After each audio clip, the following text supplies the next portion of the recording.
Sharma, Head, Department of Nephrology, Medanta Hospital, Lucknow Stage. Welcome, sir. I invite Dr. D.K. Sinha, Senior Consultant, Kanpur Kidney Center, Kanpur. Please speak up possible. Dr. Vikram Singh, Head Department of General Medicine, Dr.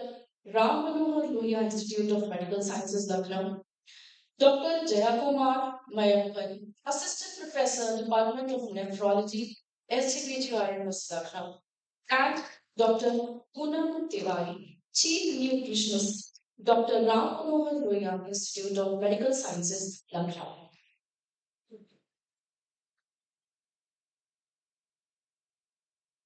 Please hand over the mic. So this dais is all set with the brilliant minds. And I turn the time over to the chairperson to introduce the speaker and the and I will have the speakers to please stick to the time. Thank you.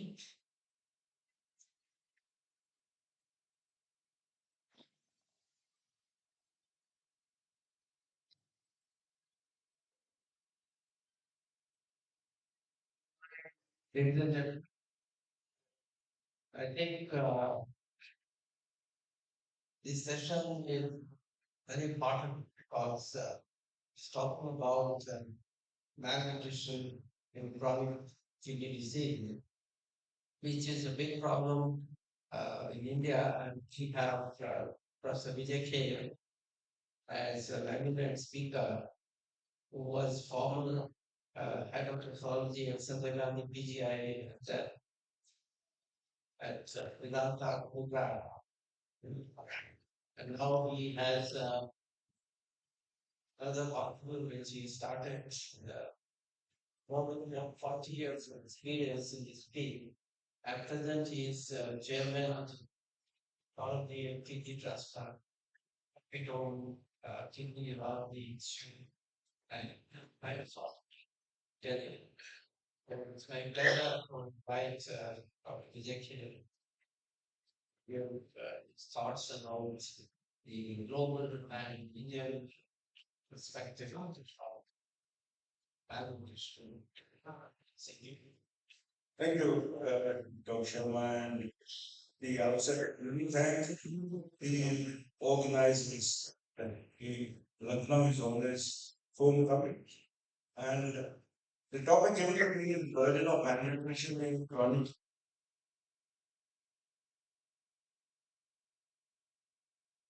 kidney disease, as all of you know, is a global public health.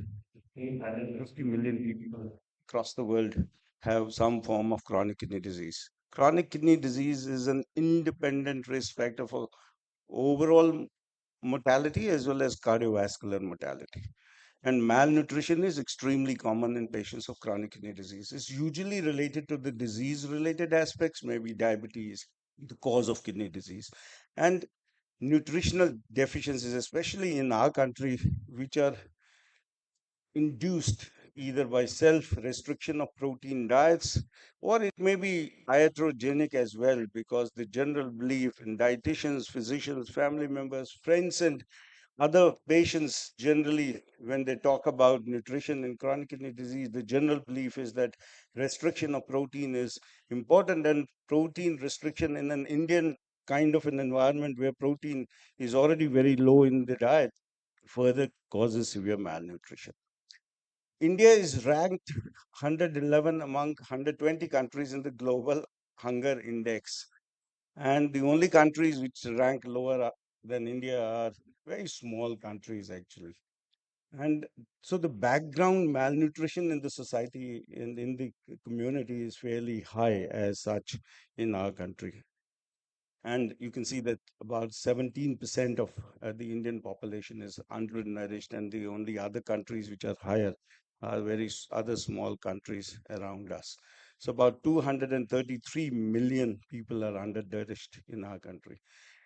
There is increasing interest in the nutrition in patients with kidney disease. And this study actually maps the global research landscape on malnutrition for patients of chronic kidney disease.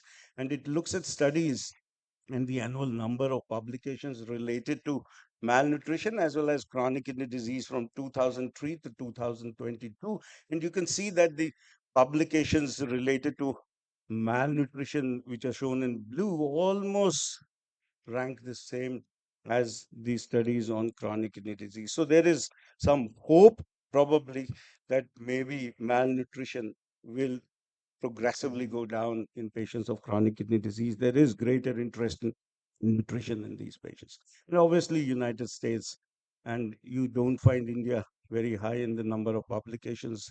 And the first 10, these are the countries where most of the publications have occurred. Before I talk about the global prevalence of malnutrition, it's very important to see as to how nutritional assessment is done and how many of these have been used in the studies that I'm going to show you. Non-invasive validated tools and questionnaires are the common ones which have been used, and these are subjective global assessment tools, malnutrition, inflammation scores, mini nutritional assessment tools, subjective global nutritional assessment tools, and then there are some more objective parameters like dual energy X-ray, absorptiometry, or bioelectrical impedance. But in my opinion, probably the best method would be to use a combination of anthropometric methods as well as nutritional assessment tools. So we might give you a more comprehensive assessment of nutrition in patients of chronic kidney disease. This is one meta-analysis which is done by Sanjay Cruz and his group at the Chandigarh Government Hospital. A good study, actually a meta-analysis which looks at about 21,000 patients ultimately, 61 studies basically after they have excluded. So what they included was basically articles which were related in non-dialysis, 13 publications, articles in hemodialysis patients, articles related to peritoneal dialysis.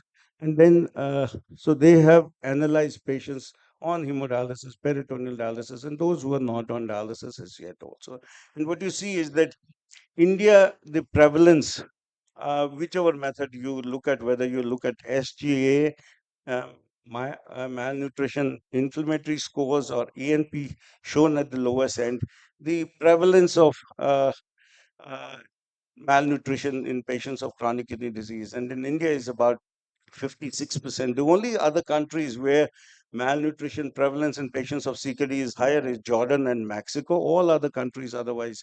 So India is probably third in this meta-analysis as far as, and they, whether you look at it with HGA or ANP, the prevalence doesn't look very, very different. And this is a subgroup analysis of it. Whether you look at males and females, it seems that males in this analysis, there were similar kind of situation, whereas different states of India, Uttar Pradesh, Andhra Pradesh, and Tamil Nadu, are shown in the middle.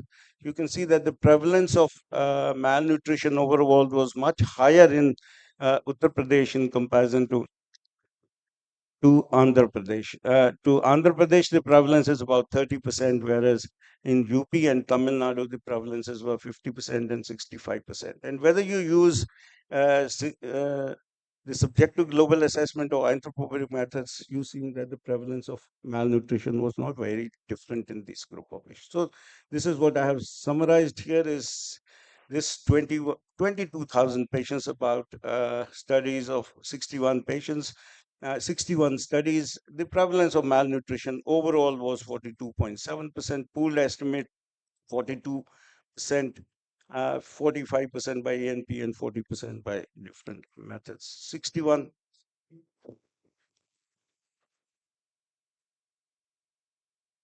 Uh, in peritoneal dialysis, the prevalence of malnutrition is about 45.3%, and 95% confidence intervals are shown in the bracket. Hemodialysis, the prevalence is about 43%, and in non-dialysis CKD, the prevalence is about 38.5%.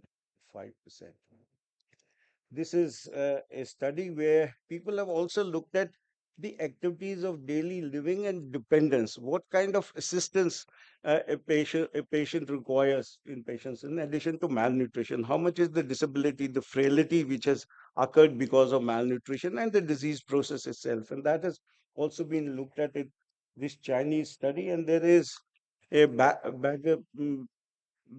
basic score actually, which is assesses this disability actually. And if you look at this is malnutrition negative but high index of of disability, and poor higher ability, less degree of disability. Malnutrition with less degree of malnutrition present in the second line, but less disability. Malnutrition negative but more disability, and malnutrition present and disability. And this you can see in the next slides.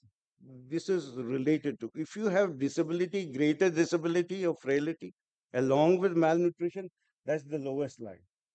You will have higher mortality, higher cardiovascular mortality, higher evidence of MACE, as well as infection related mortality. And if your disability is less and the malnutrition is not there, then your all these mortality, cardiovascular or MACE or cardiovascular mortality or infection related mortality is less. So increasing disability and severe malnutrition, which is usually associated with greater degree of disability, will increase your chances of mortality. So malnutrition is important for causing more deaths, more cardiovascular deaths, as well as hospitalization in these patients. This is a study from Georgie Ibrahim's group, which where he studied it in Chennai, and he looked at four hospitals actually, two government hospitals, his own hospital, and he looked at the low income group and middle income group in all these hospitals. And it is quite evident that people who have low income group, which is shown here uh, uh, in these two groups, and those who have CKD5, obviously advanced CKD has far greater evidence of malnutrition in comparison to those who have lesser stages of chronic kidney disease. So increasing severity of chronic kidney disease increases the mortality. Low socioeconomic people have higher degrees of mortality in comparison to higher degrees of malnutrition in comparison to middle or high income group. And these are different hospitals, whether you are in the institution one or institution two, the lower income group has higher uh, evidence of malnutrition in these patients. And this was when they studied it by malnutrition in inflammation scores, MIS, which is considered to be probably the more sort of sensitive and a specific method of measuring malnutrition in patients of chronic kidney disease. So higher prevalence of severe malnutrition in lower income group compared to upper or middle income group people. Uh, Talanta Zade and Joe Koppel actually had devised this uh, malnutrition inflammation score, and they compared it with dialysis malnutrition score and subjective global assessment scores. And they showed that uh, the relative risk of hospitalization increases as the MIS score increases by 10 units. Same way, the hazard ratio for hospitalization increases with, but the best index was given by malnutrition inflammation scores. And you can see that for death as well, MIS scores much better in comparison to dialysis malnutrition score was HGA. And here you can again see that if you even if you increase one single unit increase scores as the best indicator of malnutrition and indicator of effects or outcomes in patients for first hospitalization, mortality, as well as increasing morbidity in these patients. So MIS was considered to be superior scores of on malnutrition inflammation. You see that in the presence of HSS, IL-6, high sensitivity CRP was present correlated with the degrees of malnutrition inflammation score. And here you can see that those were, this is survival patients, those who had higher IL-6 uh, uh, survived less or died, and those who had less than 5.8, the survival was better. And same is true with high sensitivity CRP in these patients. The survival functions didn't change whether you were male or a female.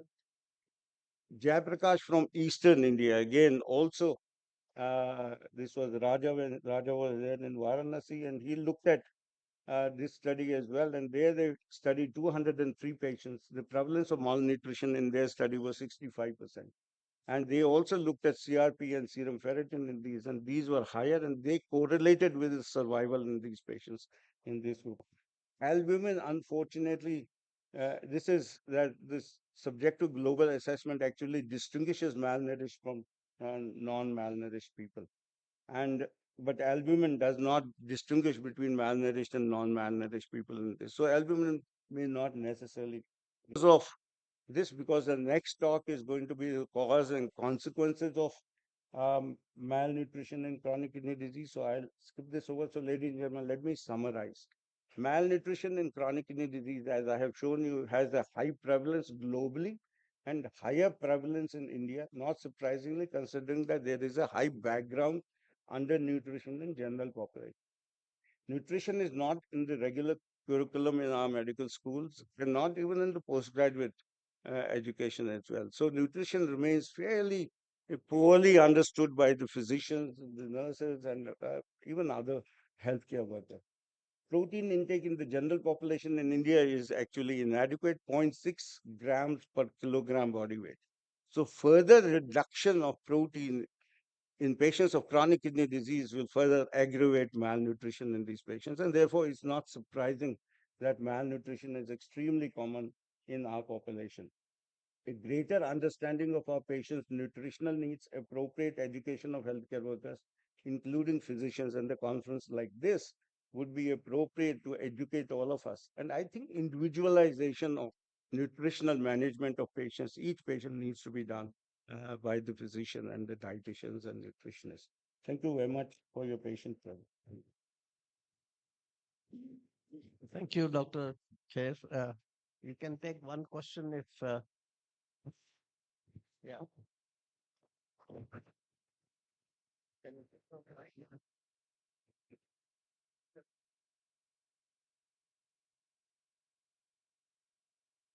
As the question, yeah.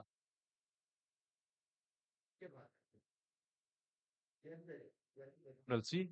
So, actually, my question is first that global prevalence in developed countries, there is 56% malnutrition, and in India, it is 42%. But if you look in our own countries, at because of huge increase in economy, increase in progress and growth of the nation, at one population is having obesity and other is having the malnutrition. But malnourished, we are able to basically detect it by various interpreting methods, that quantitative methods. But what about qualitative malnutrition in the obese children, obese adults like anemia, micronutrient deficiency, because these cannot be detected with all these anthropometric techniques and other things. So what am I? Because at other in population, there is huge increase in obesity in our countries, in the urban populations. Thank Oh, you. you make a valid point. I think other assessments. That's why I said that clinical assessment and looking at some of these measures will have to be included in assessment of these two. Agreed with you. Yeah, I think in India still obesity, I don't know what is your experience, is not that much of a problem as in the West.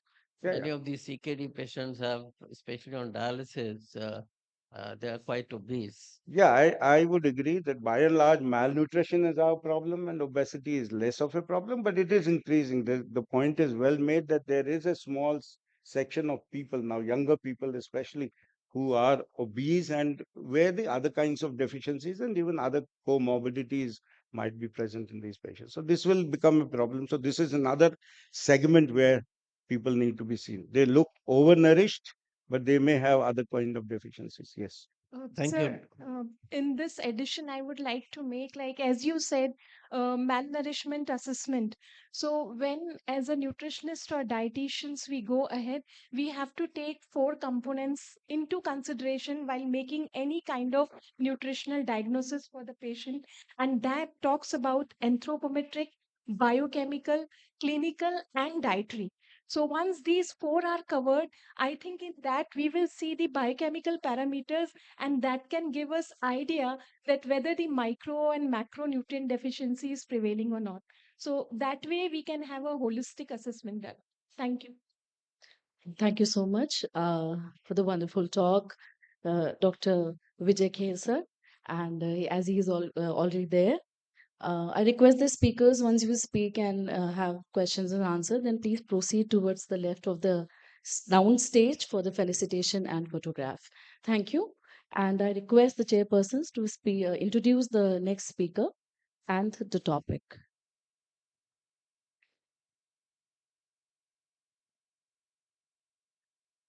Hello. It's my pleasure to introduce my human teacher from Mumbai, from KM Hospital, Dr. Alan Almeida, for the next talk. He has been my teacher in KM for many years when I was studying there. At the moment, he's section head nephrology consultant, nephrologist, and transplant physician at PD Hinduja Hospital and Medical Center, Mumbai. He is a nephrologist of national and international repute. He's going to tell us regarding the malnutrition in chronic kidney disease, causes and consequences.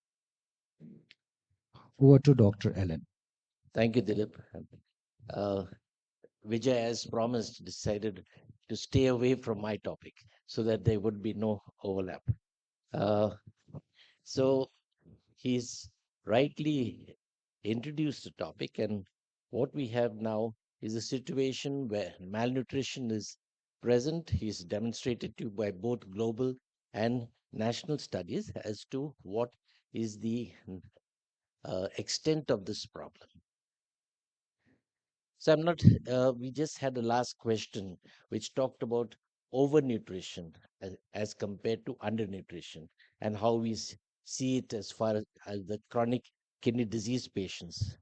Now, if you look at the nice definition of malnutrition, there's a state of deficiency of nutrients such as energy, protein, vitamins, and minerals, causing measurable adverse effects on body composition, function, or clinical outcome. And the aspirin defines malnutrition almost similarly as an imbalance between nutrient requirement and intake, resulting in cumulative defects of energy, protein, or micronutrients that may negatively affect growth and development and other relevant outcomes. So, but for us in chronic kidney disease, more often than not, it's a case of undernourishment. And the disorder derived from the deficiency of macro and micronutrients. So basically, in the presence of an excess of extracellular water, we frequently associated decrease in the muscle and fat tissue, hypoproteinemia, and potassium deficiency, which interferes with the normal response of the patient to the disease and treatment. So basically, we look at more of a protein caloric malnourishment. This study I'm not going to talk about, only to just underline what Vijay has already shown. George's study where the malnutrition was severity was higher in progressive stages of chronic kidney disease among the low income groups as compared to the high income groups. The ISRNM has recommended that the term protein energy wasting to describe the undernutrition that is prevalent in renal failure populations. That though more than one underlying cause may present in any individual. So basically, there's a decreased body mass and also the fuel, the energy reserves. So when we're talking of protein energy wasting, we're talking of which is prevalent in chronic kidney disease patients, and this increases as the GFR falls and is highest in the chronic dialysis patients. So in the earlier stages, you would have maybe a 20 to 40% of in stage 4, 5. And once you go on dialysis, this can go up to as high as 54 and maybe even 60. And protein energy wasting rather than protein energy malnutrition is the terminology which should be used. Even though many of the cases or many of the causes of protein energy wasting in CKD and end-stage kidney disease patients do not involve reduce in nutrient intake. Malnutrition increases the risk of morbidity, as we'll see later, mortality and overall disease burden. Again, Vijay had alluded to this, and it's associated with reduced survival, poor healing, infection risk, impaired functional ability, and reduced quality of life. Now, there are certain diagnostic criteria. This is what has been suggested by the ISNRM. And the criteria would be the serum chemistries, already alluded to our chairperson here, body mass index, muscle wasting, and the dietary intake, again, which our colleagues, the dietitians, do tend to assess for us. Now, sarcopenia, another catched phrase. This basically is a progressive skeletal muscle disorder involving the accelerated loss of muscle mass and strength. And this, when it happens and happens to a large extent, there are frequent falls, poor quality of life, frailty, again mentioned by Vijay, and prevalence in dialysis populations can vary from 4 to 63%. In our own study, which we did at Hinduja, 70 patients on maintenance hemodialysis, this was about 26 plus 11, they're about 37%. And there were about 62% who had no sarcopenia. Now, there are various criteria which have been put forth to quantify the sarcopenia. If you look at the lowest one, that is the Asian Working Group on Sarcopenia Indexes, there's one which measures the low muscle mass, reduced muscle strength, and the physical performance. And these are the various criteria which have been set forth. Now, if all of them exist together, then this is the presence of a severe sarcopenia. So if I look here, in the first one is low muscle strength, second is low muscle quantity or quality, and the third is the low physical performance. So here, the first would be a probable sarcopenia, second would be confirmed, and if all three existed, it would be a severe. Again, mentioning frailty, which is coming up very often now in the literature. Frailty, nutrition, and exercise. And you can see the increased risks of falls and fractures associated with the decreased ability to perform ADLs. Again, what Vijay mentioned. Nutrition, protein intake should be at least 1.2 kg per gram per kg per day, and up to 40% or more of the older adults do not meet this recommendation. And exercise, multi-component exercise, is recommended for both frail and pre-frail populations. Now let's talk about what brings about this protein energy wasting and its multifactorial causes. Kidney function decline with all its accompanying symptoms and signs, the vomiting, diarrhea, and loss of appetite predisposes these patients to malnutrition. Dietary restrictions, self-imposed, again, as Vijay pointed out, or imposed by the physician or the dietitian to control, and this is to control the adverse effects of dyslipidemia, metabolic acidosis, uremia, and also their potential detrimental effects. Later on, there will be hormonal imbalances, carnitine deficiency, and patients surviving on hemodialysis, especially low socioeconomic group, which already was shown by Georgie, undergoing dialysis at a freestanding unit had poor survival. A prospective study has shown that if you properly were to give high protein kitchen feeding and high protein commercial nutritional supplements, then this could improve the overall nutrition. So, with kidney failure, you have a number of challenges to nutritional balance, and that inhibits the uremia inhibits appetite and reduces nutrient intake, dialysis causing loss, and other factors that promote the protein breakdown rather than the synthesis, the acidosis, the insulin resistance, and chronic inflammation. A delicate interplay of these multiple factors, including hormonal imbalances, decreased appetite and food intake, inflammation, increased catabolism, and nutrient losses, and metabolic derangements, predisposed to chronic kidney disease patients to malnutrition. Again, here, this is just another cartoon to show the same. You have all these favors, these factors in action in the uremic patient, leading to sarcopenia and eventually increased mortality, as well as the physical inactivity could be worsened by the sarcopenia. Here is something again mentioned by or alluded to by Vijay, where we're talking about the malnutrition, inflammation, and the atherosclerosis. So either it's called the mix or the MIA syndrome, wherein all these factors come together to contribute to risks related to the malnutrition. And here it's something very catchy term, the reverse epidemiology, all those conditions which we normally would address whilst treating cardiovascular morbidity or preventing cardiovascular morbidity and mortality don't really seem to work. So when you're looking at the causes of the malnutrition, we're looking at all these which I've already mentioned: volume overload, oxidative stress, comorbid condition, dialysis related factors, nutrient loss, kidney dysfunction, inflammatory cytokines, endocrine disorders, anorexia, acidosis, anemia, and decreased nutrient intake. And ultimately, will come to a stage of protein energy wasting. Oh, the patient is cachectic. And eventually, the frailty, depression, cardiovascular disease, and infection. So, what's the importance of this protein energy wasting? There's substantial increased morbidity and mortality and reduced quality of life. And many signs of protein energy wasting can be improved with nutritional therapy. And it's still not known whether amelioration or eradication of this protein energy wasting by nutritional therapy and or other measures will reduce morbidity and mortality or improve the quality of life.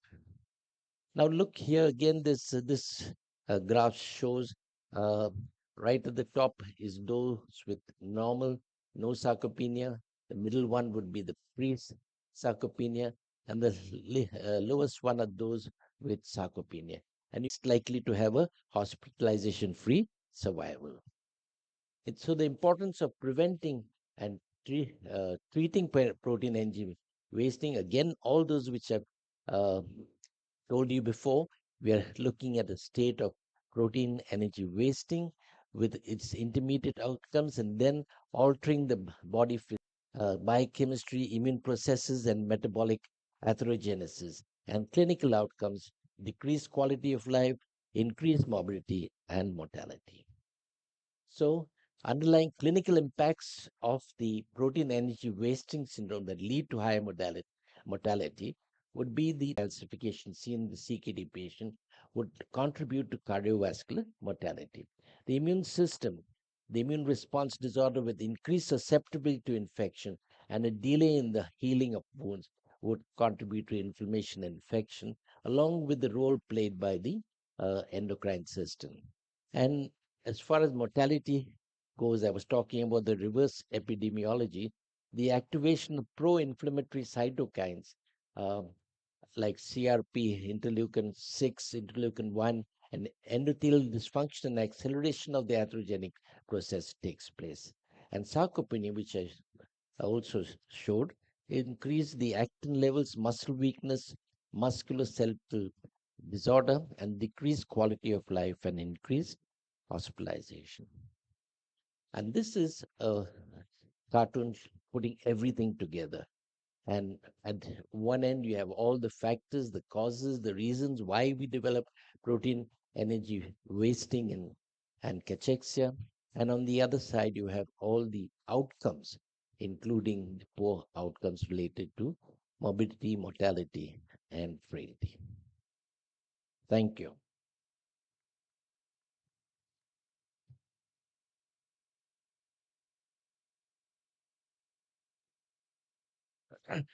Uh, what do you feel?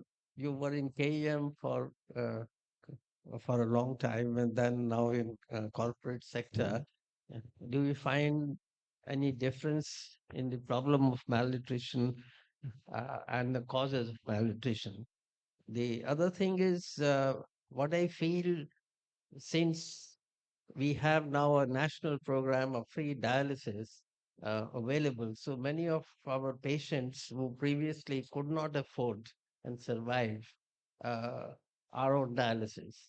So that is another aspect which will also increase the burden of malnutrition, because these patients are getting dialysis, which is inadequate, but their nutrition part is not covered by this national program.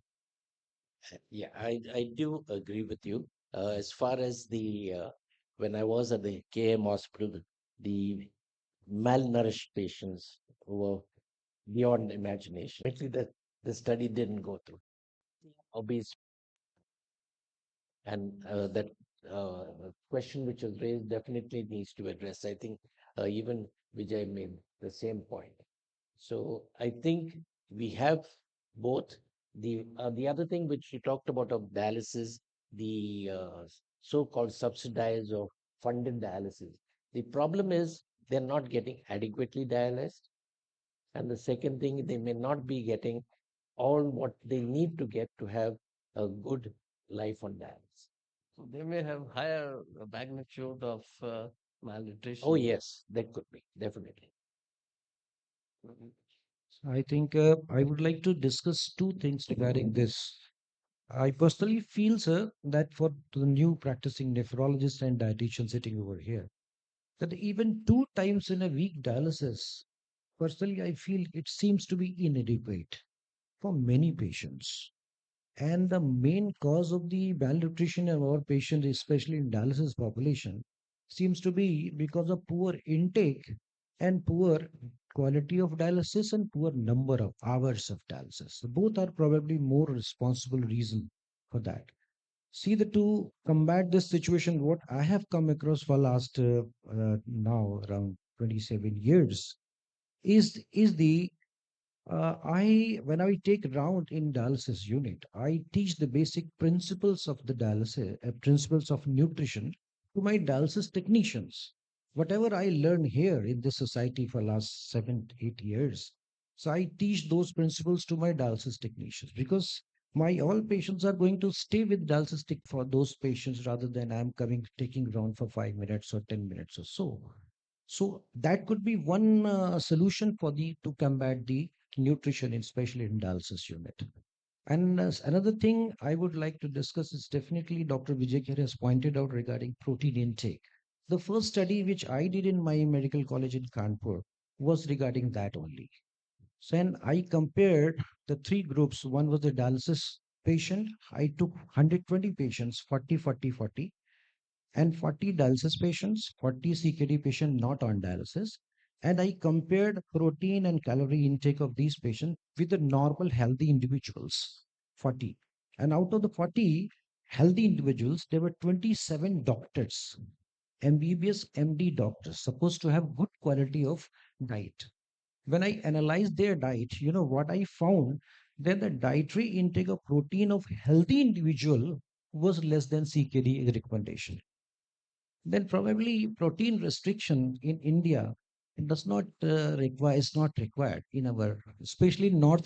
So that's my impression about that.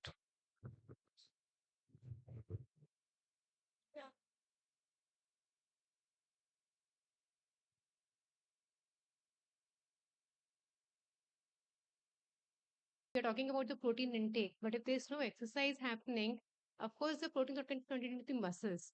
As a result, Next, right, chairpersons where expertise meets empathy. I invite on stage Dr. Anupma Kaul, Professor, Department of Nephrology, Sanjay Gandhi, Postgraduate Institute of Medical Sciences, Lucknow. A big round of applause for ma'am. Dr. Sant Pandey, Senior Consultant, Chandan Hospital, Lucknow. Dr. Vaibhav Shukla, Head, Department of General Medicine, Era Medical College, Lucknow. Please keep the applause going. Thank you. Dr. Basavraj S., Assistant Professor, Department of Nephrology, SGPGIMS, Lucknow, and Ms. Ranu Singh, General Secretary, Lucknow Chapter, IAEPM. Welcome, ma'am. Uh, Thank you very much. The next topic is quite interesting because it talks about metabolic acidosis and malnutrition in CKD. Who can do justice to this topic but our own Professor Amit Gupta? Sir was the professor and the head of Department of Nephrology at SGPGI, and he's director right now at Apollo Medics in Department of Nephrology. Over to you, sir. Good afternoon to all of you. I'd like to thank you for this kind introduction.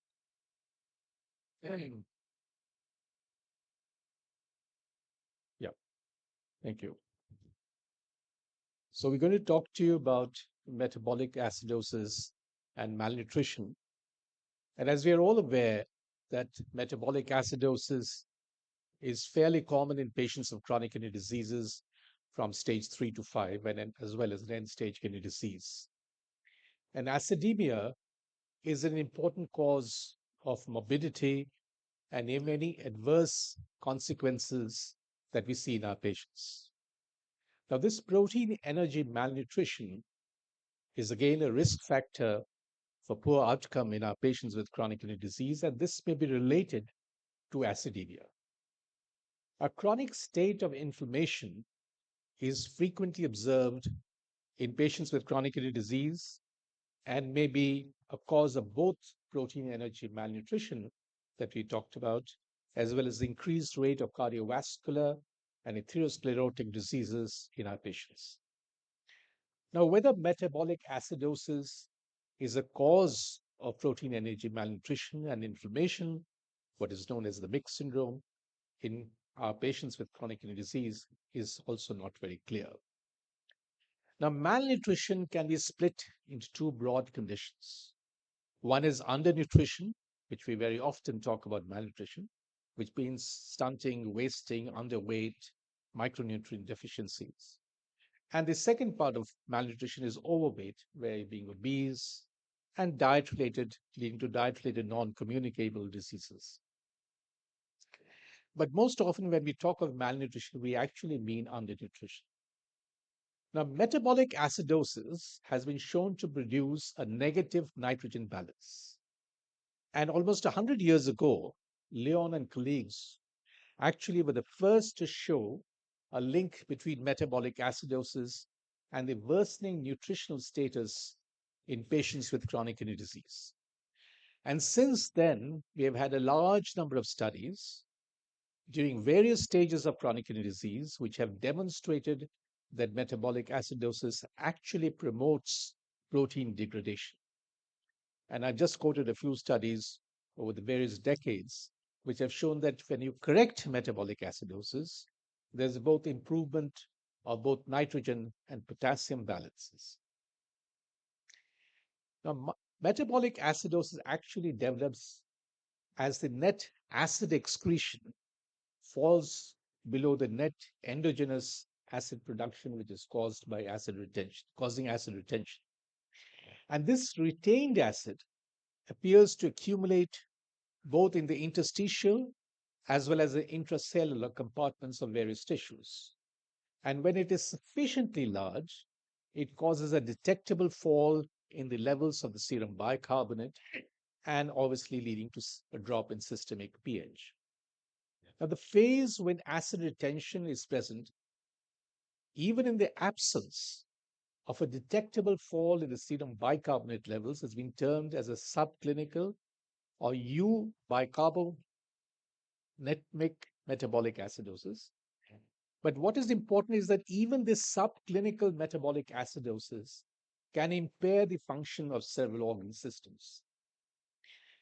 As Professor Almeida mentioned, that metabolic acidosis can lead to something known as muscle wasting or sarcopenia, and sarcopenia has been found in all stages of chronic kidney disease, and the prevalence of sarcopenia would increase as the GFR drops.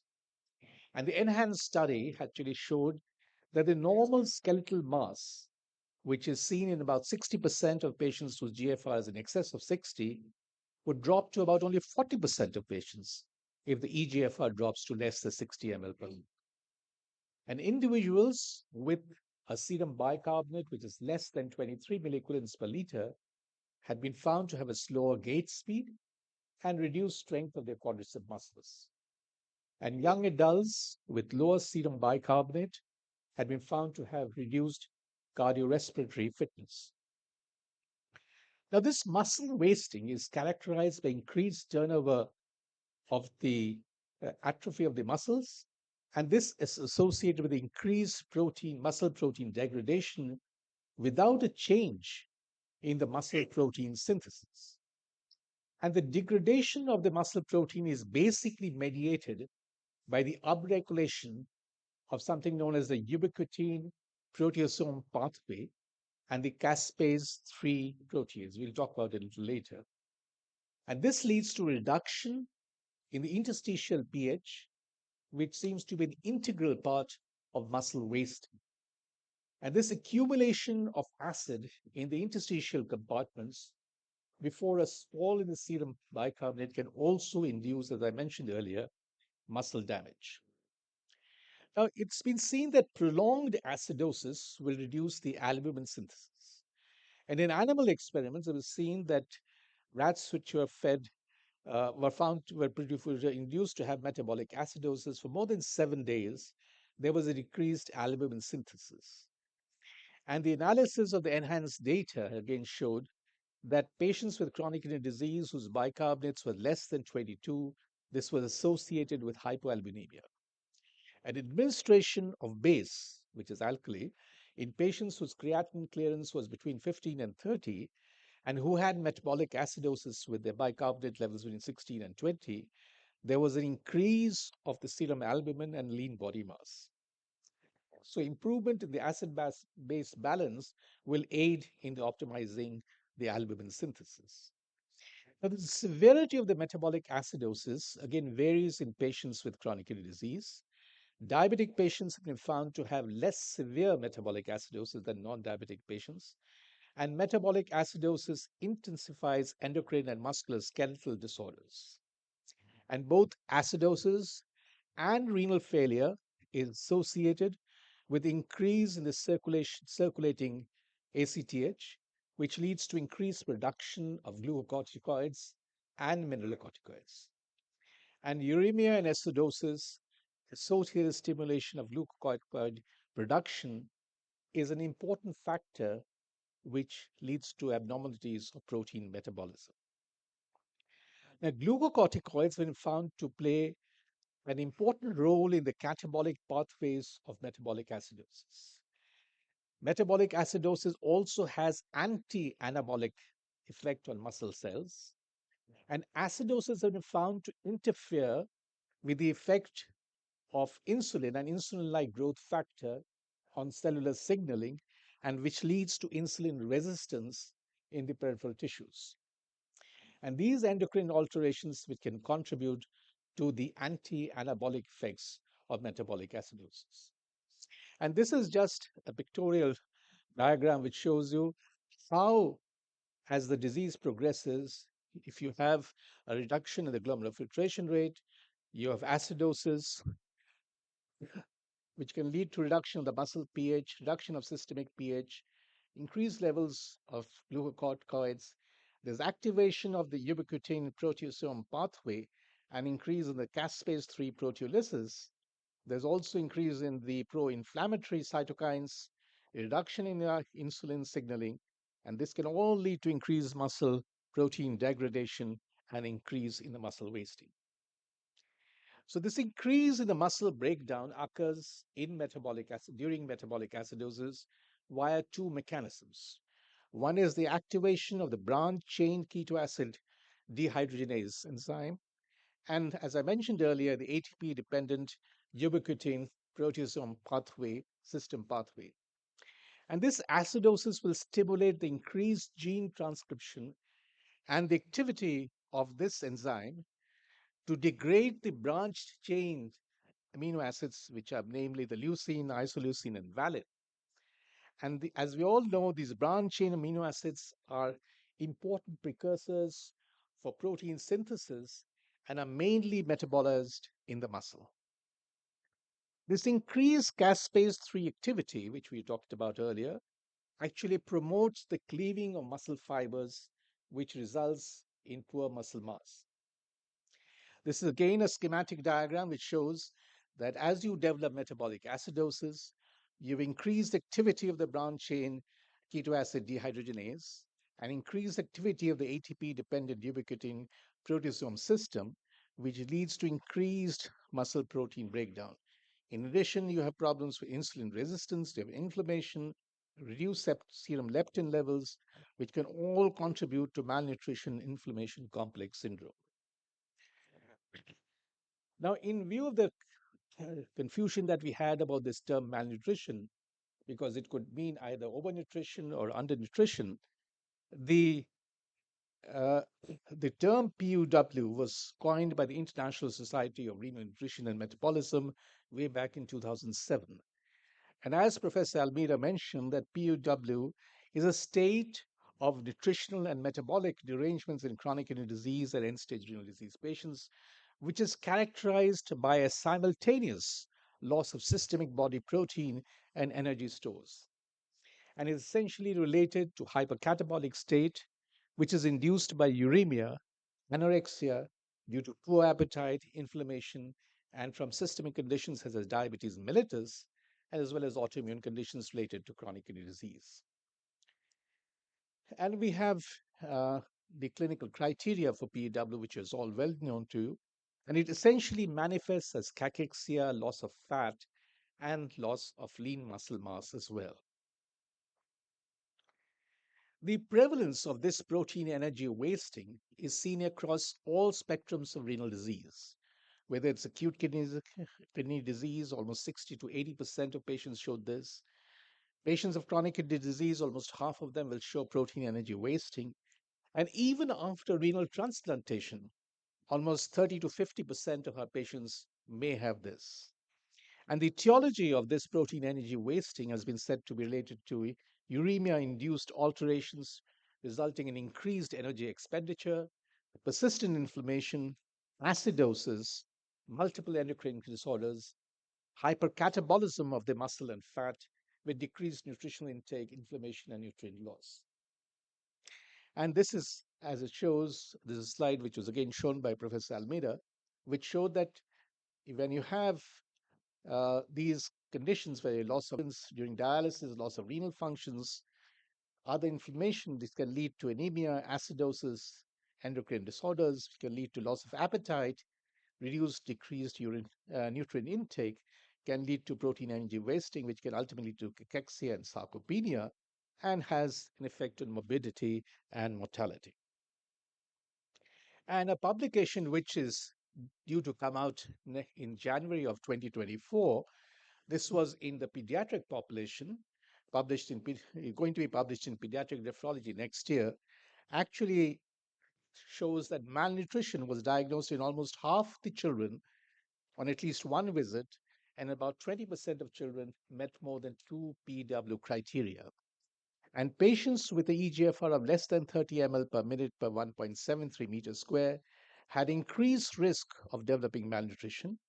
And the conclusion of this publication was that malnutrition and PW are prevalent in pediatric CKD patients and associated with significantly lower eGFR and a more rapid decline of the eGFR.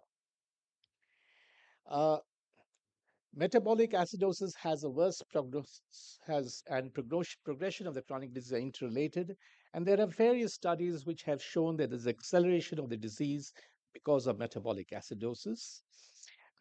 Shortage of time, I'll not go through the various studies, but the various potential mechanisms through which acid retention promotes acceleration of the disease is the increase in the kidney tissue levels of aldosterone, endothelin, angiotensin 2. And each of these hormones not only stimulates renal acidification, but also promotes fibrosis, which is the final common pathway for renal destruction. And if you correct metabolic acidosis, it has been shown in various studies that you can slow down the rate of progression of the disease. The eGFR decline, which was in one study shown at 6 ml per minute per year, had been reduced to almost 2 ml both in stages 4 and 5.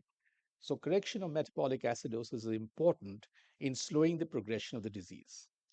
And this is again a schematic diagram. It just shows how metabolic acidosis would impact the progression of the renal disease. Metabolic acidosis again has a poor clinical outcome in dialysis patients. And a publication many years ago in 1990 by Lowry and colleagues in hemodialysis population has shown there's an association between the baseline bicarbonate levels and prospective mortality. It was a J-shaped curve. And what they showed that the relative risk of death was high, obviously in patients who had low bicarbonate levels. But if your bicarbonate levels went above what it should be, again there was an increase in mortality.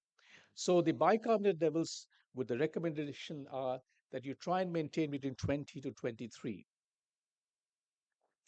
Metabolic acidosis has a deleterious effect on the bones as well. And chronic buffering of the acid by bone leads to loss of bone minerals and may worsen renal osteodystrophy. Almost 20% of patients with distal renal tubular acidosis develop osteomalacia. Just 3 minutes, 2 minutes more. And patients on dialysis with pre-dialysis serum bicarbonates less than 21 had increased incidence of bone fractures, and this because metabolic acidosis has been shown to contribute to brittleness of the bone. And correction of this acidosis results in healing of these lesions. This is the last few slides. This is a publication from JIPA.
more sense.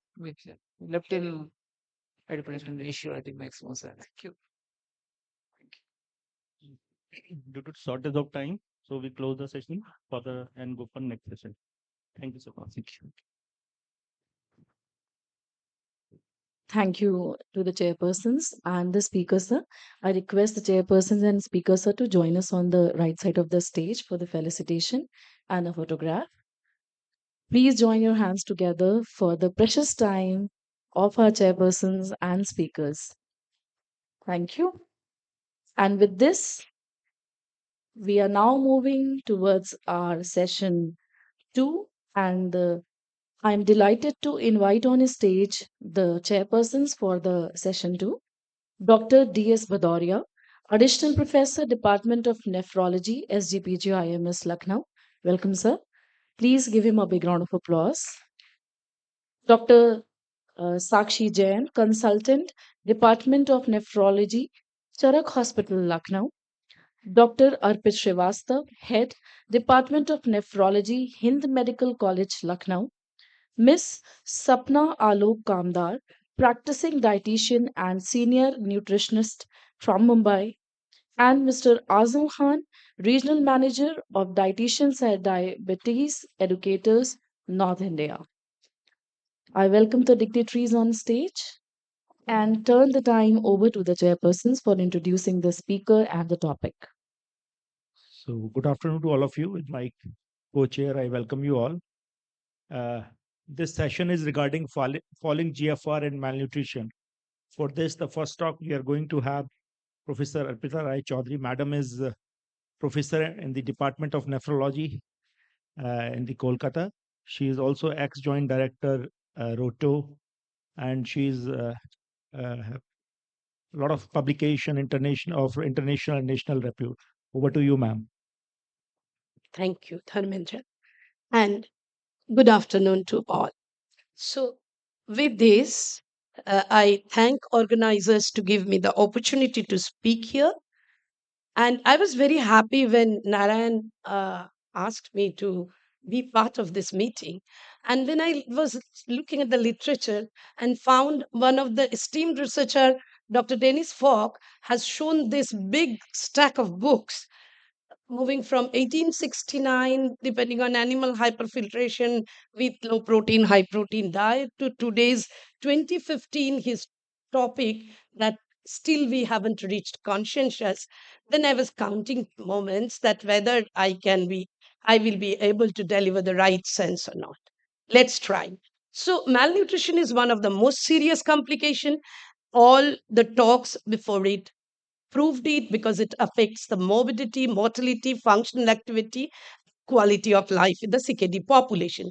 It is well established in the advanced CKD, dialysis, CAPD.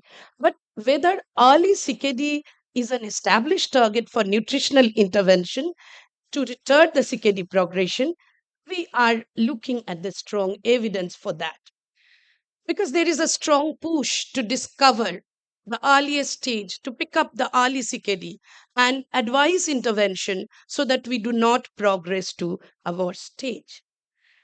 So we will look at the epidemiology, pathophysiologic overlap, and in these two sections already a lot of talk has happened, so I will rush through and I will look at some studies which can show some evidence on association of CKD progression and malnutrition, and I'll conclude with some clinical agenda. So the study from GMC Chandigarh, which looked at the pre-dialysis CKD patients and pointed out that diabetic patients exhibit the higher of malnutrition, and they have pointed out that gradually how the severity of malnutrition increased, but it is strongly present even in CKD stage 2 and CKD stage 3. So staging is an important, significant modifier. So global versus local, we had heard a very nice talk from Professor Kher, and I would like to go to the meta-analysis based incidence of non-dialysis segment CKD with malnutrition. That is around 44.2%, which is not at all negligible. When early in 1997, this publication came up, and people wanted to look at that predictors of progression in renal disease. It was a negative study. No subgroup consistently appeared to receive a greater benefit than others from dietary intervention.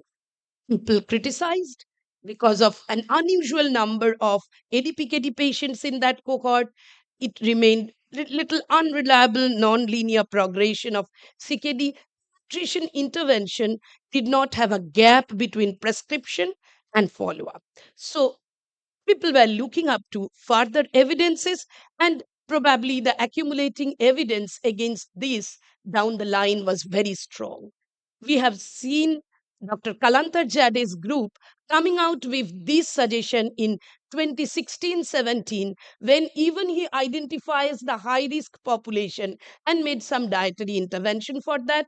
And KDOCI 2020 update had included the CKD3 patients for intervention, initiation of intervention, both in the diabetic and in the non-diabetic subgroup.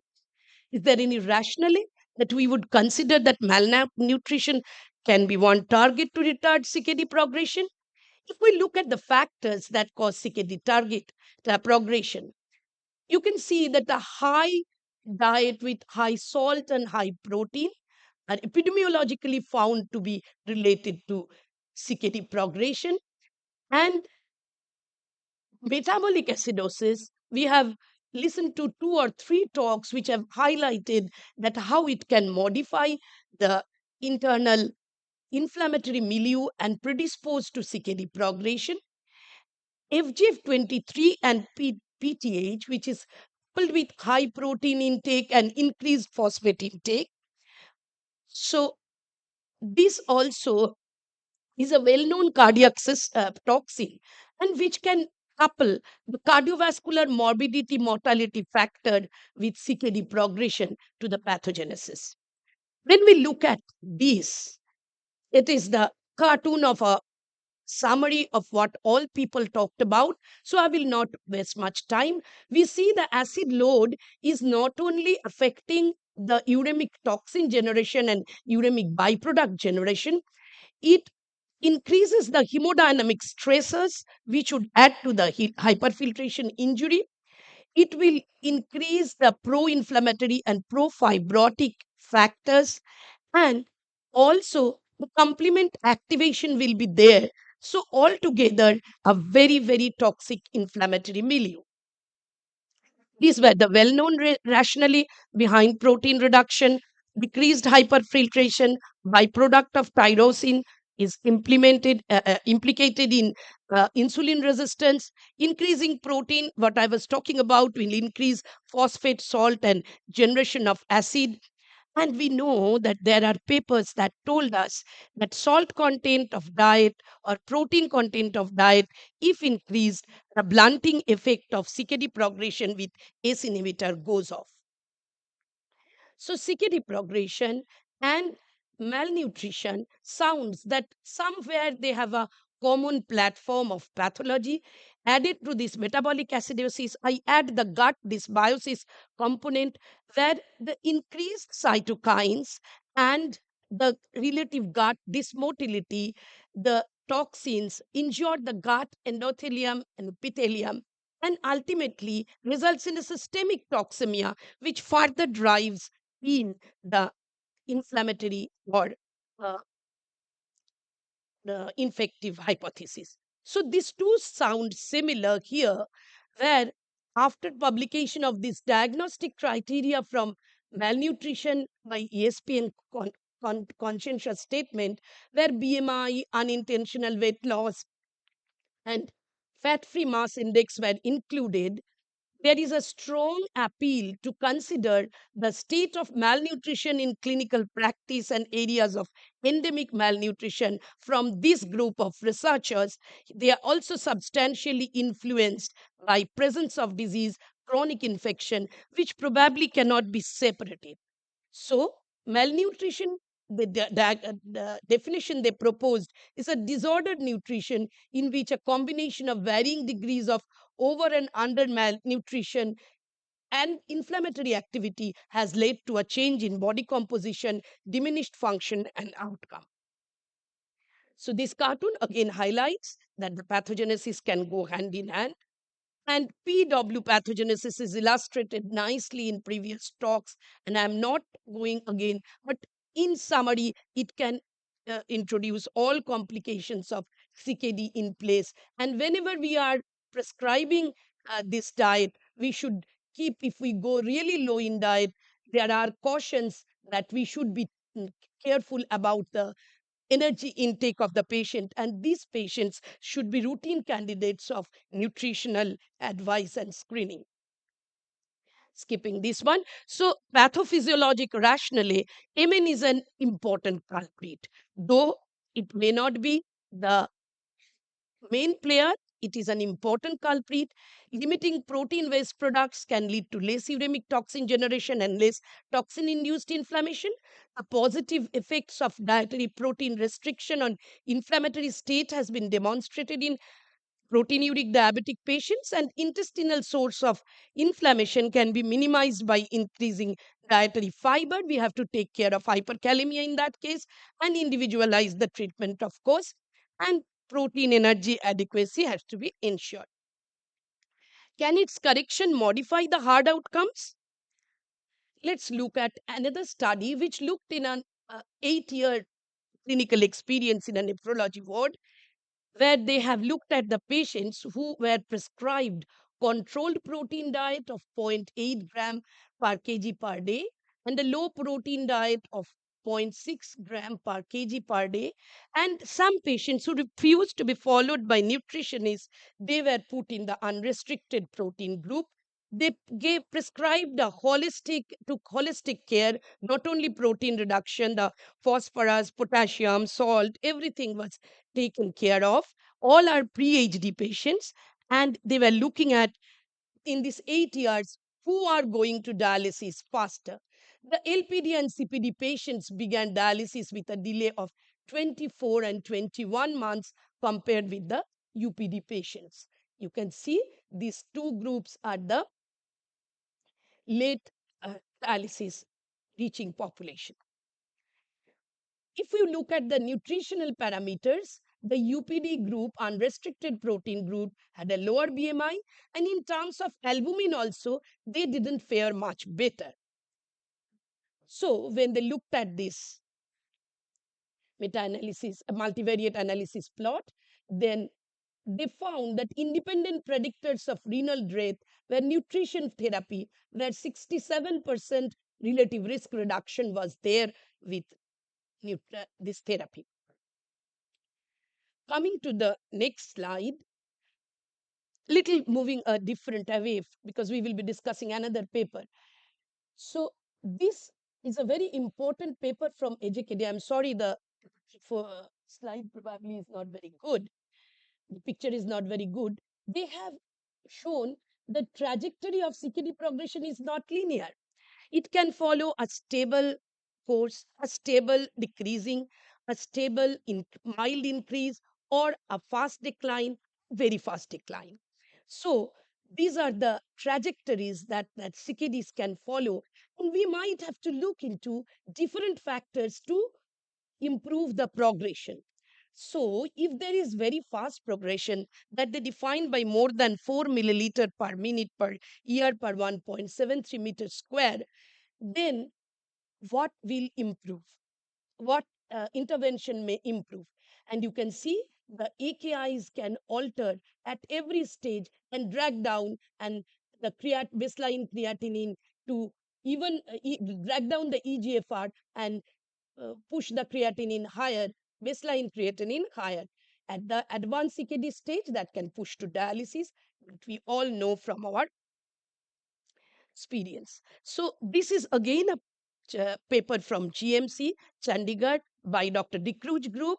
They put a hypothesis that fast CKD progression is influenced by malnutrition due to negative effects of malnutrition, which also include impaired functionality and quality of life. Malnutrition is also linked to higher rates of hospitalization, higher healthcare expenditures, decreased kidney survival, increased morbidity, and death.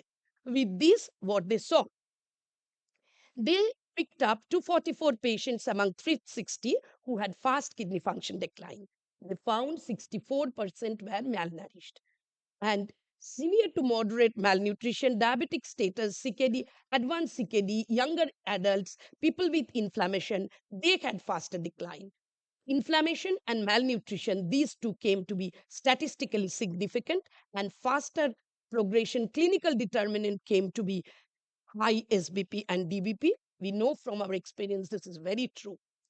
So the findings demonstrated that hyperphosphatemia with a significant p-value and systolic blood pressure significantly predicting the first CKD progression.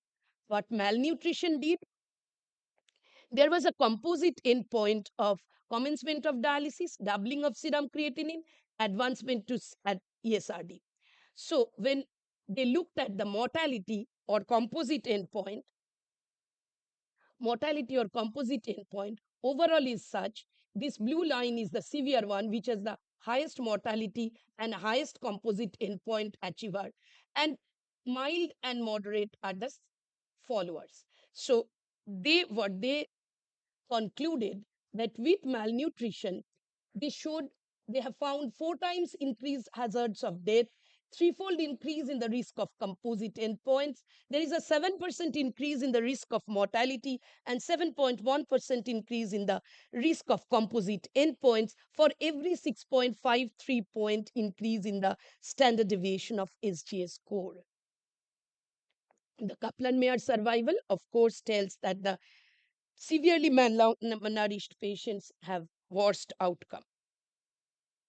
So the final decision, it may not be the main culprit, but CKD progression has a very strong association with malnutrition, and the talk advocates for early possible intervention to improve it in every aspect.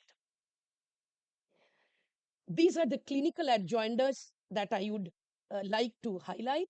The NKF DOCI CME slide for physicians included that even the primary care providers who will be seeing the patient at the level of just ACR increase in diabetics or minimal rise of creatinine, just entering the CKD 3 should also look for malnutrition.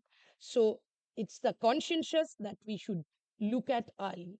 Identify the risk is important. Where high proteinuria is there, the risk is more to progression of CKD, and these patients should be considered as candidates for. This is a patient which each of us has 1 or 2 slides. Caution is proteinuric decay on LPD, albumin 1.9, creatinine 2.3. We know this patient had long hospital stay, plethora of antibiotics, and dialysis requiring AKI for a month. Then creatinine settles off dialysis 4.5 milligram. So careful about DKD diet. There are people have advised to be more careful against decreasing protein rampantly in DKD patients. And this is another area evolving where we do with diet therapy symptom management, the conservative care area, that the elderly CKD population. So these are another population where we should look into, who are advocating the low protein diet supplemented by keto analogs. I would request them to go for this study.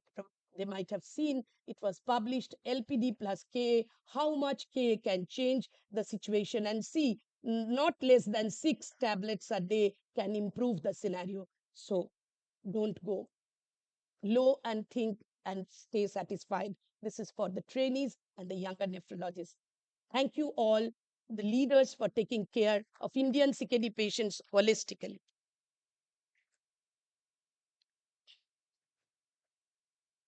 Waiting for questions.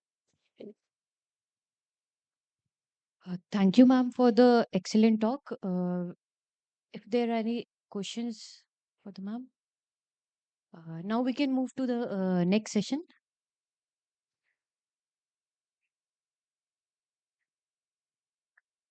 Thank you, ma'am. And I request you to please proceed for the felicitation and request the chairs to please. Yes. For the next intro. The next talk would be by Dr. Manish Rathi, sir. The topic would be alpha keto analogs in chronic kidney disease? Thank you, Madam Chairperson. Uh, so at the outset, I'd like to thank the organizer of this meeting for having this invitation and giving this wonderful hospitality. The stage of this talk has been wonderfully said by the previous talk by Dr. Arpita, where she has talked about protein intake and how to prevent malnutrition and how malnutrition can be a contributor to your CKD progression. So I will be focusing on what is the role of alpha keto analog in addition to your low protein diet. So this has been, you all have been hearing since first talk that how bad is CKD, how rapidly it progresses, what limited options we have to prevent the progression of chronic kidney disease. And one of the strategies which we will be talking about today throughout today as well as tomorrow is the dietary interventions.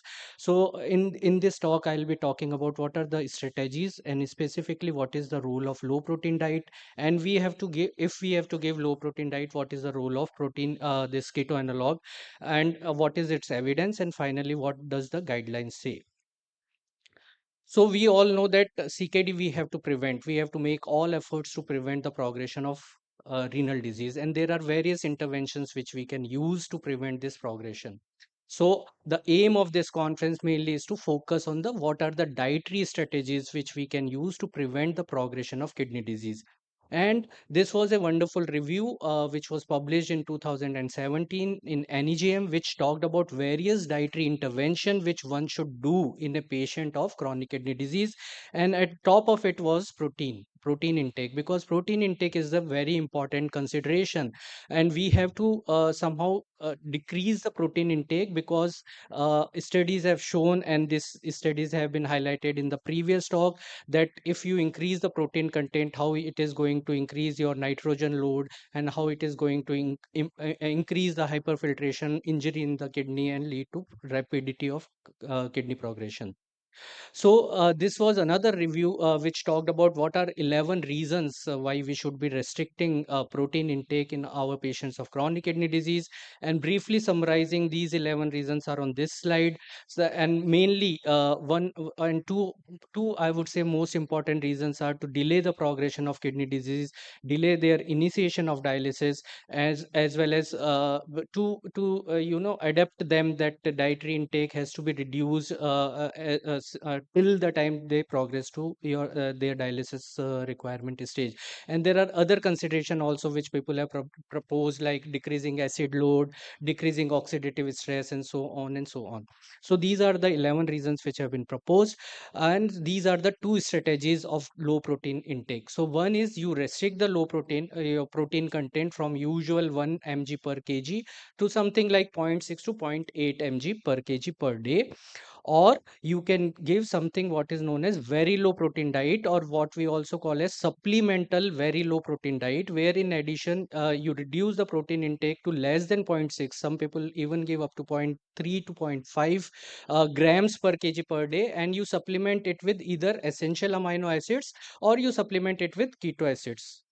So what are these keto analogs which we are talking about, and how they are different from essential amino acids? So when we are restricting our protein intake, one of the main limitation of restricting protein intake is your malnutrition is developing. So what you have to do is you have to supplement this protein restriction with either you give essential amino acid or you give something what we call as keto analogs. So what are these keto analogs? So basically keto analogs are keto and precursors of these essential amino acids. So they work as essential amino acids without increasing the nitrogen load in the patient.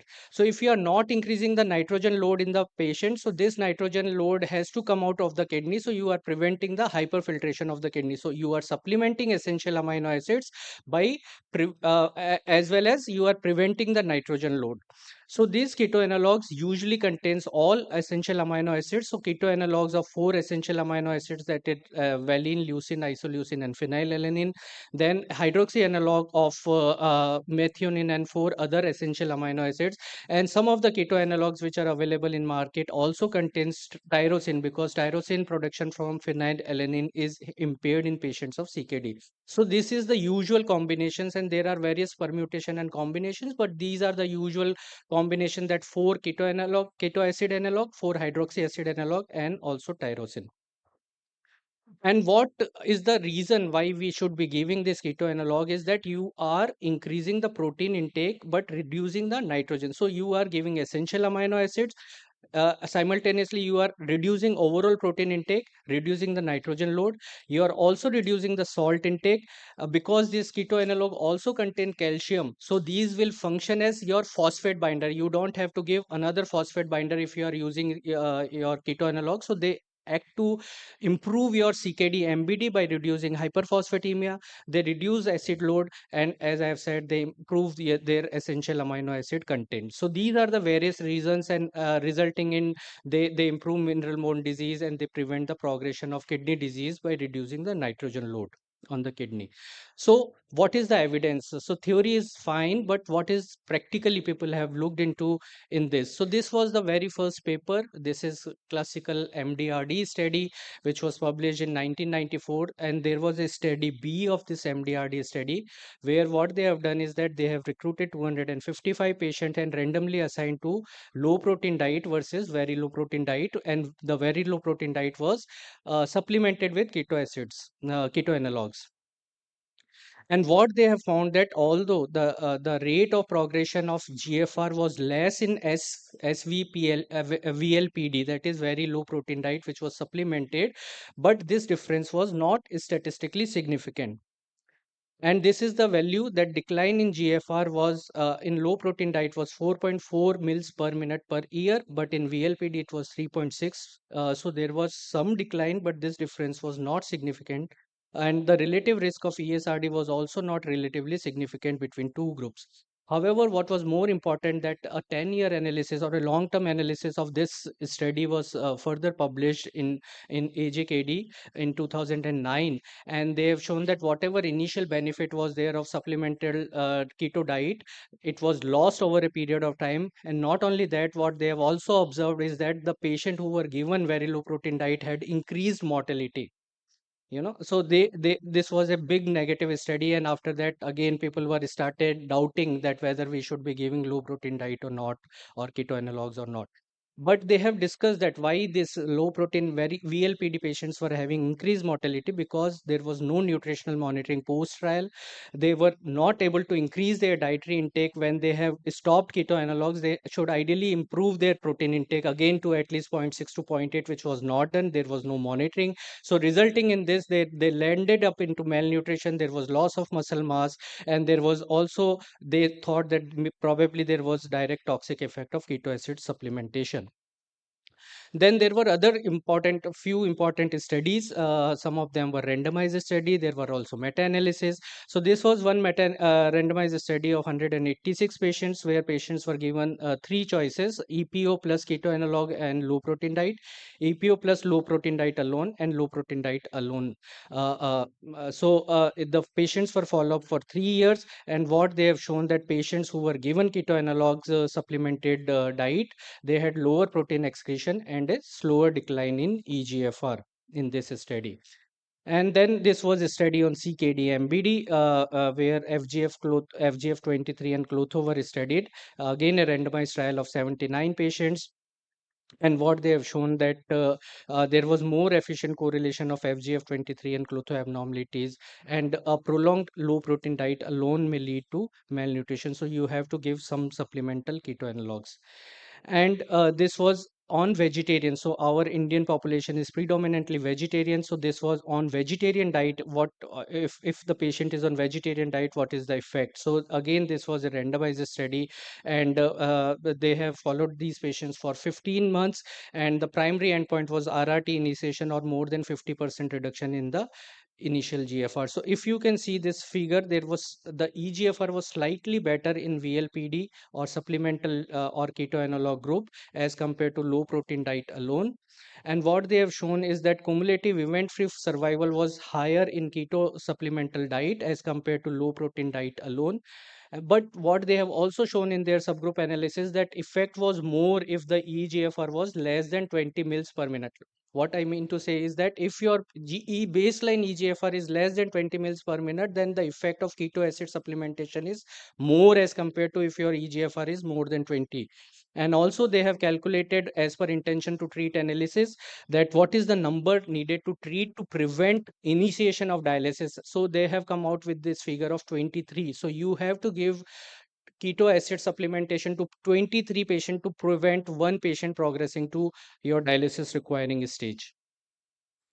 And this was the meta-analysis of 10 randomized control trial. Total inclusions were 661 patients, and they have shown that in this meta-analysis, this was a favorable meta-analysis that a supplemental keto analog along with very low protein diet did have some improvement in decline in GFR,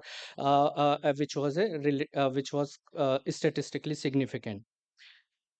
So what about Indian data? And this is a study from Dr. Nayak group. I'm not sure whether he's an audience. So Dr. Nayak has published this observational study of 178 patients. So divided them into two groups. One was and both groups received keto analogs, but both group received keto analogs in a different doses. So first group received 0.6 mg, 0.6 grams of protein, and another group received zero point 0.3 grams of protein, and the keto dose was also different. So in first group it was one keto tablet for 10 kg, and another group it was one keto tablet for every 5 kg. And what they have shown is that there was some improvement or stabilization of renal function and metabolic status. And this is the figure. So if you do 0.6 with one tablet every 10 kg, there was some improvement in blood urea, and there was stabilization of serum creatinine and eGFR. While in other group there was improvement in serum creatinine and stabilization of eGFR. So overall they did say that this was a positive study, that at least there was a stabilization and no further worsening of GFR in any of these groups. So this was kind of a positive study in our Indian patients. So what are the recommendations? So KDOK 2020 guidelines, they have said in their recommendation that if you are your patient is CKD stage 3 to 5, you have to give, and they are non-diabetic. So there are different recommendation for diabetic or non-diabetic. So the level of evidence is 1A for protein intake, while for level of evidence for VLPD along with keto supplementation is on the basis of opinion based. So they have said that you can use very low protein diet along with keto acid supplementation in stage 3 to 5 to prevent progression of kidney disease. And what are other recommendations? So two more recommendations are there. One was this 2017 review, which I have shown you earlier, published in NEGM, and they have shown that there is some role of giving very low protein diet along with keto acid supplementation in their review. Another was SPEN guidelines, where again they have shown that 0.3 grams per kg per day along with the keto analog supplementation is recommended to prevent progression of renal disease.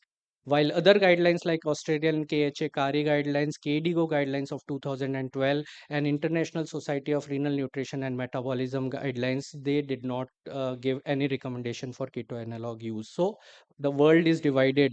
You can choose your own options depending on what I have said to you. However, what you have to keep in mind are two things. One is the cost burden, and second is the pill burden.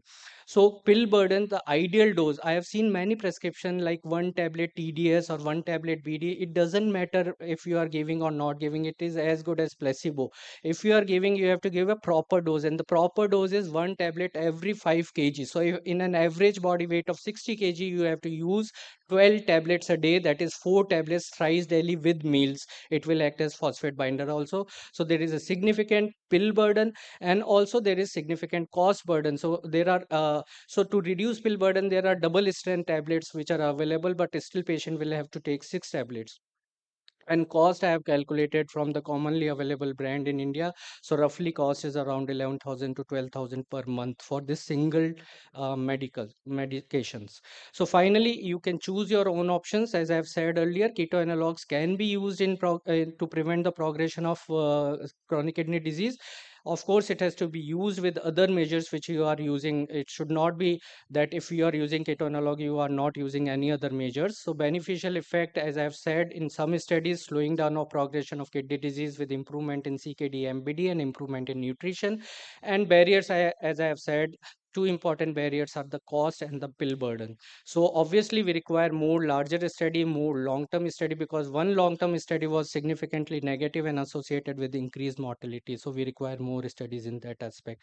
So thank you very much for your patient hearing.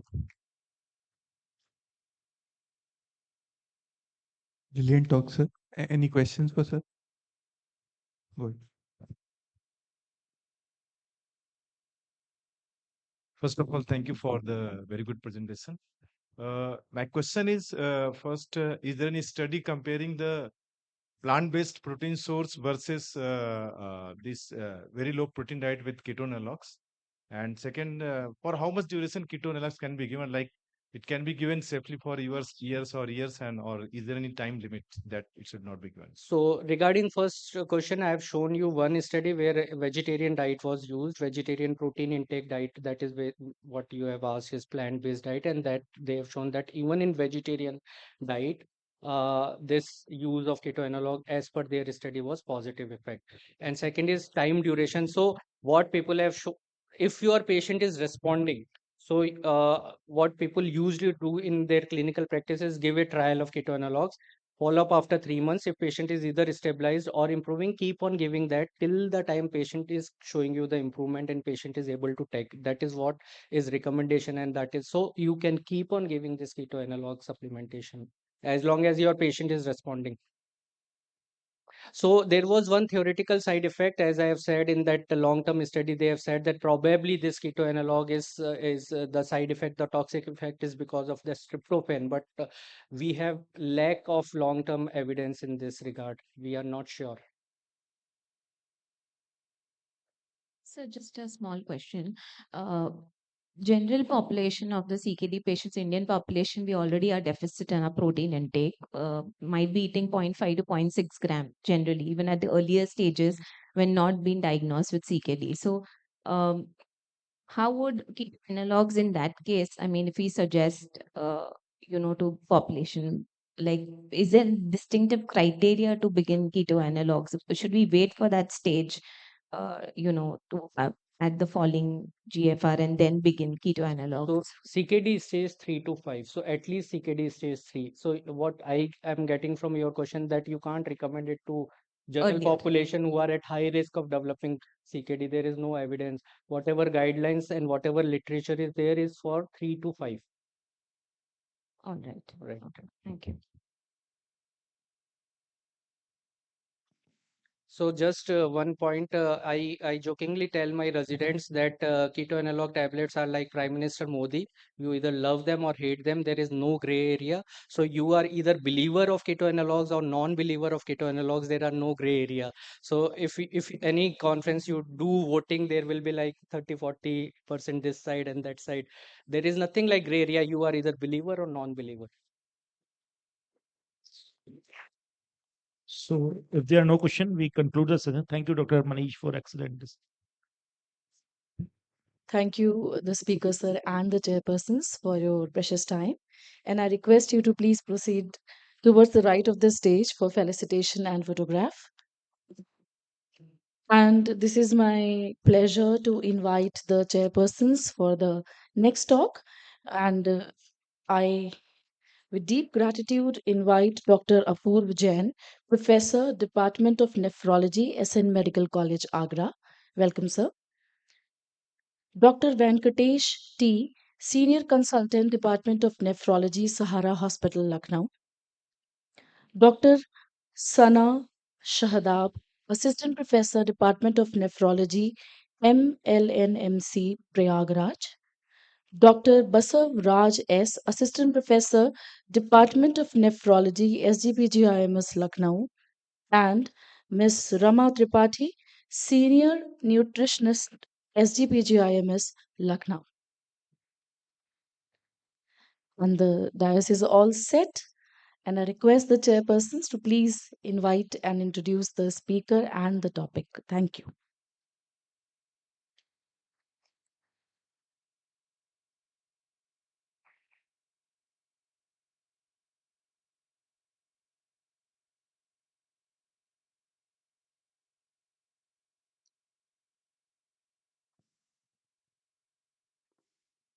Good afternoon, everyone.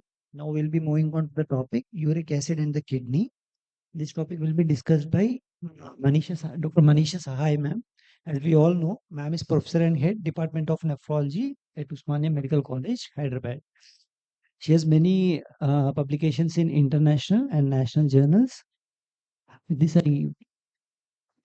So, good afternoon, everyone. I'll be talking about uric acid and kidney. Is it a friend or a foe? Why are we talking about uric acid? Because hyperuricemia is quite common. 11% among those with normal kidney function have hyperuricemia, and that goes to 80% among patients with chronic kidney disease. And what about gout? Normal individuals, 1 to 2%. But kidney disease, stage 4, 30% have gout. So, hyperuricemia, we should all know. Little bit about the hyperuricemia, how it occurs. We all know we get uric acid from the diet, from the purine diet, the non-veg diet, alcohol, fructose, coffee, around 200 milligram from the diet. Remaining 600 milligram comes from the tissue metabolism by breakdown of nucleic acids.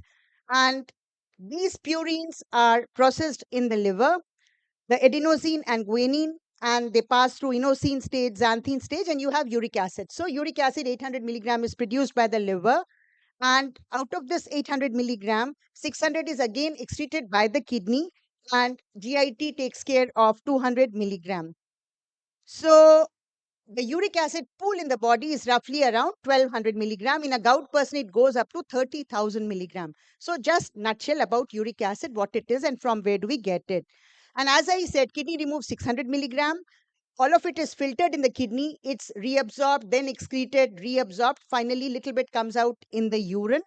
And the main part is played by the proximal tubule, and we have a lot of transporters there in the proximal tubule.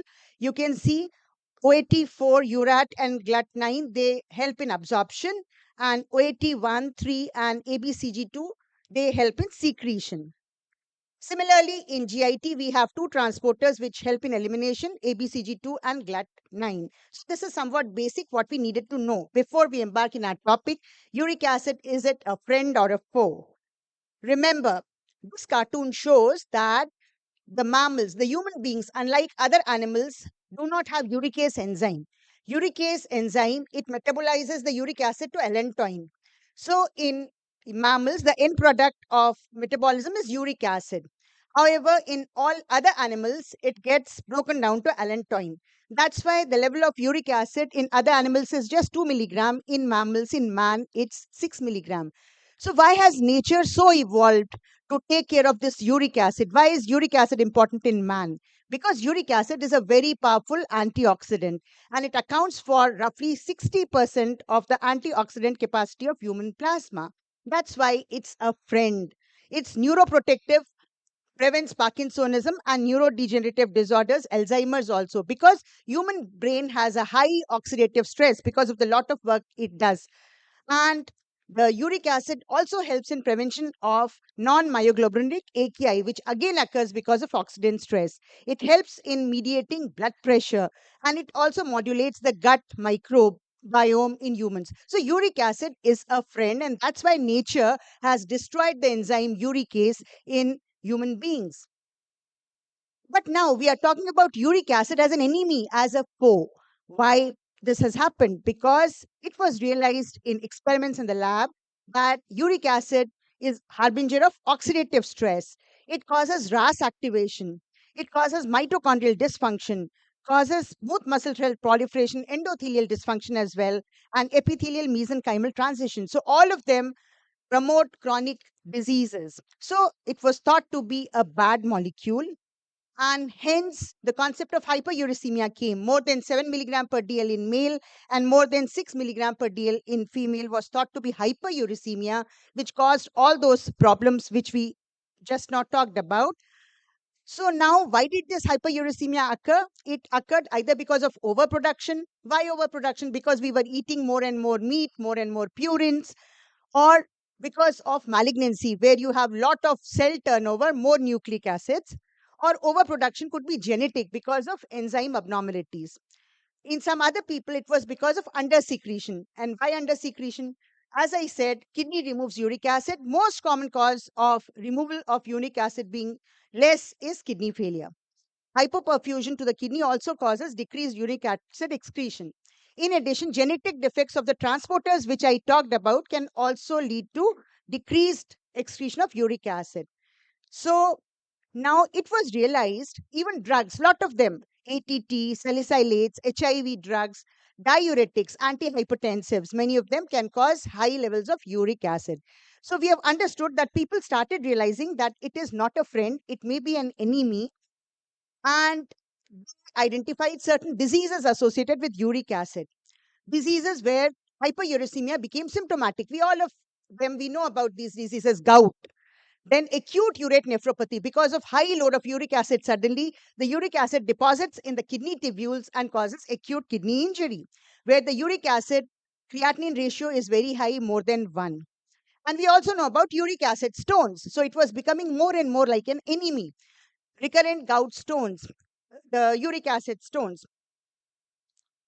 Then there was another entity. All the CKD patients had high levels of uric acid. So we have realized that symptomatic uric acid is bad.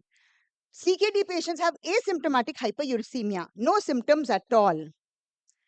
So there was concept that even asymptomatic uric acid is bad. Uric acid deposits in the kidney, causes a lot of oxidative stress, causes CKD, chronic interstitial nephritis, and the uric acid crystals sometimes were not seen on the biopsy because they were generally deposited in the medulla and special stains were required, which we were not doing. So they associated this kidney disease and called it gouty nephropathy. So uric acid, which was a friend, now became an enemy. Even asymptomatic hyperuricemia became an enemy. This research was going on in kidney field. In other fields also, high uric acid was found to be in cardiovascular disease, diabetic patients, metabolic syndrome, hypertension, insulin resistance, liver disease as well. Not only kidney, other diseases also, hyperuricemia was the culprit, completely asymptomatic but culprit.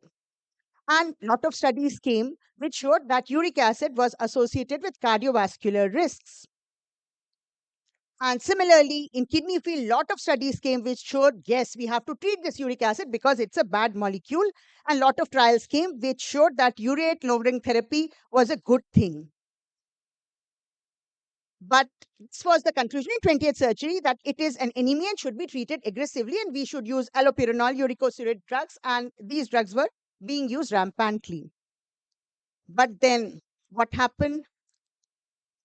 Again, negative studies came. There was a game changer study. That game changer paper was by Beck, which showed that this gouty nephropathy is a myth. Uric acid does not cause CKD.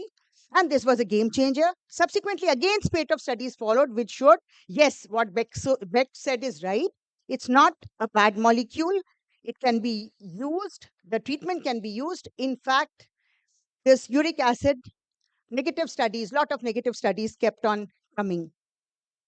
That there is no need to treat the uric acid because it does not cause any problem. Landmark study again was Pearl study, which was done in diabetic nephropathy patients, and you can read the summary. 530 patients were there. So there is no evidence of clinically meaningful benefit of reducing the uric acid. It's not a bad molecule. Don't reduce it. It does not cause progression of renal disease, so no need for uric acid lowering therapy. That was in diabetics. And again, we had in all patients, all CKD patients, CKD fixed study, which postgraduates should know. Again, same conclusion. Allopurinol was the molecule tested. Again, the same conclusion, that there is no need to treat it because it's not harming the kidney. Same study with febuxostat. Those two were with allopurinol, here with febuxostat. And again, this study showed that compared to placebo, febuxostat did not decrease the decline in kidney function. So uric acid is not bad. There is no point in reducing it. febuxostat, allopurinol should not be used. So this was the conclusion that asymptomatic hyperuricemia and chronic kidney disease, there is no need to treat it. It's not a foe. High uric acid is the effect of CKD and is not the cause of CKD. And treatment is mostly not required. And this was a paper by in NDT, uric acid and chronic kidney disease, which is chasing which. So they said that primary event is the chronic kidney disease, which is causing hyperuricemia and not vice versa. So the treatment with febuxostat, allopurinol all started coming down. Similarly, in the cardiovascular arena, like in the renal arena, again, same spate of studies. Again, Framingham study, meta-analysis, CARES trial, Cochrane review, again said same thing. Even in the heart arena also, the uric acid is not a bad molecule and treatment is not required. So the conclusion towards the closing of this century was uric acid is not a foe if it is asymptomatic. If it is symptomatic, you treat it. But if it is asymptomatic, it's not a foe. The overwhelming majority of patients with asymptomatic hyperuricemia need observation only and no treatment. And they told treat the patient, not the lab. Okay, we were very happy with this. But again, science is always progressing, and this is not the final word. There was criticism of Pearl study and Fix study. And what was the criticism? That they had taken normouricemic patients. There was a high dropout rate in both the studies, and the results hence may not be generalizable. Similarly, for the Feather study with febuxostat, they said that they have taken early CKD patients and hence they have not studied the effect of febuxostat properly. And then 2023, the study was there where you can see that they showed meta-analysis where the urate lowering therapy, use of allopurinol and febuxostat was found to stabilize the GFR and reduce the proteinuria. So we came a full circle. First said it is causing kidney disease. Then we said not causing kidney disease. And now again, it might cause kidney disease. So this confusion is in the field of asymptomatic hyperuricemia. Symptomatic, treat. Asymptomatic, what do we do after these studies? We have papers now that uric acid can cause CKDU also. That paper is also there. So, ladies and gentlemen, still more to do. We don't have a final word as to how do we go ahead with the asymptomatic hyperuricemia. So what do we do in the meantime? What does a clinician do in the meantime? You see so many cases of asymptomatic hyperuricemia in chronic kidney disease patients. Treat or don't treat? So simple answer is there are certain subsets which need to be treated. Do not treat majority of cases of asymptomatic hyperuricemia, but treat those who have high urine uric acid level more than 1100, uric acid crystals are present, hyperechoic renal medulla, uric acid crystals seen in the joint on CT, plasma xanthine oxidase level high, uric acid more than 8 with comorbidities, diabetic patient, cardiovascular disease patient, uric acid more than 13 in normal males and more than 10 in females, and autosomal dominant tubular interstitial kidney disease. So these are 7 indications where even patients with asymptomatic hyperuricemia you need to treat. Fine, so you have identified who to treat. We have decided symptomatic patients with gout, with stones, with acute uric acid nephropathy, and asymptomatic hyperuricemia with those 7 indications we have decided to treat. How do we treat? Complete history, physical examination, routine investigation. Special tests are imaging of the joints to look for the uric acid crystals we would otherwise miss. Plasma xanthine oxidase activity, it's not available though in most of the labs because it's a marker of intracellular uric acid. Urate crystals in the urine, 24 hours urine uric acid. Normally it should be up to 900 milligram per day. Fractional excretion of uric acid and urine uric acid creatinine ratio. So the dark ones are the special tests which we do in cases of uric acid disease conditions. What are the goals of treatment? Symptomatic patient, bring it down less than 6. Asymptomatic patient, bring it down less than 8. How do you bring it down? Simple, start with lifestyle. Lifestyle, weight reduction. Stop the drugs which promote hyperuricemia. Reduce alcohol. So do all alcoholic beverages contain high purines and uric acid? Remember, beer has the highest. You can see 6 milligram per DL. Whiskey, wine, all have less than 1 milligram per DL. So if you are not going to avoid the beverages altogether, at least stick to the ones which have lesser amount. Adequate hydration, that's more than 2 liters per day. Drugs, we are all familiar. Commonest drug is xanthine oxidase inhibitor. Oldest one still the most popular, allopurinol. Dose is for a normal person 300. Renal failure, you start with 50 or 100. Febuxostat is the second choice if the patient does not tolerate allopurinol. Then you have uricosuric drugs, which are less commonly in use. They are used when the uric acid secretion is less. Xanthine oxidase inhibitors are used when the uric acid production is high. Then the third line drugs are rasburicase and pegloticase. Both of them can be used in acute situations and chronic situations as well. And now we have wonder drugs, SGLT2, which also bring down the uric acid level, losartan, fenofibrate, as well as sevelamer. Acute urate nephropathy, apart from using the drugs, adequate hydration, hemodialysis, and remember, this is one condition where you don't do alkaline diuresis because it causes precipitation of crystals. And acute gout attack, we know NSAIDs, colchicine, steroids, and monoclonal antibodies. So, ladies and gentlemen, what have we understood? Is uric acid a friend or a foe? It's a friend if you handle it properly, and it's a foe if you don't know what to do with the levels of uric acid. As I said, always treat symptomatic hyperuricemia. It's a foe, it's an enemy. You have to immediately treat it. For example, gouty stones, gout, acute urate nephropathy. Treat it. Do not treat asymptomatic hyperuricemia most of the times, except few conditions which I told, where you have uric crystals in the urine, or you have hypogenic medulla, or you have high levels of 24 hours urine uric acid, or whenever you have crystals in the other joints as well, or very high levels, more than 13, more than 10, so on and so forth. So those are specific conditions where you will end up treating asymptomatic hyperuricemia. The treatment generally is lifelong, so you have to take care of the cost as well as the side effects of drugs. So I conclude saying, have a holistic approach. Always treat the patient, not the lab. So thank you for a very patient hearing, and I'll be happy to take if there are any questions.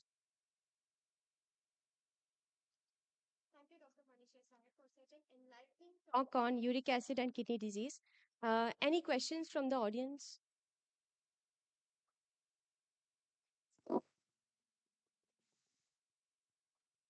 Ma'am, I agree with you that asymptomatic hyperuricemia should not treat it. But the uric acid report is such by patient seen himself and start the treatment himself. It's very common. So uh, even if he sees 6 or 7, he start the treatment. This is a problem. Absolutely. You bring up a very practical point, Dr. Anurag. So we have to constantly educate the patient. Same problems we face. 6.3 patient panics and comes, but it's 6.3 doctor, the report says 6 and all that. So a couple of things we have to, keep in mind. We have to tell them that the uric acid lowering drugs are effective, but they should not be confused with candy. They have their side effects. Allopurinol, which is the basic chief drug for management of hyperuricemia, it can cause a fatal hypersensitivity reaction.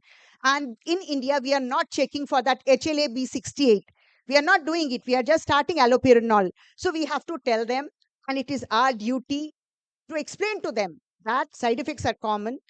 God has deleted that uricase enzyme in human beings for a purpose. Uric acid is an important antioxidant in human body, taking care of 60% of antioxidant capacity. You can tell the patient more Parkinsonism, more Alzheimer's, all those are related diseases. If you bring down the uric acid level too much, maybe if nothing else works, at least that will. So I think education is more important, educating ourselves and our patients. So I think that would be the right way to go. Any other question? There is a recent concern regarding increased cardiac toxicity with Febuxostat. So what's your take on using Febuxostat on a regular basis? Absolutely. So another wonderful question. So CARES trial was done, which led US FDA to put a black box warning against Febuxostat because, again, cardiac toxicity was reported in that trial. But again, there was criticism of that trial as well. And other trials are going on to find out if it's really toxic to the heart. But as I said, use a drug when indicated. Febuxostat is not the first choice. You don't have years of experience behind Febuxostat. Where you have that with allopurinol, go for allopurinol. CARE study is very much there, but there are other articles coming up which are now negating the CARE study. They say that CARE study also, there were some problems. It had some lacunae, and hence we should not label febuxostat as completely bad molecule. Longer follow-up is required. And one more point I would like to make, which I didn't mention in the talk, is there is another thing called normouricemic gout, which we also clinicians face a lot: pain, joint pains, and normouricemia. Remember, most of the times, if we do the uric acid level in the fasting state in the morning, you will get a low level. So if you have a scenario like normouricemic gout, generally look for repeat values of uric acid. And generally after a flare, the uric acid somehow levels come down. So the answer for a normouricemic gout is again repeated. You will get a high level. Postprandial uric acid also would be a good way to go. So that would be my message. So I hope I answered your question. So thank you.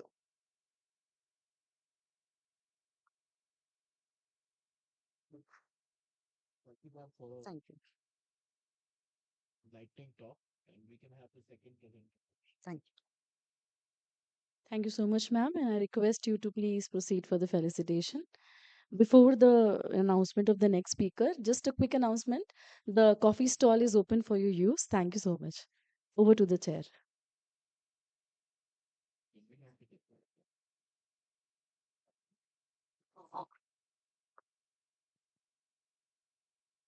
The second doctor of this session will be Dr. Anurag Gupta.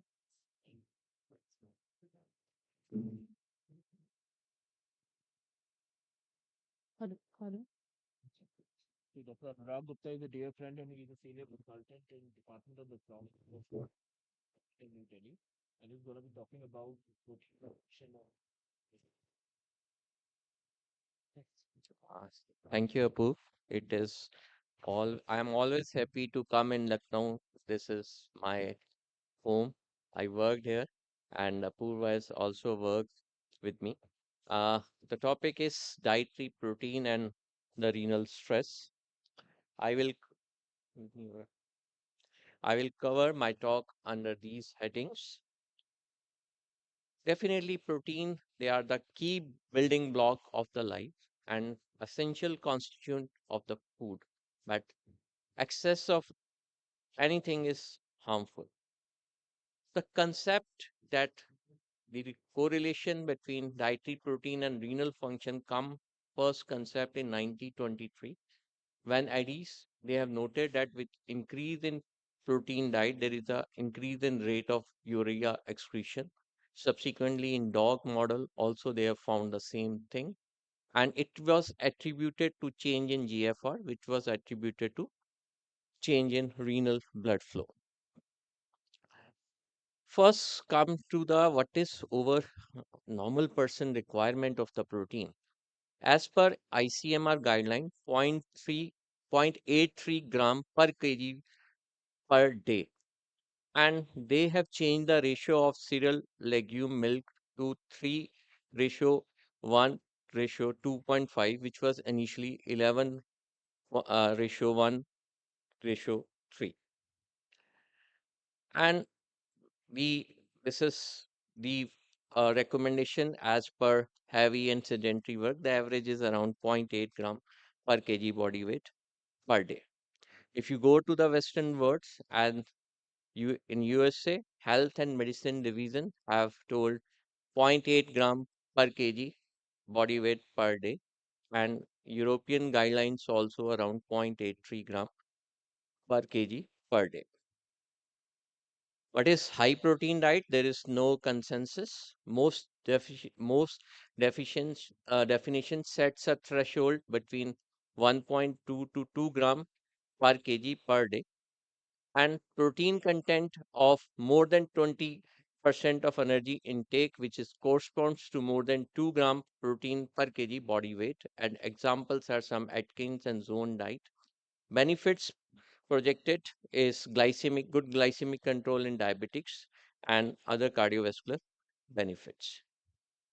So what are the various guidelines suggested? Very low protein diet 0.2 to 0.55, and low protein diet 0.6, 0.5 to 0.6, diabetic 0.6 to 0.8, and moderately high protein diet 1.2 to 1.5, and the various indication of giving these diet. Moderate low protein diet usually recommended for adults, uh, on not for adults without but at a high risk of CKD like solitary kidneys, diabetes, hypertension.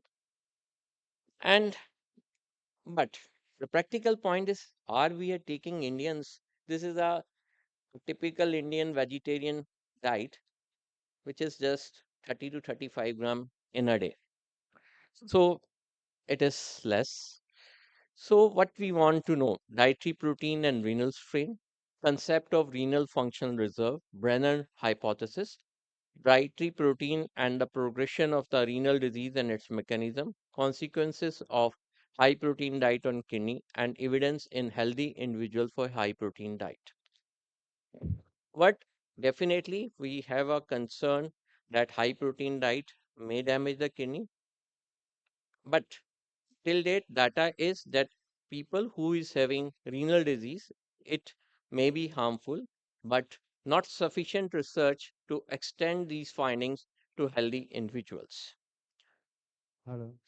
Uh, Significant and increased consumption of dietary protein increase urea excretion by the kidneys, and this may be significant energetic cost to the kidney and represents the physiological strain associated with increased protein intake. So word strain is misleading, giving its negative connotation. This slide is important. The renal reserve is the ability of the kidney to increase their basal glomerular filtration rate by at least 20% after a protein overload. So, and this is important thing. This is the 100% functioning nephrons. The gradually, when they're decreasing, there the functional reserve start declining. So, the early marker is if you give the protein challenge of kidney disease, there will be loss of the functional reserves. And the various mechanisms are in the form of physiological mechanisms, effector hormones, local mediators. Then a paper published by Brennan in NAGM in 1982, where he studied the dietary protein intake and the progressive nature of kidney disease, role of hemodynamically mediated glomerular injury in the pathogenesis of progressive glomerulosclerosis in aging, renal ablation, and intrinsic renal disease. Means already persons have a underlying CKD. They propose that increased protein intake in these patients causes increased glomerular pressure and further renal injury. This is the flow chart. Unrestricted protein intake and decreased number of functioning nephrons will causes the increased glomerular blood flow, increased glomerular capillary pressure, and glomerulosclerosis.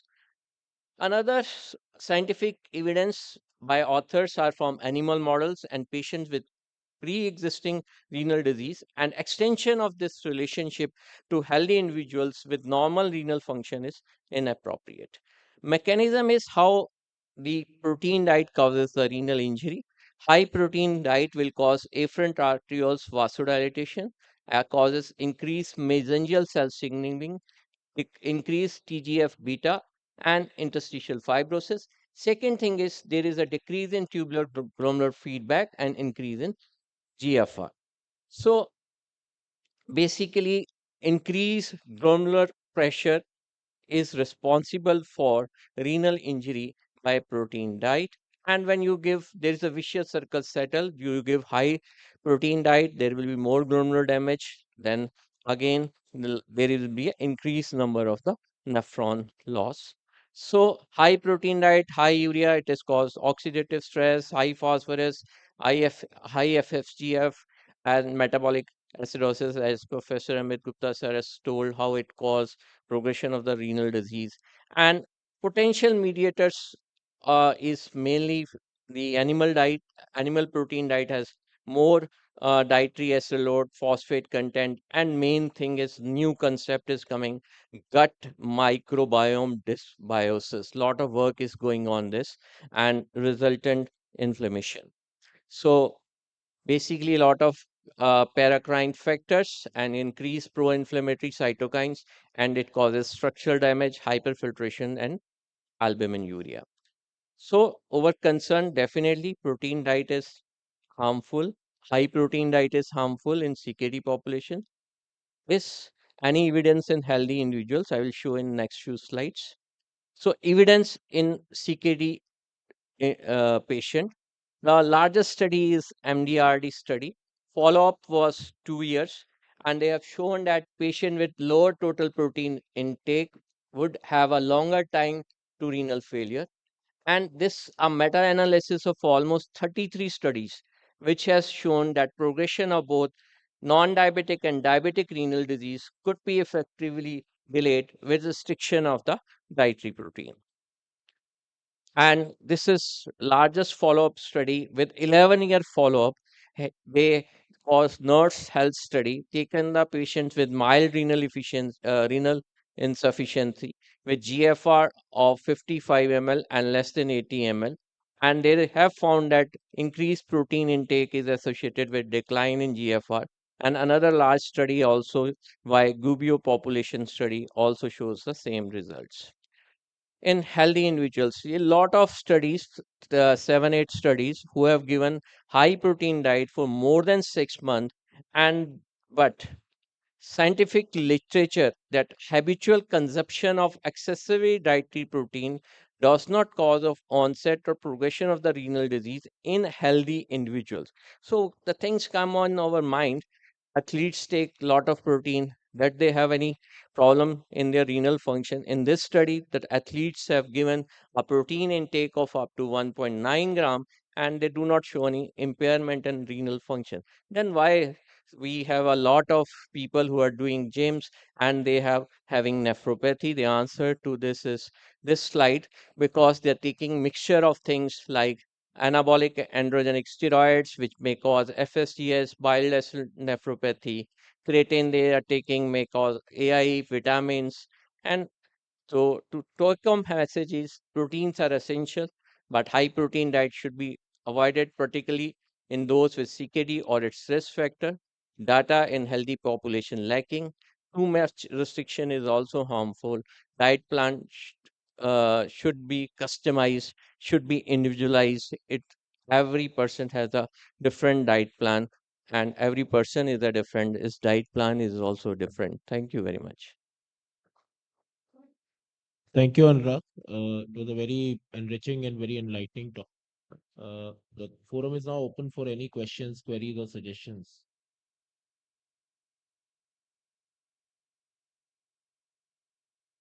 Sure.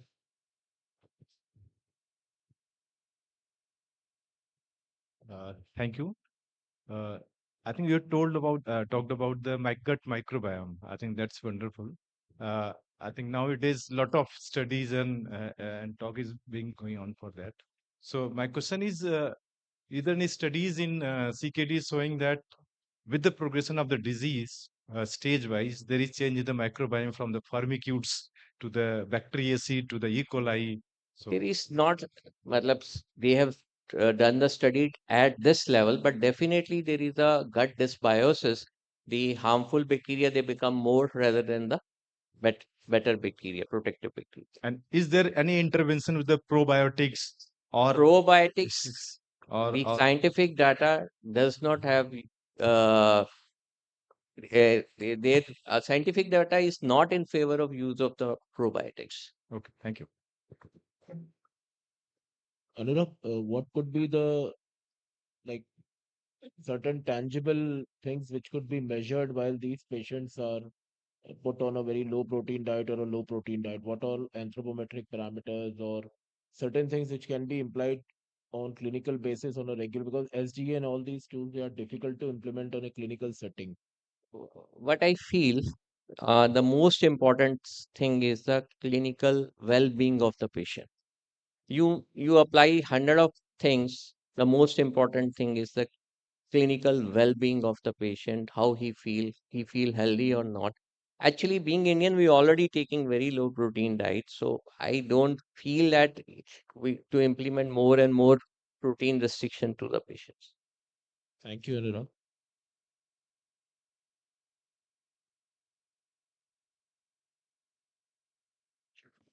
Thank you so much for the wonderful session. I thank the chair and I request you all to please join us for the felicitation downstairs.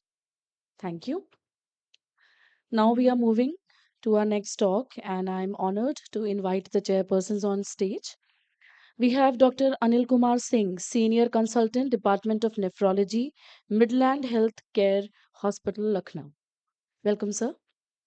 Dr. Abdullah, Assistant Professor, Department of Nephrology, SGPGIMS, Lucknow. Please keep the applause going. We need the motivation. Thank you. Dr. Santosh Maurya, Assistant Professor, Department of Nephrology, MLMNC, Prayagraj. Dr. Kanchana Zaveriwal, Chief Nutritionist, Scope Hospital, Lucknow. And Miss Mridul Vibha, Senior Nutritionist, KGMU, Lucknow. Welcome. I request the chairpersons to introduce our first speaker.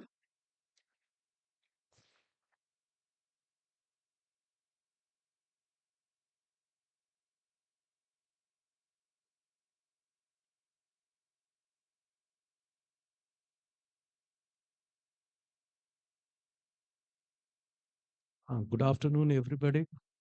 The next topic we have is dietary protein and renal stress, and that would be, sorry, the next topic is, should plant-based diet be the preferred dietary approach to keto analog supplemented diet in CKD, by Dr. K.S. Nayak from Hyderabad. Thank you, chairpersons. Thank you, especially Narayan Prasad.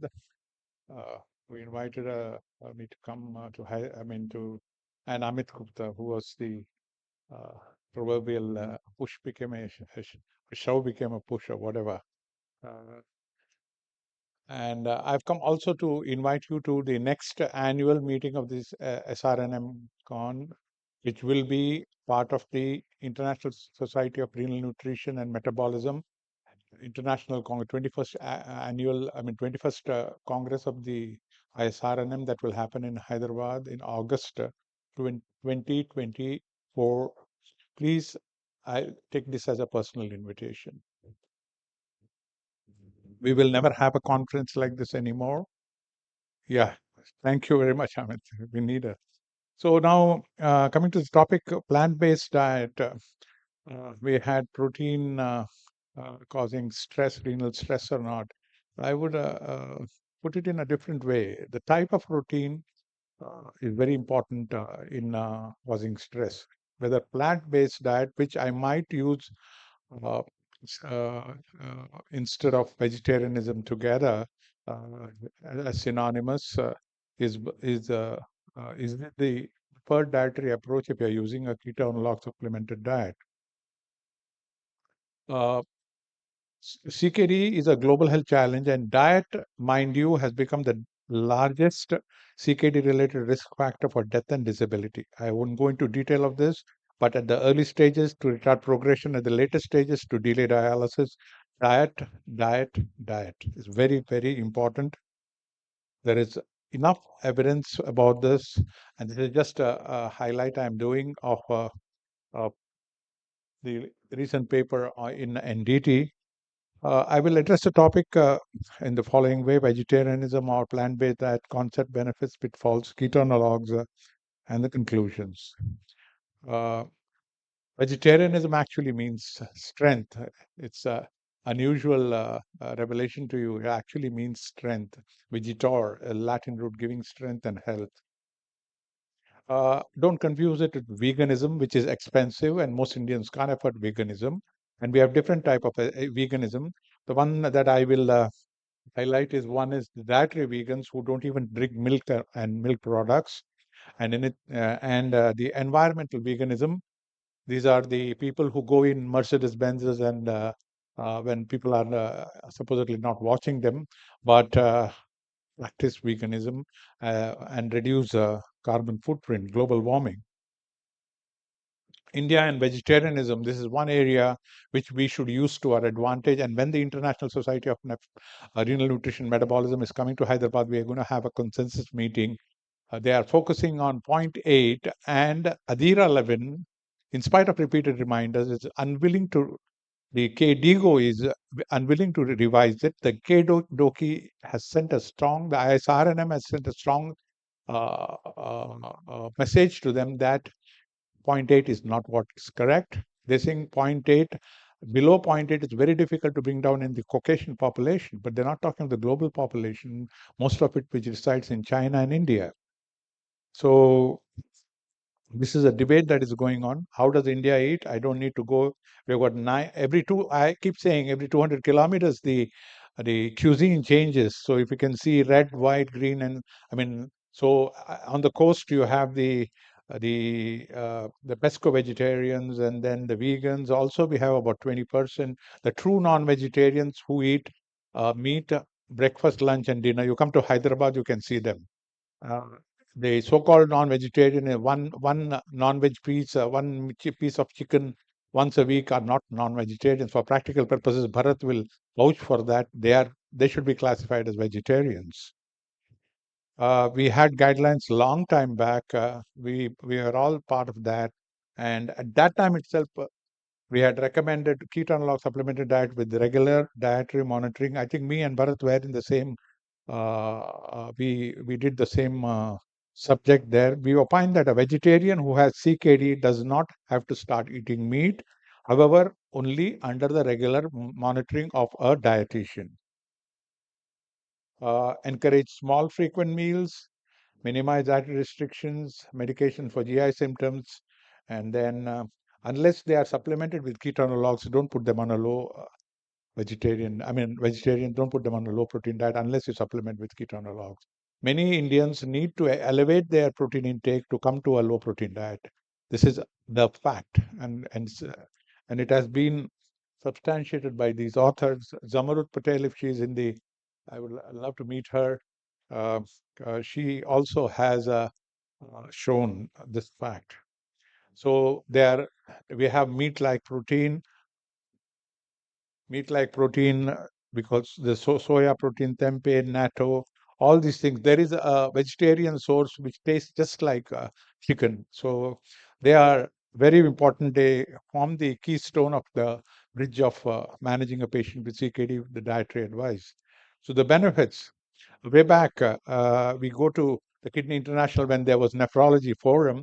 Human volunteers fed for 3 weeks with a vegetable-based diet, 10 patients only, and an animal diet, N10, both with the same amount of protein. So the conclusion was those who were on the same amount of protein but on vegetarian, same amount of protein on animal, when they were changed over, you could see that the EGFR and the renal plasma flow came down when they were shifted to a vegetarian diet. So the most important thing is protein modified. That is what my previous speaker I wanted to highlight. Protein modified rather than protein restricted is the one that causes de-stresses the kidney. I'm not going to go into details because of time, but Eric's study, these are all the major studies, the primary endpoint being a decrease in GFR more than 25% from baseline, 2,632 cases followed up for a very long time. That was for 23 years, and showed that plant-based diet was far superior. Same thing with the NANES diet and the Adventists. The Adventists are known for presenting a health message that advocates vegetarianism. Their favorable association should be considered carefully, however, before giving dietary advice. Kamer Kalantazade, good friend of mine for the past almost 3 decades. He's the one who used the word Plado diet. This is a mirror image. I'll come to that. So he speaks of a low sodium, low protein diet, and that he has clearly shown preserves the residual renal function. This is a graph which my previous speaker showed, but in reverse. So a plant-based diet constricts just like the renin-angiotensin system RAS inhibitors. It produces a vasoconstriction, reduces the intraglomerular pressure, dilates the afferent arteriole, and preserves the kidney. He had a major 2019 review article in the NEGM. Decreased acid load, Amit really took that issue head on. Plant-based diet have lower acidogenicity, and oral oral bicarb is supposed to be more beneficial than IV bicarb. This is very important. And Donald Wilson is considered the father of metabolic acidosis in CKD management, and he says that we are initiating in CKD the vicious cycle because of acidemia. Acidemia, which I think Amit spoke of, more acid excretion, upregulation, and all the paracrine and the hormones, including angiotensin 2, and all of them increase. They produce interstitial fibrosis, which causes damage, which causes more acid excretion. So that is the problem of metabolic acidosis leading to progression of CKD. Vegetarian and blood pressure, you can see here so many studies. We have enough data to show they all reduce the blood pressure, and blood pressure we all know causes progression of chronic kidney disease. Type 2 diabetes, definitely less. This was spoken to. A plant-based diet tighten the tight junction and prevent the movement of the pathobiont into the intestinal. This is confirmed, and there is no doubt about it. And red meat, especially, these cause a change in the gut microbiome, which leads to all the SGF2, the LPS, the lipopolysaccharide, and TMO increase. Reduce phosphorus and potassium burden. If there is fiber, people have a feeling you give them a fiber diet, it has got more potassium, there will be hyperkalemia. It's not true. It's the transit time in the intestine which is important, and a high fiber diet reduces the transit time. There's less time for potassium to be absorbed. Phosphorus, so there is no hyperkalemia. Phosphorus is always there, without which sodium and phosphorus in processed food. Always avoid processed food. So plant-based diet with whole fruits and vegetables lessen the likelihood of potassium-based additives that are often found in meat products. Pitfalls, we need a good diet team. Risk of protein energy wasting unless ketone log supplementation. A lot of deaths in the old age in CKD are related to sarcopenia and osteopenia. Bathroom falls are the beginning of the downfall of a patient.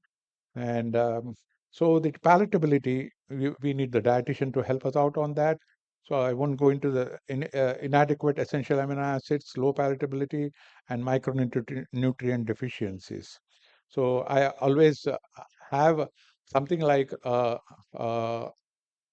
low protein diet counseling. We only use the Harpenden calipers. Don't use the calipers which are made of plastic, because the more you press, the lower you get the reading. You always use the standardized, though it costs more than ₹100,000 is worth investing on a Harpenden calipers. And we have talked of bioelectric impedance assessment. Vegetarianism and ketonologues.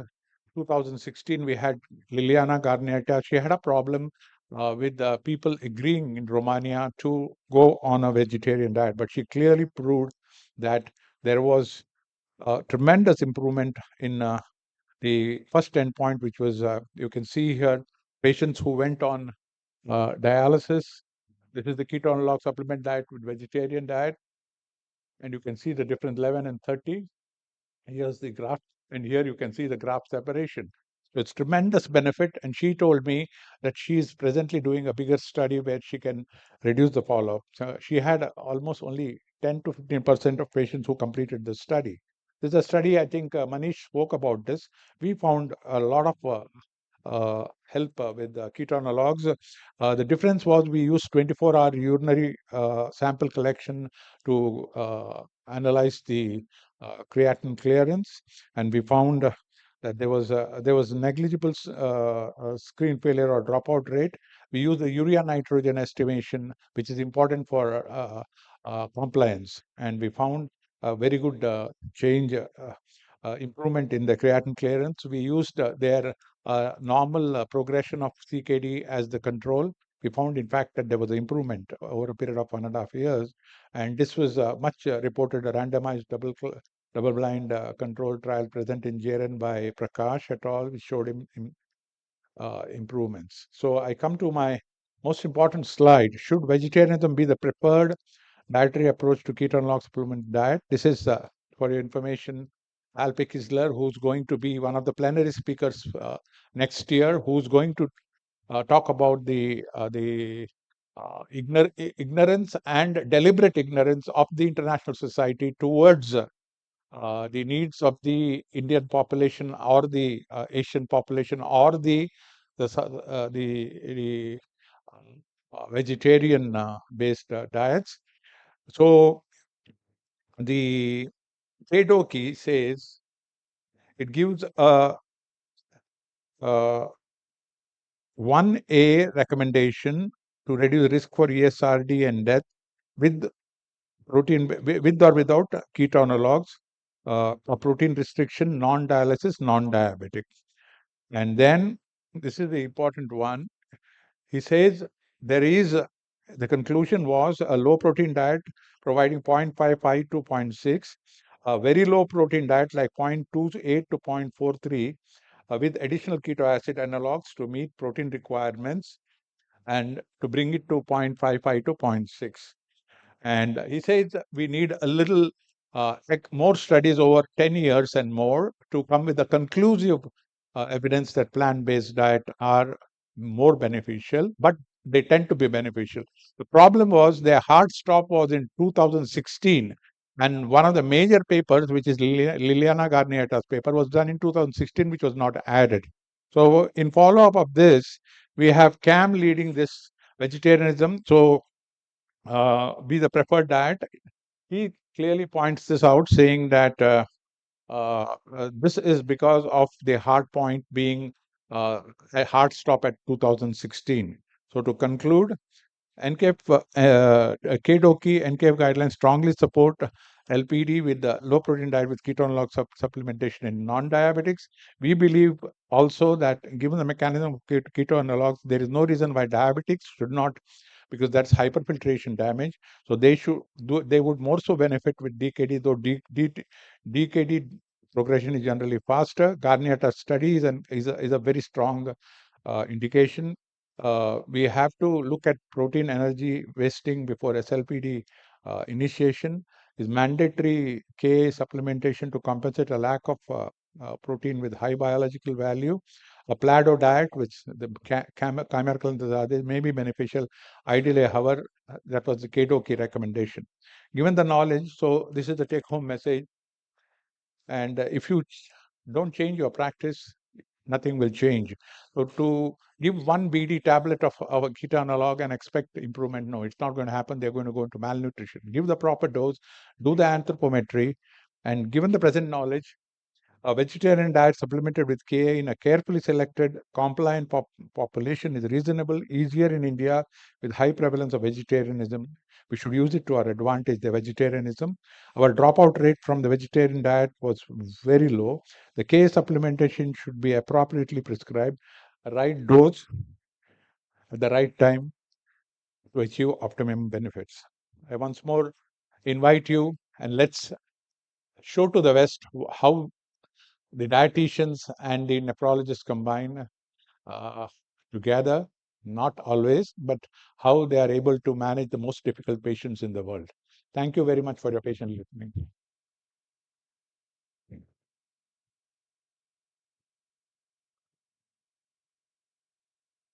Thank you, Dr. Mack, for the wonderful presentation. And now we know from his talk that the vegetarians are not losers. At least in patients with CKD, if you are a vegetarian, you are an advantage. And now we are open to questions.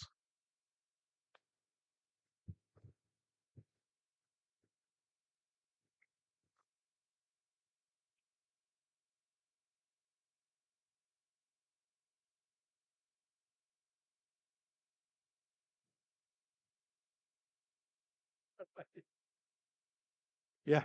Thank you, sir, for excellent presentation. One question is that when in case of India, when patient came to the first time as a CKD and malnutrition, protein is a negative balance. ठीक है, at that time we start the protein restriction, or first we suggest patient said that the first we need our the nutrition, we maintain our protein, we maintain our muscle mass first. So at that time we start plant-based diet, or first we give the qualitative protein by the animal diet, first maintain the protein, then after that shift from animal protein to the plant protein, sir.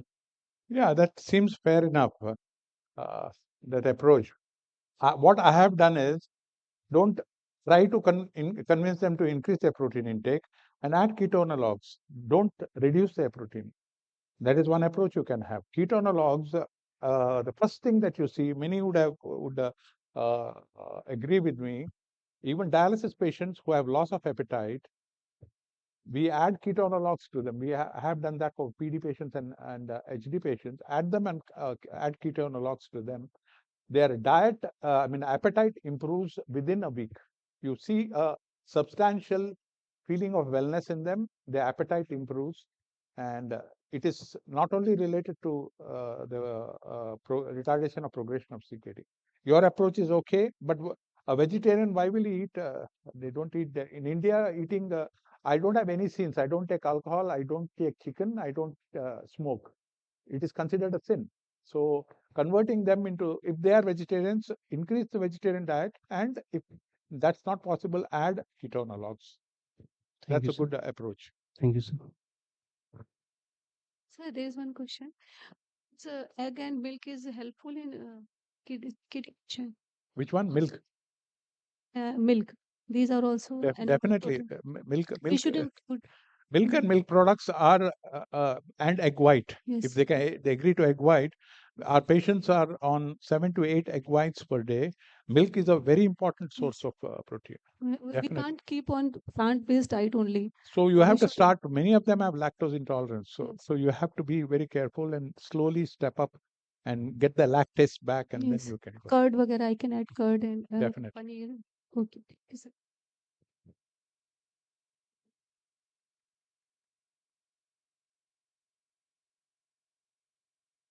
As DOGI guidelines suggest.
The chair for the inviting the next speaker. We have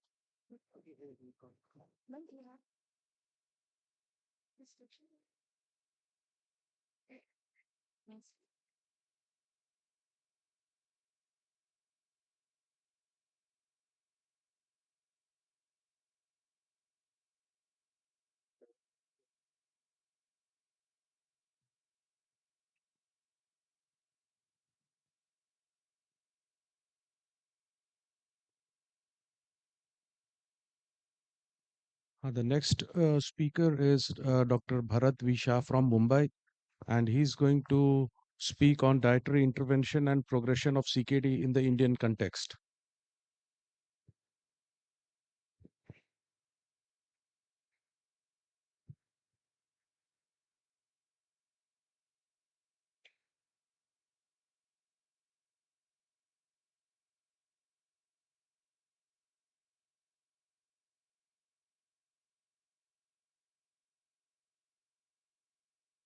Good afternoon. Sorry for the delay in my presentation. The flights got delayed.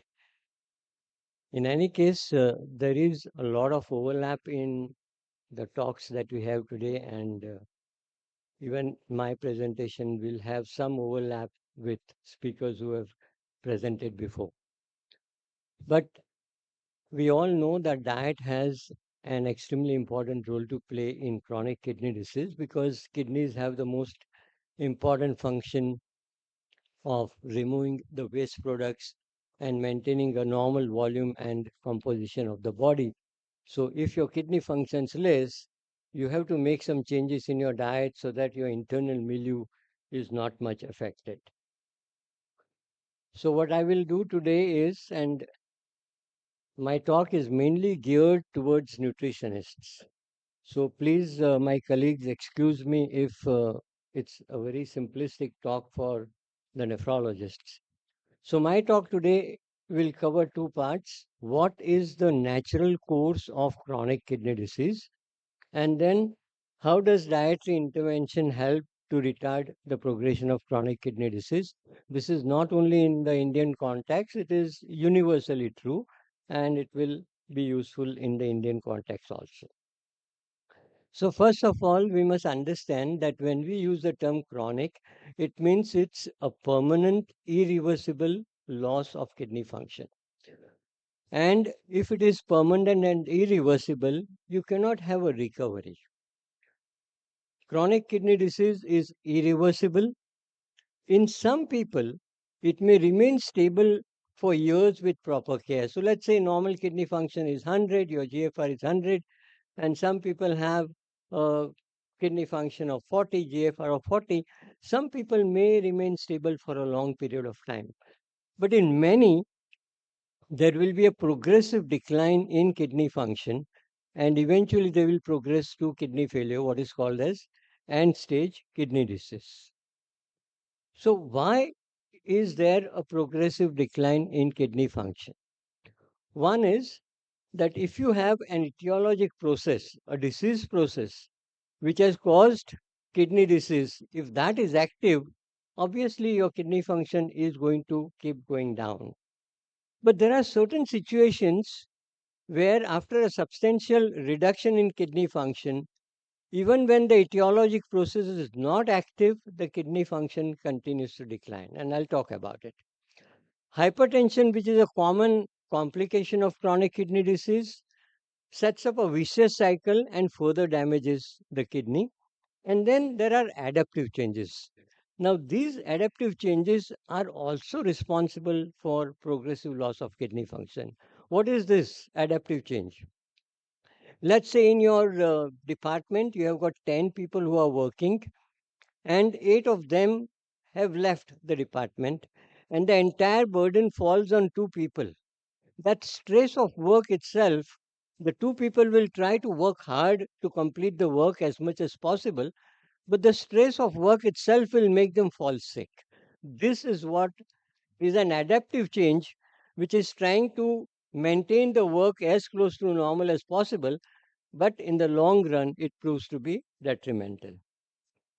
So this is what happens. Dr. Nayak showed that picture, that how does adaptation occur? Even if your 70% of kidney mass is gone permanently, the remaining 30% of the kidney will do the work of 50% renal mass. So there will be dilatation of the afferent arteriole. You know that there are 1 million nephrons in each kidney, and the nephron receives blood through afferent arteriole. So this afferent arteriole will dilate, the efferent arteriole will constrict, there will be increase in glomerular capillary pressure, and filtration at each single nephron level will increase. And that is how it tries to maintain the renal function as close to normal as possible. So if your 70% of renal mass is gone, your GFR should drop to 30, but actually it will be maintained at about 50 because of increased single nephron glomerular filtration rate. These adaptive changes could be minimized by dietary protein restriction, because what is the work of kidney? Is to excrete the end products of protein breakdown. So logically, if you reduce the load on the kidney, you will reduce, if you reduce the load of proteins, then you will reduce the load on the kidney. And this is what was observed in experimental studies. So let's look at dietary intervention and progression of CKD in Indian context. Actually, it is for anyone. One is dietary intervention for blood pressure control. And there is no question that good blood pressure control has a great role in retarding the progression of kidney disease. And one simple way to do it, because in kidney disease, it is a volume overload, which is because of the salt that is responsible for hypertension. So salt restriction helps in retarding. And the next thing is dietary intervention to minimize these adaptive changes, and that is protein restriction. So besides minimizing this, by reducing your protein, you reduce your acid load, you reduce your phosphorus load, you reduce your potassium load. So protein restriction is one important intervention in chronic kidney disease.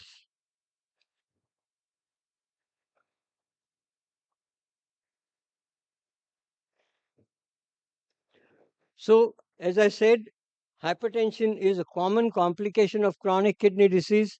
Anyone with high blood pressure must get evaluated for kidney function. Unfortunately, even today, that does not happen. And this hypertension, in turn, will set up a vicious cycle and cause progressive kidney injury.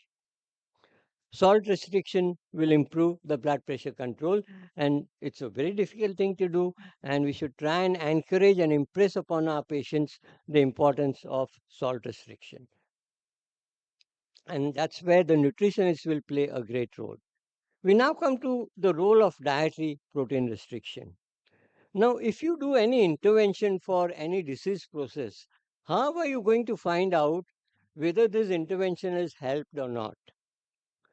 So in 1976, Mitch and his colleagues, they studied patients with chronic kidney disease, and they found that if you look at creatinine, it rises slowly and then it rises very rapidly. And this is what people don't understand.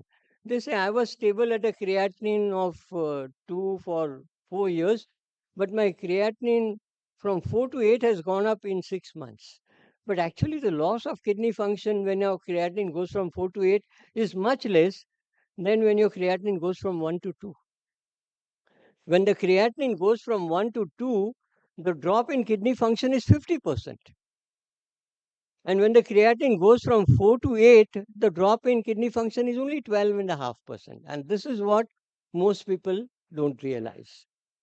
So, because of this curvilinear relationship, they said that if you convert creatinine value into 1 upon creatinine, it will be a linear decline over a period of time.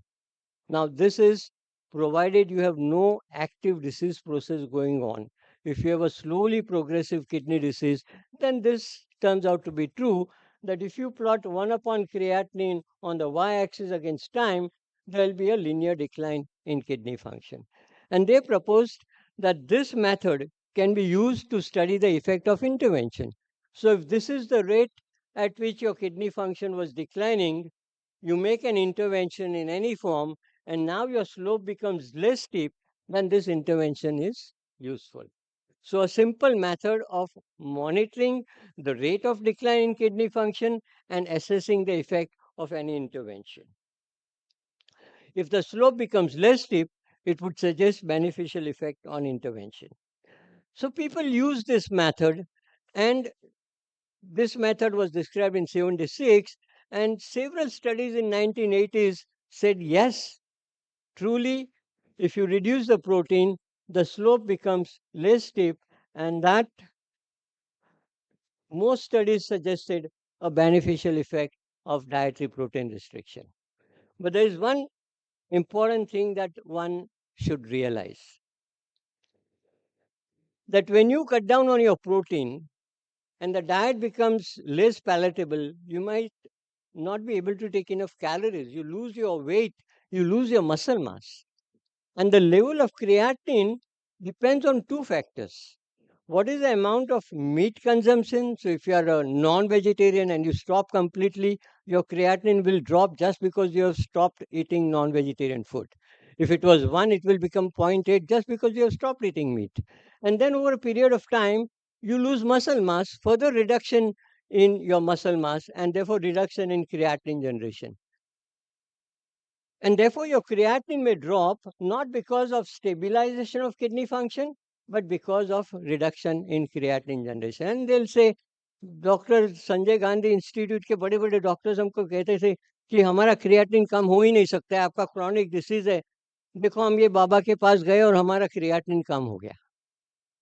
This is what most people do not understand, that creatinine generation reduction is also an important factor in reducing the level of creatinine when you impose a very strict diet. So the slope may become less steep due to slow rate of decline in kidney function, but it can become less steep also due to decrease in creatinine generation. And with severe dietary restriction, even calorie intake goes down, patients lose weight and muscle mass, and the slope becomes less steep due to decrease in creatinine generation. So the next point is, how much should the protein be restricted to? A person can remain in nitrogen balance with protein restricted to 0.6 gram per kilogram per day. And we have found that even without asking people to restrict at a level of CKD stage 3, many vegetarians don't eat too much of protein. So those cases do not need much restriction. But if you want to restrict, you can restrict it to 0.3 gram per kilogram per day by supplementing essential amino acids or keto analogs of essential amino acids. So what are these keto analogs? I'm sure someone must have covered. They are deaminated essential amino acids.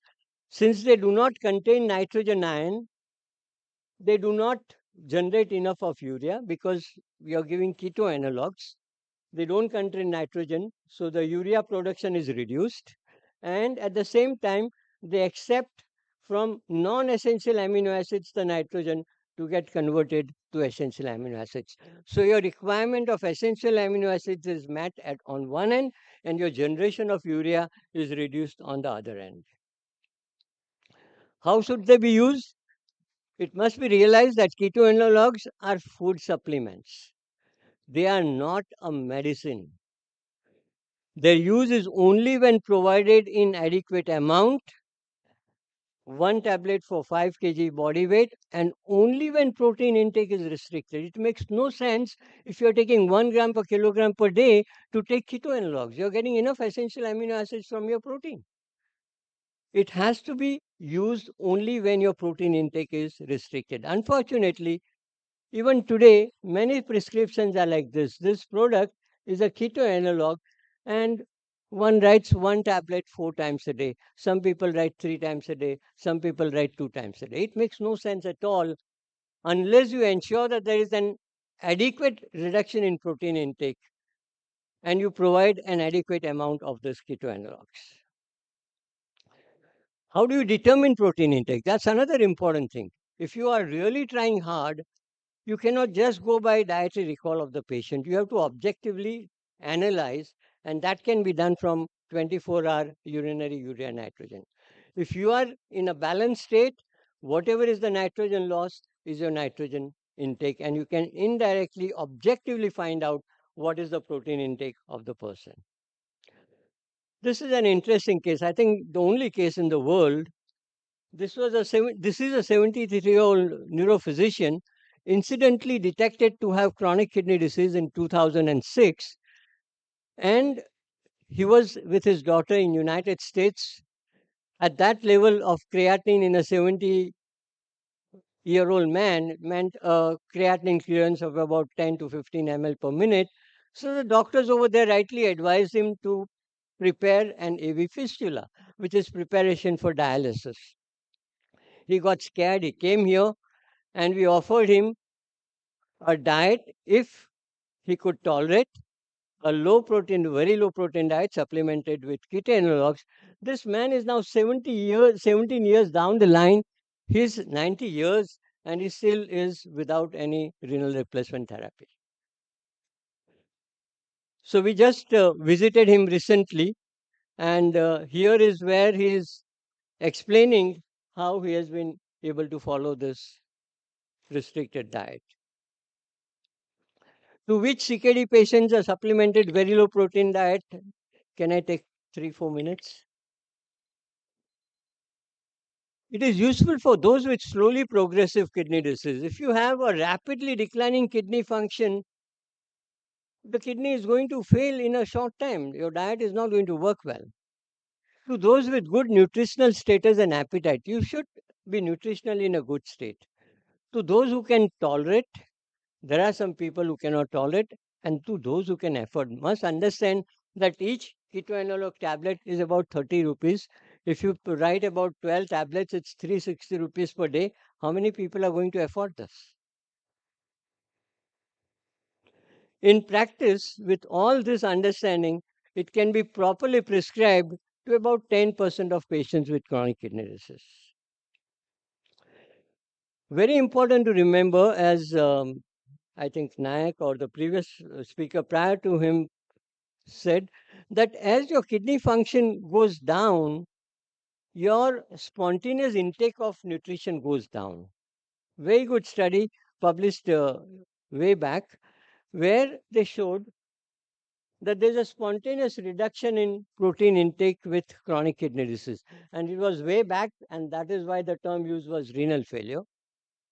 And you can see that as the kidney function went down, the creatinine clearance or GFR went down, there was a reduction in protein intake and reduction in creatinine excretion, meaning loss of muscle mass. Same thing was observed in the modification of diet in renal disease study. There is a spontaneous reduction in protein intake. This was before patients were enrolled in the study as the kidney function keeps going down. We too observed, we looked at body mass index in 500 plus patients with different stages of chronic kidney disease, and there is a tendency for the body mass index to drop as the kidney function declined.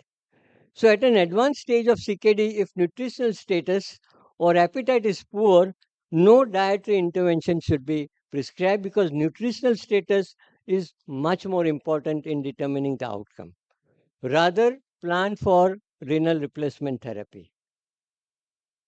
What can we do to improve nutritional status?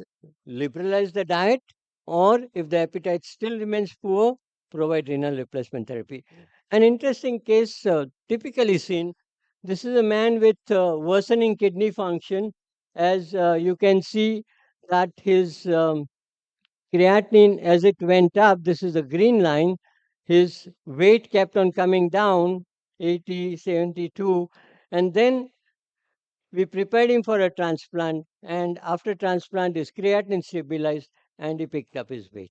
This is what a good kidney can do. So, in summary, it must be stressed that not all CKD patients are same. Diet must be individualized. There is nothing like a CKD diet.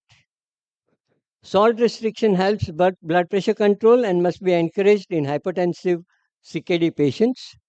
There may be a few CKD patients who are not hypertensive. Don't ask for salt restriction. Dietary protein restriction is significantly useful, mainly in those with slowly progressive kidney disease. For a patient who has poor appetite, significant weight loss, and who is malnourished, one must forget all dietary restriction and allow unrestricted diet of patient's choice. And at an advanced stage, better to initiate renal replacement therapy. Thank you. Thank you so much. I would thank These are some of our publications you Dr. can. Bharat Shah on behalf of the organizers and everybody. And since we are running short of time, we won't be having any questions. Thank you. Thank you so much, Speaker Sir. And the chairpersons, I request you all to please proceed for the felicitation. Thanks for sparing your precious time. Now we are moving towards the session 3, and the session 3 is a panel discussion. I am deeply honored to invite the moderators and panelists on the stage. As moderators, we have with us Lieutenant General Dr. Prem P. Verma, Senior Consultant Nephrologist uh, from New Delhi, Dr. Shruti Tapiawala, Senior Consultant Nephrologist, Global Hospital, Mumbai, and SIR HN Reliance Foundation Hospital and Research Center, Mumbai. I welcome you all on stage. Thank you.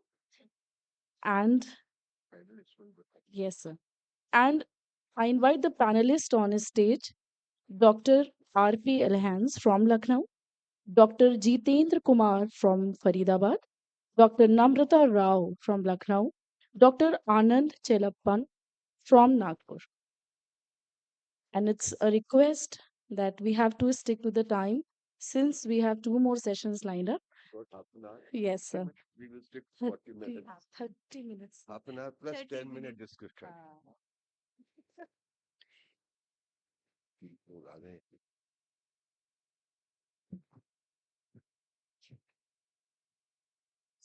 Start करना है। ठीक है, बिल्कुल, I'll call you for the case.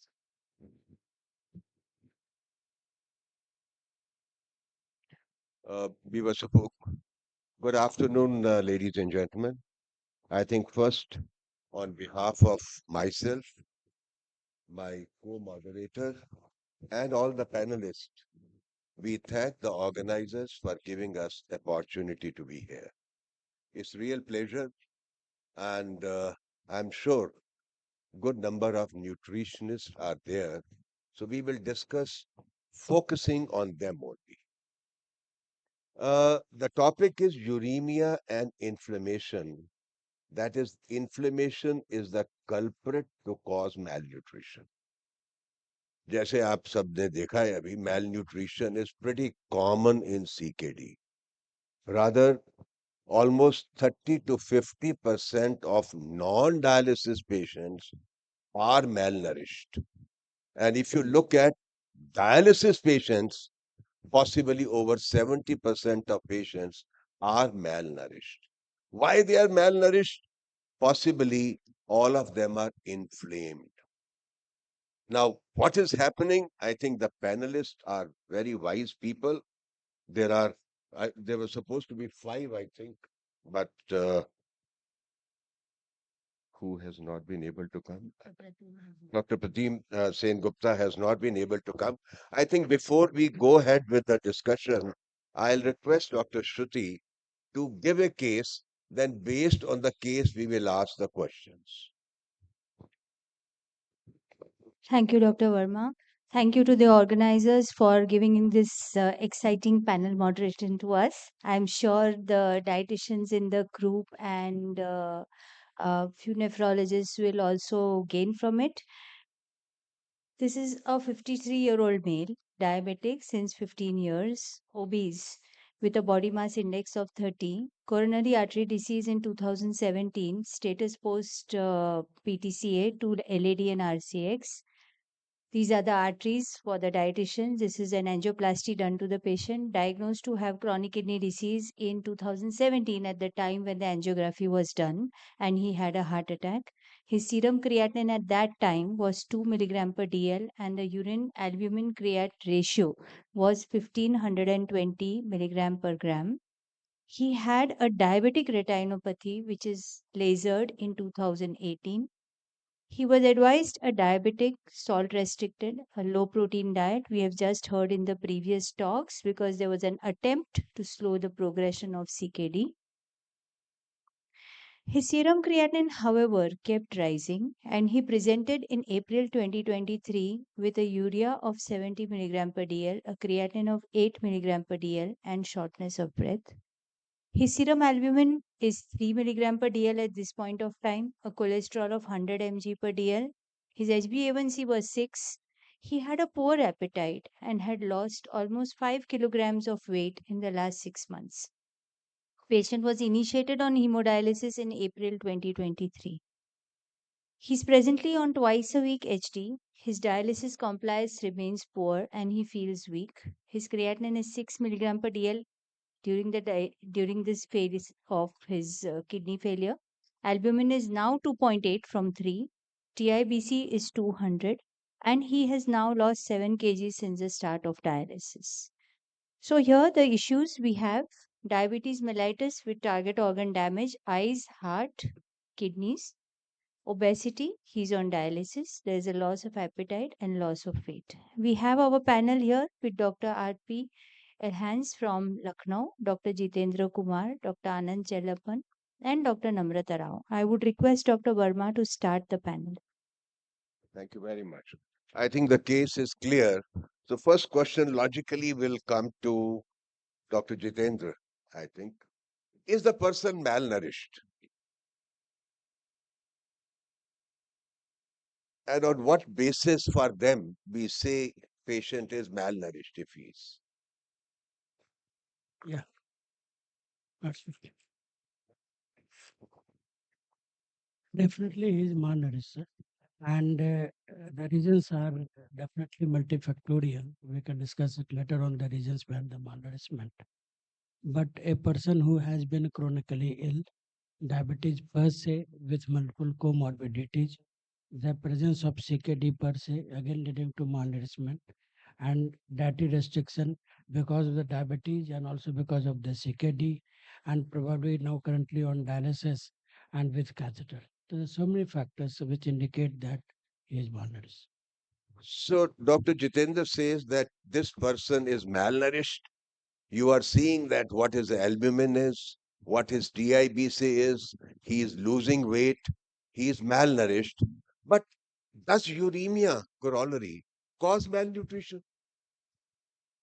If you look at the uremia, this doesn't come alone, as is clear in this particular patient. There are so many reasons.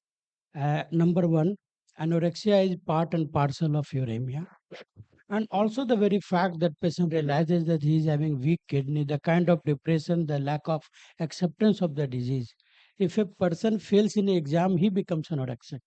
Imagine the psychological state of mind of a person who has just been diagnosed that now he will require dialysis. And many of the times we forget, we the physicians forget that aspect, how to imbibe hope in that particular patient that this may be end of the kidney but not the end of the life.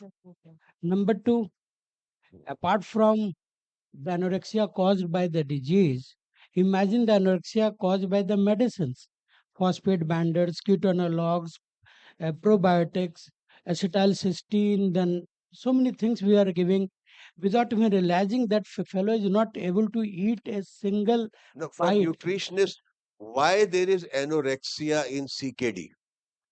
I think you can, if they are not answering, you can answer also. Why there is anorexia?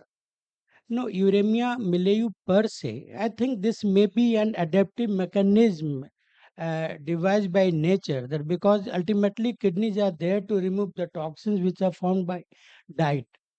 So in the era, it may have been adaptive mechanism pre-dialysis era that body is trying to adapt by anorexia, restricting the calorie, restricting the nutrients so that we are not taking enough nitrogen, so that we are not making enough toxin. But in today's era, when dialysis and so many modalities are available, we are in fact postponing the corrective mechanism because of our psychological bent.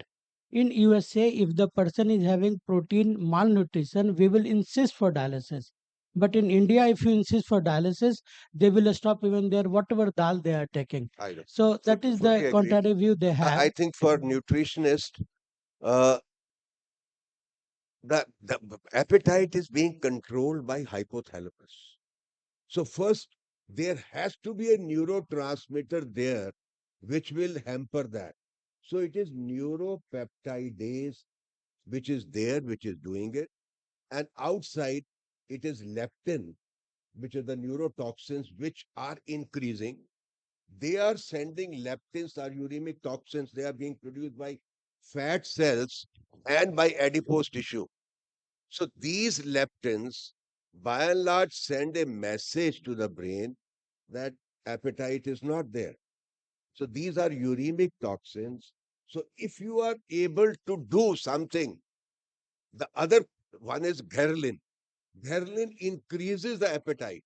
So therapeutically, if tomorrow a ghrelin product comes, you start giving to the person, the appetite will improve. So what I was saying that एक तो भूख नहीं लगती फिर हम खाने भी नहीं देते.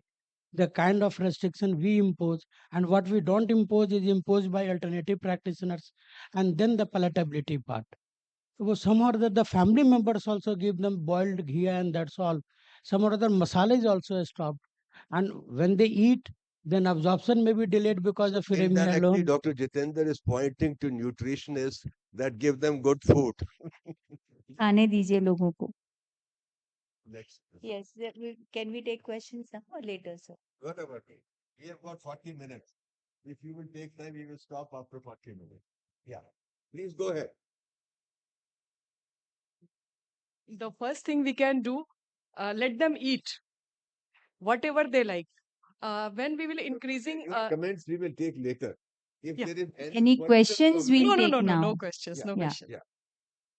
So now we know that this patient has a CKD, has a uremic milieu. He's not eating because of the various reasons Dr. Jitendra has explained. Now, Dr. Elhans, we would like to ask you, is this patient inflamed? If yes, how does inflammation affect the metabolism adversely, and should we be worried about it? Yes, in most of the CKD patient, the current markers of inflammation, they have been found to be elevated. And there are several reasons for occurrence of chronic inflammatory state in CKD patient. One is the uremia itself. Then the recurrent infections may be low grade or maybe pneumonitis, which are because of the malnutrition, they remain silent or they do not become very much symptomatic. Thirdly, the acidosis part. And just our few speakers, they also talk about the newer concept of dysbiosis, gut microbiota. So they all induce inflammation, and inflammation promotes more renal failure. It kills the appetite more. It causes further muscle wasting. All such thing occurs. And I think he has covered it fully. And mind you, people have tried, they have taken endothelial cells from umbilical artery. Umbilical artery they have taken, and they have put the serum of CKD patient, dialysis patient. They were peritoneal dialysis patient. There's an experiment of 16 patients, and they find that the inflammatory markers expression is more. Vis-a-vis 15, 16 controls they took, they put it on the endothelium, there was nothing. So, as Dr. Alliance said, they are inducing inflammation. There they studied the ICAM. The ICAM, the expression was markedly increased. And the reactive oxygen species. So the oxidative stress increases. Many a time these patients have catheters in place. They are infected. This adds to the inflammation. You have PD exit site infections. You have so many things happening with the patient. A CKD patient on dialysis is not just a dialysis patient. There is a inflammatory stress of the membranes we are using for dialysis. There are catheters which may be infected. There are medications which are going. Patients may have adverse effects of having more target organ damage like cerebrovascular accidents. They have coronary diseases, which and there is a vascular smooth muscle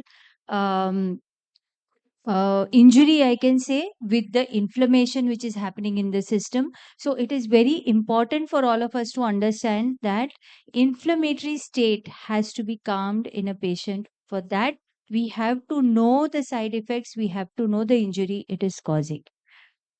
You want I to think we take the will next go to question? Dr. Namrata. Yes. You have talked about uremia, you have talked about inflammation. Are they all linked together? Uh, Yes, these are all three of them are linked together, and that is the basis for the very famous MIA syndrome, or the malnutrition, inflammation, and atherosclerosis syndrome, which people attribute as possibly one of the most important causes underlying why patients on dialysis actually die, or why patients with CKD often die without even progressing to dialysis. So maybe that we do not have a lot of mechanisms to really say that it is all inflammation and malnutrition which underlies so much of cardiovascular death in patients who are with CKD. But I'm sure future studies would be able to tell us that this is what underlies the pathogenesis of I mean, not pathogenesis per se, but the why our patients in dialysis do not do well. So the link between uremia, inflammation, and malnutrition has been one link to the metabolic acidosis part, which is generally not very well treated during the CKD stages up till the time the patient goes on dialysis, as can be seen with the case that you painstakingly presented to everybody. It can be seen there that this patient was on non-compliant to dialysis, and he in fact even lost weight. So that is one indication that possibly he was not getting adequate kind of dialysis. So if he was not getting adequate dialysis, I would not be surprised to know if the blood gas in this patient may have shown some amount of metabolic acidosis, which may still be untreated in this case. So Anyway, like you are saying, protein, energy, malnutrition. The other term many people use, protein, energy, wasting. right. But is there a difference you would like to say between these two? Difference what I understand, maybe you can also correct me, is that I feel it's a difference of severity, not a difference of pathogenesis per se. What we used to Yeah, hitherto call you something are like right both cachexia. ways. Like we use the term in children also, that children are protein, energy, malnourished. Rather, the other term for them is protein, energy, undernourished. Whereas if you are talking of protein, energy, wasting, logically, the catabolism of protein is increased. Mind you, in CKD, what we have is any uremic person, you take CKD patient, his metabolic rate, energy consumption is 15% more than a normal person. And if you take a dialysis patient, logically energy consumption is even more. So their requirement of energy is more. So they are having protein energy wasting because the muscles are getting wasted. And also that the term which was coined with regard to kidney disease wasting being used in place of just protein energy wasting in patients with CKD. So there's an important corollary here that, when you have a lot of muscle wasting, your creatinine actually drops and the patient feels good because they did excessive dieting. There are some patients who would want to continue the protein restriction even after the dialysis starts, and they keep asking, अच्छा दाल खा सकते हैं क्या, अच्छा ये खा सकते हैं क्या. We tell them सब खाओ, लेकिन somehow they are so scared of eating that they do not eat and they further lose muscle mass. And another important thing is that within first 6 months or first 3 months, I should say, there is an increased mortality in patients who start dialysis, and the main link is malnutrition and inflammation. So as a joint effort, we have to understand this fact that we have to counsel the patients that uremia and malnutrition has to go away. So you mean take more, eat more. You have to tell them that the energy requirement of CKD and dialysis patient is more than the normal population. They have to. Whatever you say, 30 to 35 calories per kg body weight, they have to be given that much. We talk about protein deficiency or restricting, not about the energy restriction. Energy should be given even when you have a CKD, which you do not want the patient to progress. There is where the starch comes in, what Zamrud was talking about, that you restrict proteins, but you bring the calories up. You want a slow progression of CKD, but you do not want a malnourished patient at the end of time when you start dialysis, because it portends a very poor prognosis. Shall we go for simple question that which MIA score you recommend in dialysis patients? As we had seen this patient who's having the setting of malnutrition, inflammation with the backdrop of uremia, so it's a very common scenario that we face. So there are few composite scores that can be used in dialysis patients. The widely recognized one is the subjective global assessment 7-point SGA score. Which is recommended in the CKD 5D patients. And the other score which can be used is the malnutrition inflammation MIS score, which can also be used to follow up these, assess these patients at baseline and also follow them up with the nutritional interventions that we give. So a 7-point SGA would be a score which we Yeah, you all know that पुराने time में होता था dialysis inflammation score, DIS. They used to take 7 criterias in that. But then MIS score came, they started taking 10 criteria. 3 criteria add कर दिए, जिसमें one was BMI, other was serum albumin, third was TIBC,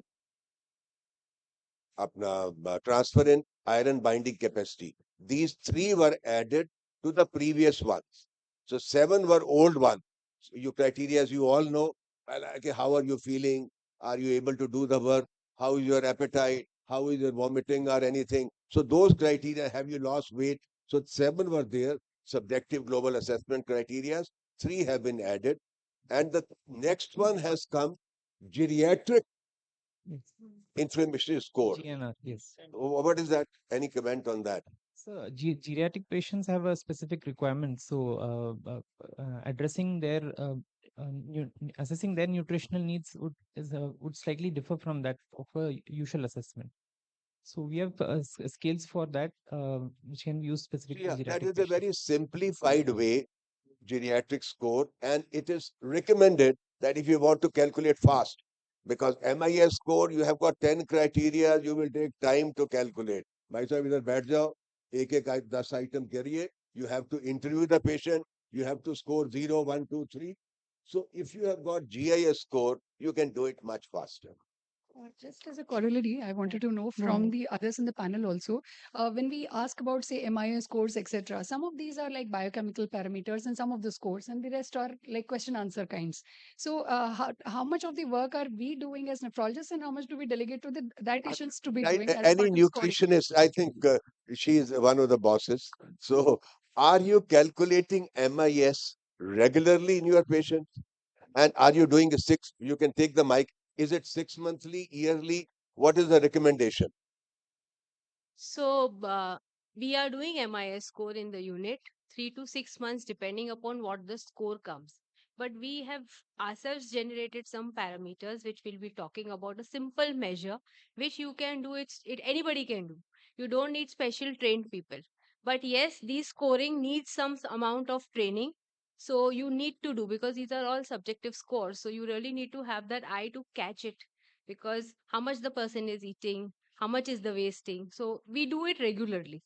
And I'm sure all my nutritional colleagues will agree, when the patients are sent to us, that's the basic assessment that we are supposed to be doing. Unfortunately, this is not being done routinely in So we majority have of to the centers, convince but our should be done. patients, and we have to get convinced as clinicians that we need the nutritional support, and we need to convince the patient first, because the patient will say, Doctor Sahab, आप बता दो मैं क्या खा सकता हूँ. But we have to convince them that she will assess everything, she will calculate everything and give you, and we will then understand whether your intake is adequate or not, because that is important. And an SGA or a simple assessment, it takes not more than 7 minutes. As a student, I myself has done a project on SGA, and 5 to 7 minutes, and it's easy. So you or me can also do it, but it is good to involve a nutritionist, because then they get a very objective assessment which is done. They might add anthropometry, they will take the history, they will make a proper record Let me that okay, ask, the how SGA many score was this. nutritionists are using calipers? You can just raise your hands. How many are using calipers? Because you have to take skin fold thickness, you have to take tricep skin fold thickness. So that's what I'm saying. A lot of people are not doing it, but it should be done. If you really want to calculate the score, it should be done. I think we come to little more therapeutics. Dr. Alliance, what will you recommend to this patient? क्या नहीं कर रहा, क्या करना चाहिए? Before commenting on that, the things are tricky.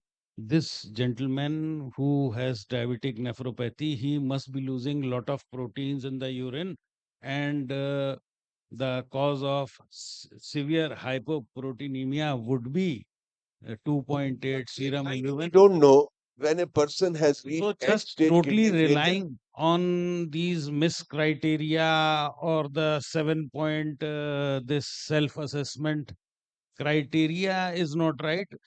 Most of the nephrologists, almost all nephrologists, they pick up that yes, this patient is malnourished. So that care is done. We do suggest that don't reduce protein if they are already losing protein. We So have one, you are saying that I will like to give to this patient good protein diet. Yeah. Whatever, 1.2 or maybe higher protein diet. And when you are Whatever giving protein diet, you want, I think Dr. Bharat Shah was mentioning 50% should be high biological value. biological value. In Indian scenario, milk is a high biological value if a person is vegetarian. So that is one we want to give it. Second, certainly you want to give him, tell him to have regular dialysis. The dialysis adequacy should be maintained. Anything else? Yeah. We would control the sugar nicely. Nutritional status has to be controlled. The sugars, if they get lost, eventually there would be negative catabolism, endogenous muscle mass in absence of utilization of glucose would go down. So, and the insulin hormone would promote further anabolism. It would build up the fat store. It would build up the your protein muscle mass. Yeah, that's So another very important thing that insulin is to be insulin resistance has developed in these people, which is again a cause of low appetite in these people. Yeah. So, Dr. Jitendra, would you like to tell us that, how would you approach this patient at this point of time from medical point of view? You have a nutritionist support, but you have to do your part as a clinician that he is losing weight. You are seeing that he's going downhill. Probably the They albumin are low. pointing to 5 minutes. So That is one fine. minute. One. Sometimes we, the nephrologists, we try to impose very drastic change in the mindset of the patient, which is not acceptable to them. One patient actually accused fellow nephrologist कि वो dialysis का number बढ़ाने के लिए हमें protein ज़्यादा खाने कह रहे हैं. So that is how they perceive your counseling. So it has to be a very, very gradual modification in the new lifestyle. First, I would like to give him a good dialysis so that he starts feeling better. He starts feeling hungry. Then with the help of the nutritionist, rather than saying कि क्या नहीं खाना है, we will ensure that he gets a palatable food. And when you give him a life which is superior to what he was living for last couple of years, then his acceptance to your therapy will improve. Then gradually intervene So for these each other. malnourished patients will have low albumin, they'll have low hemoglobin, they might have acidosis. Medically, how will you support this patient? Because we will need to optimize his medications along with the dialysis. I'm sure once the dialysis kicks in properly, medications will reduce. But medically, what all medications would you want just for the nutritionist? At what balance of metabolism would you like to do with medications? Normally, as I told, I need to decrease inflammation by good dialysis. That is one. Number two, in initial period, I try to reduce the pill burden by writing minimum medicines. I will ensure injectables we have ESA, ensure that he has a good hemoglobin there, good acidosis control, and then patient hearing to them. There are few more things which I would like to highlight. Sometimes we forget about oral health, we forget about constipation, and we forget about physical activity. All three things are equally important in inducing appetite. and That is sense of another well-being. very important point Dr. Jitendra brought out. Physical activity reduces inflammation. Correcting acidosis is fine. You are reducing inflammation. Good dialysis, you are reducing inflammation. But physical activity also needs to be stressed. Now let's go little experimental. Dr. Namrata, any treatment for inflammation?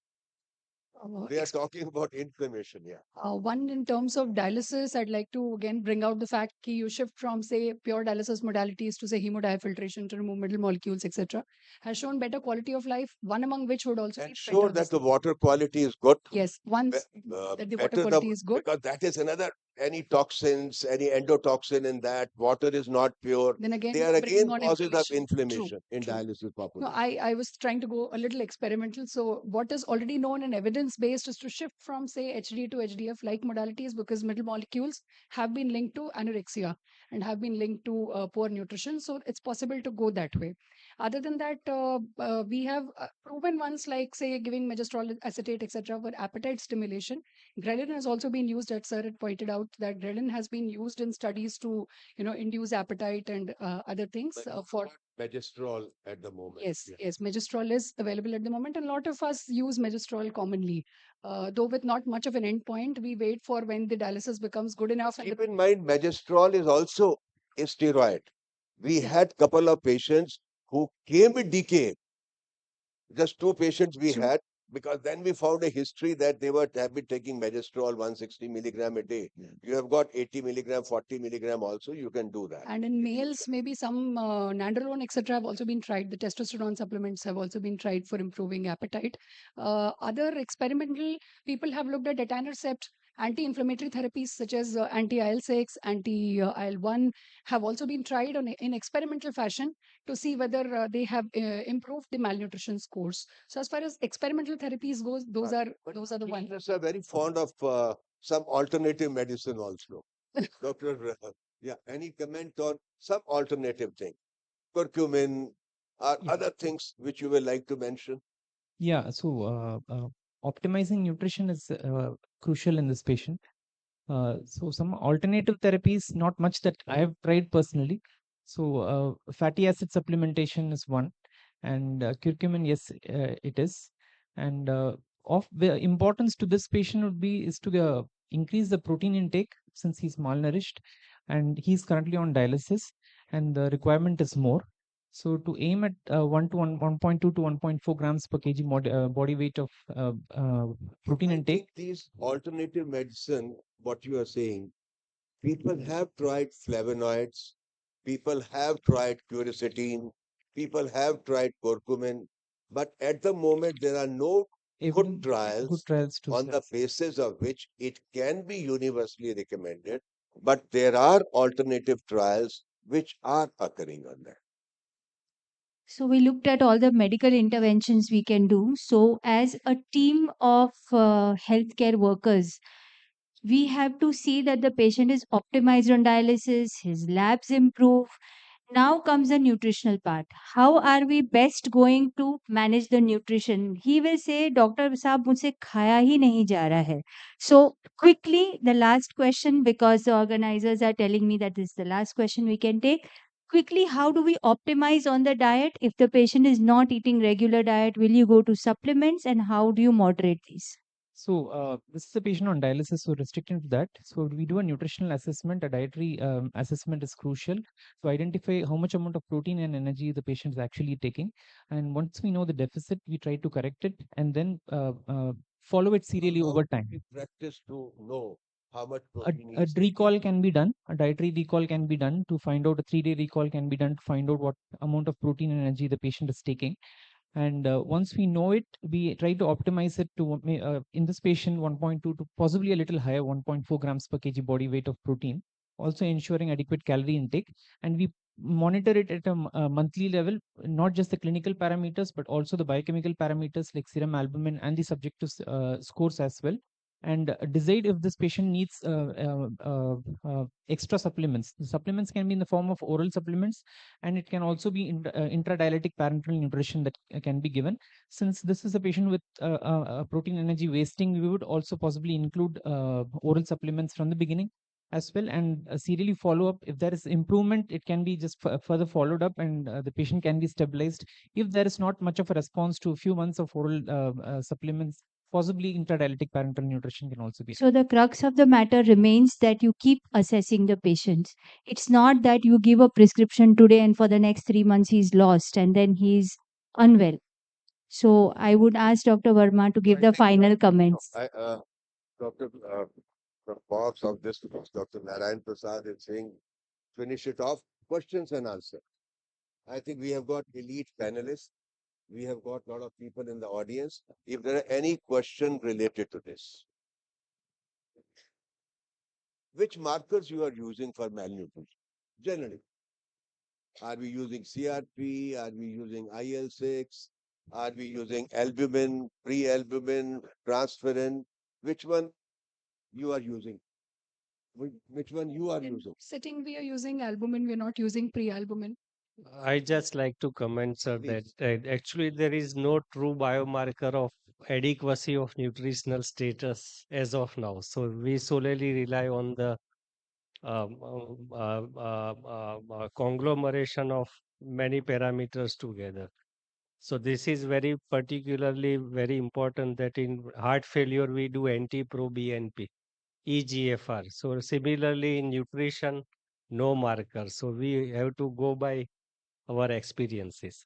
That is just, Yeah, I that just is like all to right. comment here. But if you have to take something, whatever is available, I think CRP is I also a think there is simple an and a good marker. improving the functional capacity and improvement in the serum albumin in a healthy state, and in a patients with acute inflammation, decrease in the serum albumin and increase in the serum, a decrease in the inflammatory markers like CRP, and increasing albumin or pre-albumin may be good Let's indicators. have next comment. Sir, just what we normally assess is the total cholesterol value because that also indicates some degree of malnutrition.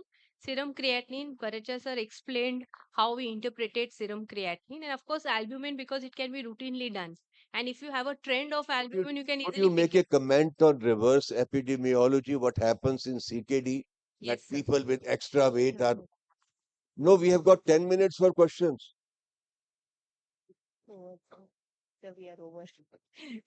So I think we stop it over here that malnutrition inflammation is a important marker and we should monitor our patients, counsel our patients regularly, and even after counseling ensure that the family knows that a regular assessment is necessary. I would like to thank all the panelists who are taking active.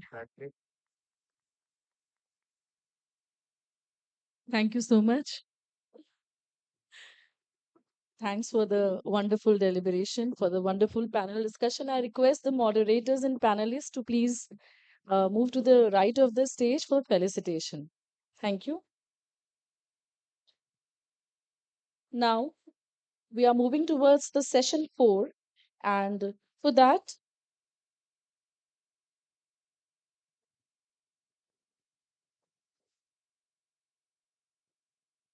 and for this, I am honored to invite the chairpersons on stage. We have Dr. Tribhuvan Gupta. Dr. Tribhuvan Gupta, Senior Consultant from Department of Nephrology, Varanasi. Dr. Durgesh Pushkar, Assistant Professor, Department of Nephrology, KGMU, Lucknow. Dr. Bhupesh Saini, Consultant, Department of Nephrology, Command Hospital, Lucknow. Dr. Amit Kumar, Senior Consultant, Department of Nephrology, Vedanta Hospital, Ranchi. And Ms. Trisha Sachan Misra from Lucknow. I welcome you all on stage. Please give them a big round of applause. Thank you. Over to the chair for introducing the speakers.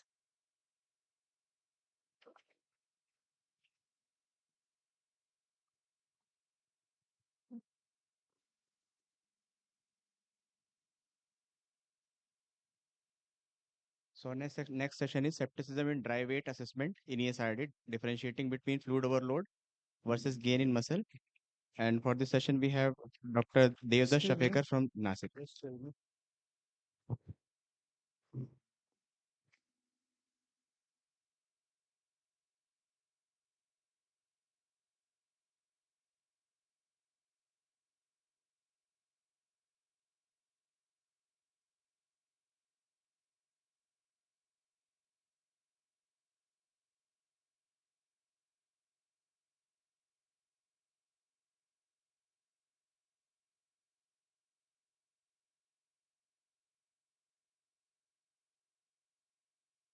think the slides are not visible.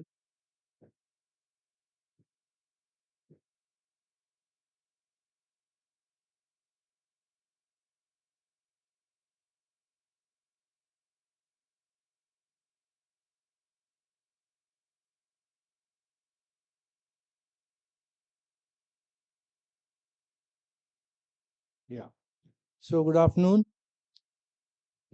Thanks for the invite. And the topic given to me was skepticism in dry weight assessment in end-stage renal disease and how to differentiate between fluid overload versus gain in muscle mass. Of course, since the title itself says that there is some dilemma here. So in dialysis, we know that we remove fluid, and the fluid balance in dialysis varies from one session to other. And many of these patients could be oliguric or anuric, and therefore they do gain weight in between two dialysis. Now, the amount of fluid intake matters in patients on dialysis, and if there is a lot of fluid intake, then all these patients are going to become symptomatic. Now, why do all these dialysis patients retain excess fluid? There are many reasons for it. So, therefore, obviously, because of renal failure, retention of sodium, low albumin levels, some medications, etc., etc. So, therefore, it is basically a problem of the balance between euvolemia versus hypervolemia and hypovolemia. If there is hypovolemia, then again you have some issues related to morbidity and mortality. If there is hypervolemia, again the risk of death and morbidity remains the same. So therefore, it's sort of a tightrope walking as far as this particular phenomenon is concerned. Several fluid-related weights are used in dialysis. So you have the pre-dialysis weight, post-dialysis weight, which can be dry weight or the target weight, interdialytic weight gain, post-weight variance, and the ideal body weight. So therefore, all of us know what is the estimated dry weight, and there are definitions for that. Now, the target weight is a concept which differs from the estimated dry weight because it can vary from treatment to treatment. And if that target weight might change as the patient either gains weight or loses weight. So, therefore, from every one dialysis to another, the target weight can change. But the estimated dry weight is generally defined very well. So, though there is a lack of consensus about the estimated dry weight, usually we have all these parameters which we look at: optimization of systemic blood pressure, avoidance of hypotension, prevention of peripheral and pulmonary edema, and you achieve this by many measures which we can do on a regular basis. And we know that if we are not able to assess the dry weight properly, then you are either you have complications like malnutrition, dialysis related hypotension, or a poor quality of life, as well as you can have other consequences like cardiovascular complications, pulmonary edema, or electrolyte imbalance. So there are many problems which are associated with incorrect assessment of dry weight. And so when you decide about dry weight, you are supposed to look at all these factors: clinical symptoms, control of blood pressure, what is the fluid removal during dialysis, what are the electrolytes, and whether you are monitoring the patient properly. And the patient outcome is definitely related to the dry weight. If it is the estimation is done properly, then of course you are going to control the blood pressure properly, limit hospitalizations, and minimize the burden of cardiovascular disease, and of course the patient lives longer.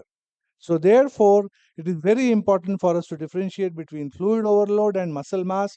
So fluid overload refers to excessive accumulation of fluid in the body, and it is due to various reasons, while gain in muscle mass is almost a positive outcome. And you have to monitor the muscle gain to ensure that it doesn't lead to complications or interferes with the patient's treatment. So excessive gain in muscle mass, though generally beneficial, may also lead to increased protein catabolism, strain on the cardiovascular system, or more medication requirement. So therefore, gaining muscle mass can be attributed to physical exercise, a protein-rich diet, dialysis adequacy, as well as anabolic interventions, which we have discussed in the last panel discussion. And why you are not able to assess the dry weight correctly? Because of inter-individual factors like age, comorbidities, residual renal function, or there could be some technical limitations, or there could be some subjectivity in clinical judgment. It's your clinical judgment which is going to tell you how to calculate dry weight. So therefore, there's a lot of variation in that. And there are many objective methods to assess dry weight, and there are many subjective criteria like clinical examination also is important for assessment of dry weight. So therefore, the weight gain in between two dialysis, and then the blood pressure control and the clinical examination, these are the simple things which you can do. So clinical evaluation is of course there. You can do some sophisticated investigations like lung ultrasound to find out if there is any pulmonary edema, which could be subclinical. You can do some cardiac imaging in some patients, and you can do some biomarkers also. One important factor which we should not forget is the pre and post dialysis blood pressure measurement, but of course this is erroneous. So what is advocated is ambulatory blood pressure monitor in between dialysis in the interdialytic period, and that if you are able to achieve good blood pressure control by ABPM, then probably you have done a good job as far as dry weight assessment is concerned. So therefore, it is advocated that do ambulatory blood pressure monitoring in between two dialysis. Then you can do cardiac imaging, and of course, this is very, very theoretical. You don't do cardiac MRI for assessment of dry weight, but there are many advantages as far as these modalities are concerned. Now, to come to the all the modalities for assessment of dry weight, you have some biomarkers like the BNP, which we are using routinely to diagnose cardiac dilatation as well as fluid overload. Then there are some ultrasound-based techniques like IVC collapse, lung ultrasound, and carotid artery ultrasound. All these are also helpful, and they are very non-invasive and useful. Then you have the online blood volume monitoring, which is called as a crit line method, which is done during dialysis, whether there is dilution or whether there is hemoconcentration. And there are some there are some sensors which are related to the amount of light absorption or the velocity of sound. And that is the principle of these two methods. This is done online as far as dialysis patients are concerned. And that will tell you whether the patient has got a high blood volume or a low blood volume. And that is how you are going to monitor the dry weight. Then you have the bioimpedance methods, and then there are some less commonly used methods like echocardiography during dialysis. So all in all, you can use all these methods together, including clinical examination and blood pressure control, and then find out whether you are doing a good job as far as dialysis assessment of dry weight is concerned. Now, let me come to the objective method of doing dry weight assessment, and we have some experience as far as doing the bioimpedance analysis is concerned. And this is a method which measures extracellular water, intracellular water, as well as total body water. And how does the bioimpedance analysis works? It assumes that the body consists of two compartments, fat and the fat-free mass, and it measures bioelectrical conductivity, which is proportional to the total body water and body compartments. And therefore, you are able to differentiate between what is the total volume of fluid in the body, that is water, as well as fat. And that is how you are going to assess whether the patient is doing well. So a BIA is going to tell you these four things: assessing more than muscle or fat. Second is assessing sarcopenia. Third is fluid fluctuations and muscle quality. And also you can understand the nutritional status. So when we talk of body composition, you have the electrolytes, or at the atomic level, you have nitrogen, hydrogen, carbon, oxygen. The fat mass is there, water is there, proteins and minerals are there. Extracellular solids and liquids are there.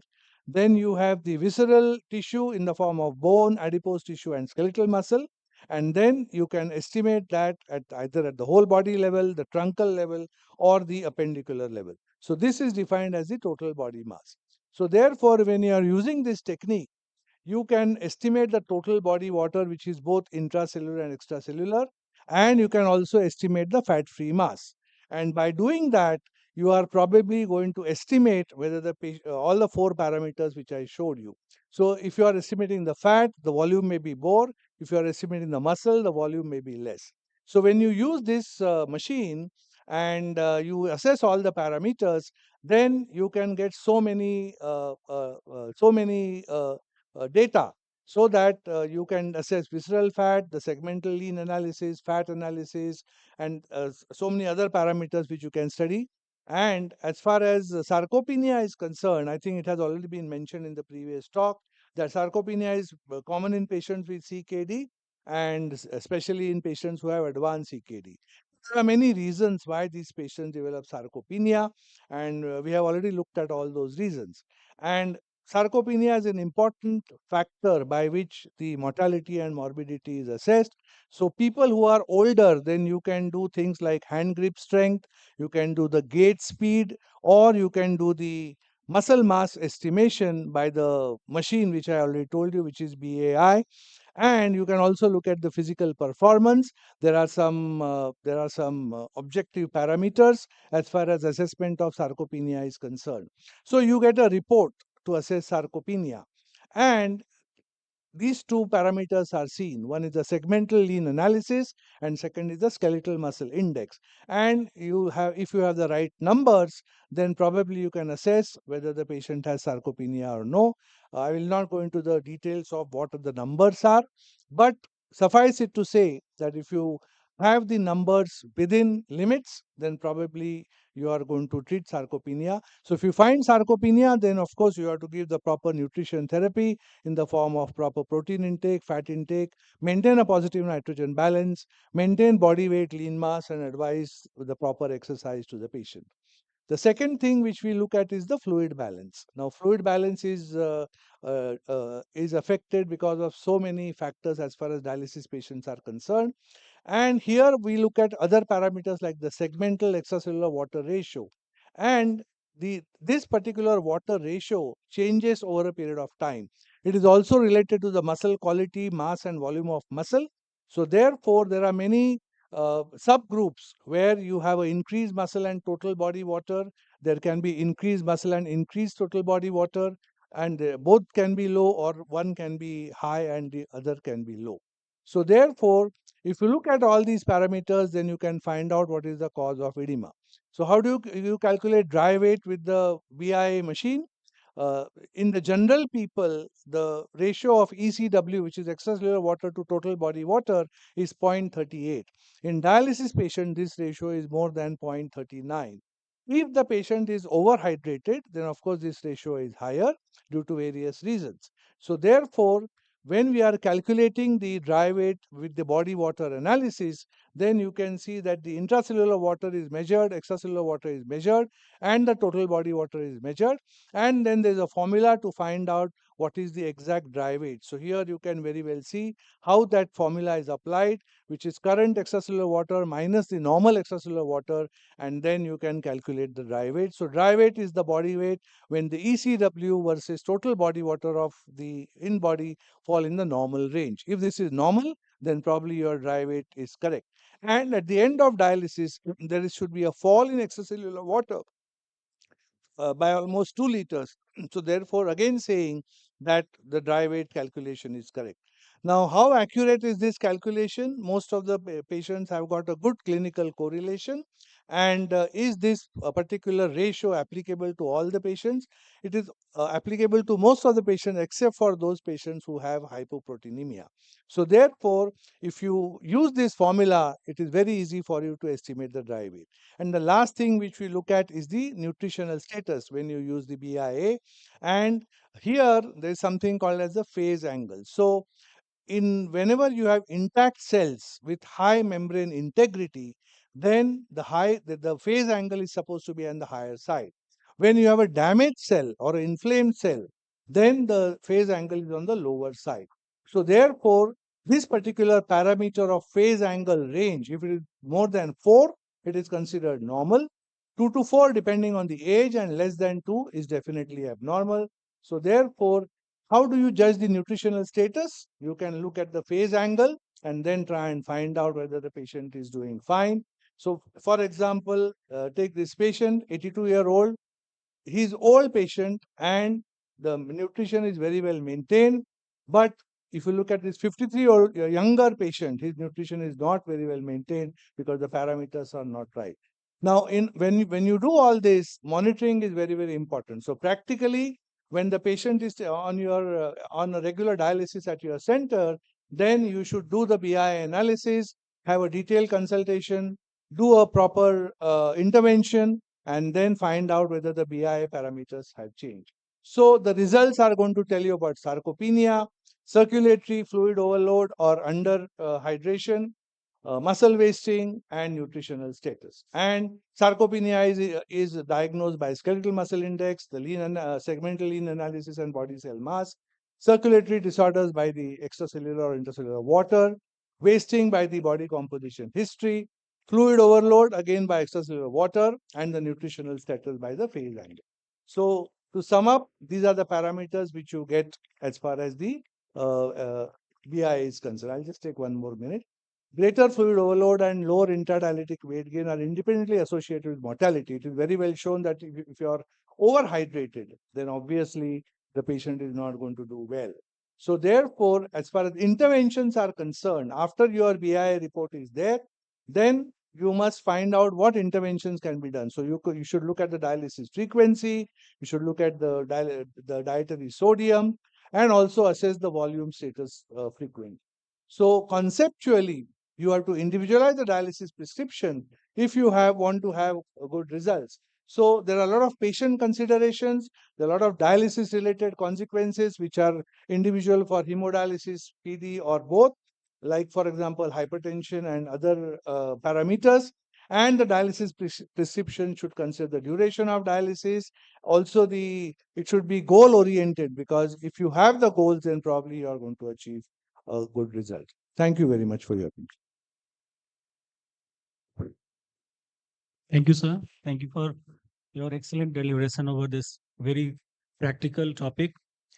I want to ask, because in day-to-day practice, we got few stable patient on dialysis, and they have their like when you one is clinical assessment for the dry weight, and second is we do BCM monitoring of our dry weight.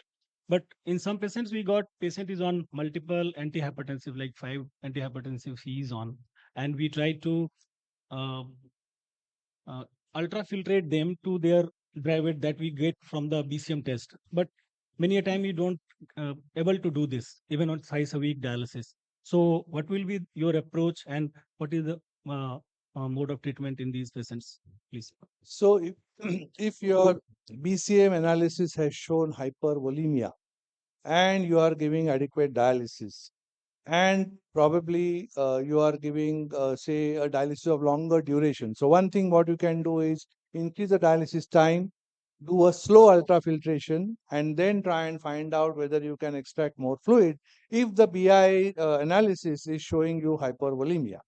And this will also help the patient because he will not have hypotension during dialysis. So one thing is that do a long, slow hemodialysis, which can help the patient. Second is, of course, you look at the salt intake.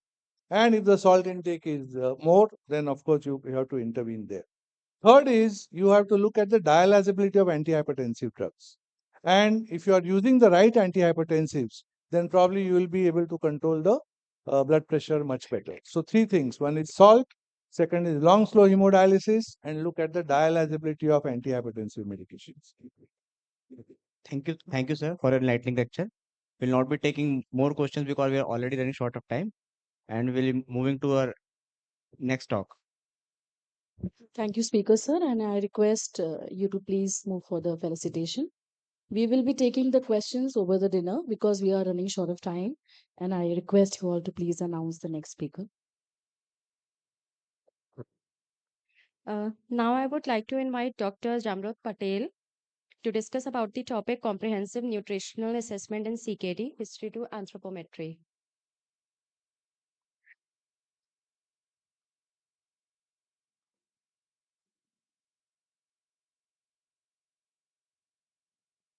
Good evening, all. I would like to thank the organizing team for having me here. Friends, I miss my dear friend Dr. Anita here, because of whom today I am here and we started the work together. The topic that is given to me is comprehensive nutritional assessment in CKD. And the lectures that I have been hearing from the time I have come have covered a lot, and it is going to be a lot of repetition. But invariably, what everybody has tried to emphasize is good nutritional status for the patients, because of the nutritional status, you can know the morbidity and mortality is higher when you are compromised on the nutritional status. So when our patients come to us and we are sent for assessment, when we do the assessment, the first thing we tell our patients is we are here to assess you. We are not over here to tell you don't eat. We are over here to tell you what you are supposed to eat, because we want you to have good nutritional status so the outcome is good. So why nutritional assessment is important is because it predicts the morbidity and mortality. Patients have a reduced appetite, which we have been discussing over the talks, right? So we need to understand that we have to we have to do a detailed assessment. And I'll just try to show you that we tried to assess the protein intake of Indian vegetarian population, which was actually zero point 0.6, and guidelines have been telling to give zero point 0.6 to zero point 0.8 grams. Predominantly, our population is vegetarian. People who eat non-vegetarian food eat 2 to 3 meals a week, not 3 meals a day like the Western world. So assessment is very important. That's important, and I think the Baracha sir did show this slide, which showed that as kidney function deteriorates, even on an unrestricted diet, the intake is dropping, and that is why nutritional intervention from the beginning is very important. If we do it, we will achieve better results. Again, as I've told you, malnutrition is one of the strongest predictors of morbidity and mortality. And so, what I plan to discuss is what are actually the tools. I'm not going to be talking textbook because we all can read what actually in practice, when we have limited resources. When I'm saying limited resources, the ratio of the dietitian to patients is large. So we need to have some comprehensive measures that we can do, but I will just highlight which are more important. What are the scoring systems that we can use? How clinically you can relate to them, and practically what we can apply. So let me start over here that when we are doing the nutritional care process. So the nutritional care process, actually the regular nutritional care process has only 4 parameters. As nutritionists, we know you have the nutritional screening and assessment, then you have your diagnosis, intervention, and monitoring. But in these patients, what I feel as a nutritionist, we need to know the history of the patient. When I say history, I'm not referring to only the medical history. Nutritional history is also very important, and I'll just share with you a case scenario. This is a 65-year-old diabetic hypertensive female who has an heart problem also, and presently she is refusing to eat. She has a reduced appetite. She's lost weight. So here you see the clinical history, you're seeing the nutritional history. Very important. Okay, patient is here not ready to eat, and again she is come with redness of the right foot. So there is inflammation. So as a nutritionist, it's very important for us to know the history, not only the medical but also the nutritional. And this is again a patient who is end stage on regular hemodialysis. Now, if you see over here, the past history is also important. Probably she had an episode of pancreatitis in the past. She had other problems in the past. So, probably we need to understand that if she is complaining of some other things, is it related to her past history? So, history taking is very important. That's something that will give us an insight as to what more can I add or give her so that she is more comfortable and she can eat well. Now your the family is mentioning that she is drowsy because obviously she's refusing to eat, and at this stage she's a diabetic, but then again sugar is given to the patient, right? Because that's the only option. So when we are trying to do an assessment, we start with history taking. That's very important, and see the medical history, see the nutritional history, and then move ahead. Now to understand the nutritional assessment process, I would go with this ABCD because this is something which is very easy for us, right? We do the anthropometry, we do the biochemical, we see the clinical picture, and we do the dietary. So when we are relating to this, the full process, we are referring to our ABC. And what do we do in ABC? We see when we are doing the ABC, A stands for anthropometry, B stands for the biochemical, C stands for the clinical. Those are the scoring system or the subjective parameters that we can do, and D is your dietary. right? And I have put the last one, but I will not be touching upon that, the advanced studies, because there is a talk on those, and BI was actually covered in the previous topic. I'll scan through some of the slides because height. Why I have put this slide is that when you're taking the height, or probably we don't take heights, it is taken outside. Sometimes you have on one paper the height as 5'3", the second paper comes, second time when the follow up comes, it's 5'4", and next time it's only 5 feet. So, how the height is taking is very important. That is why I have put this slide. Weight, very important. And based on that, we calculate the body mass index. Now, in kidney patients who have fluid overload, probably this may not hold true, but at least we have to get the trend as to how the weight has been behaving and how it has been monitored. Again, we do anthropometry, we do mid-arm circumference, we do biceps, we are using the caliper, but let's be honest, we are not doing it in all patients. When we find that the nutritional status is poor, intake is poor, then we do a detailed assessment. Okay, so we do biceps, we do triceps, we do subscapular. But for doing these parameters, you need a little training. You cannot just take the caliper and start practice. So you need to be practicing this, and only then you will be able to perform this anthropometric assessment. Even talking of hand grip strength, very good, very useful parameter. It gives a very good insight, but again it has its limitation when we are talking of dialysis population, because how, when they are on dialysis, when you are doing, how much weak they are feeling. So it basically, it's giving you the muscle strength, right? So you have to understand that how you are supposed to do, when you are supposed to do. The parameter may be good, but it may not apply to all, and that is why we are discussing at length the anthropometric parameters that we can study in our population. Coming to biochemical parameters. Now, we have been looking at serum creatinine because we have follow-ups of patients, and we've been able to assess the serum cholesterol, creatinine, and albumin in our patient. Now, albumin, of course, everybody knows it's if you see the renal profile, it has albumin as one of the tests which is routinely done for all the patients by the doctor. So, we are also checking the total cholesterol because we found that in patients who are wasted, you have a lower total cholesterol. Creatinine, sir has already explained to us, but I will just go into albumin. And why I'm trying to tell you this is because we talk of pre-albumin transferrin, but it may not be practical on daily routine basis. But albumin is easy to do. It is routinely done, and it can be used as a marker. And if you see this study, it relates very well. Lower the albumin, higher the risk of death. So you need to have when you're seeing your patients, you need to plot all this for yourself. See the albumin, see the trend, see the cholesterol, see the trend, see the creatinine value, see the trend. When we are going to do this, our assessment will help us to give better prescriptions to our patients. Again, coming to serum creatinine level, sir had already explained, so I didn't want to talk more on this, but very important. I have been hearing a lot of people say that I'm going on dialysis, my creatinine is going down. So after dialysis, so I will reduce my dialysis because my creat is going down. But it's not a good marker. On dialysis, people with higher creatinine have a better outcome. Studies have shown us that. So you have to interpret creatinine the right way. Creatinine is generated from the proteins that you eat in the diet. That is the waste product, it is coming from there. So if somebody is a non-vegetarian and if I reduce the non-veg intake slightly, the creatinine is going to go down. Similarly, when you're looking at the muscle mass, if somebody is not eating, the muscle mass is reducing, the weight is going down, automatically the serum creatinine is going to go down.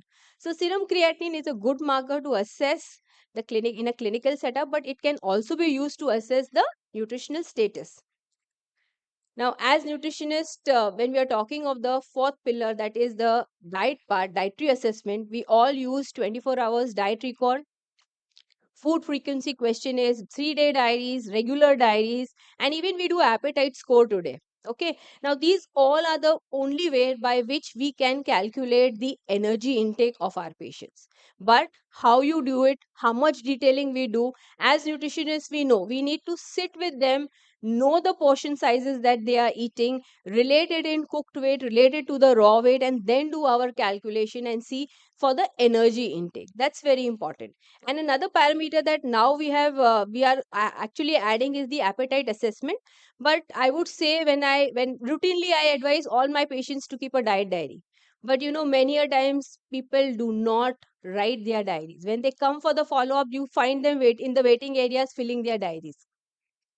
Many of them genuinely want to do it, but they do not recollect, especially when there are senior patients. I'm talking of geriatric population or pediatric population. It's difficult for them to give us the recall. So we have to take care. So when you're doing your counseling and your assessment, you need a caretaker with these patients. That's very important. Only then your assessment, you will have the right assessment.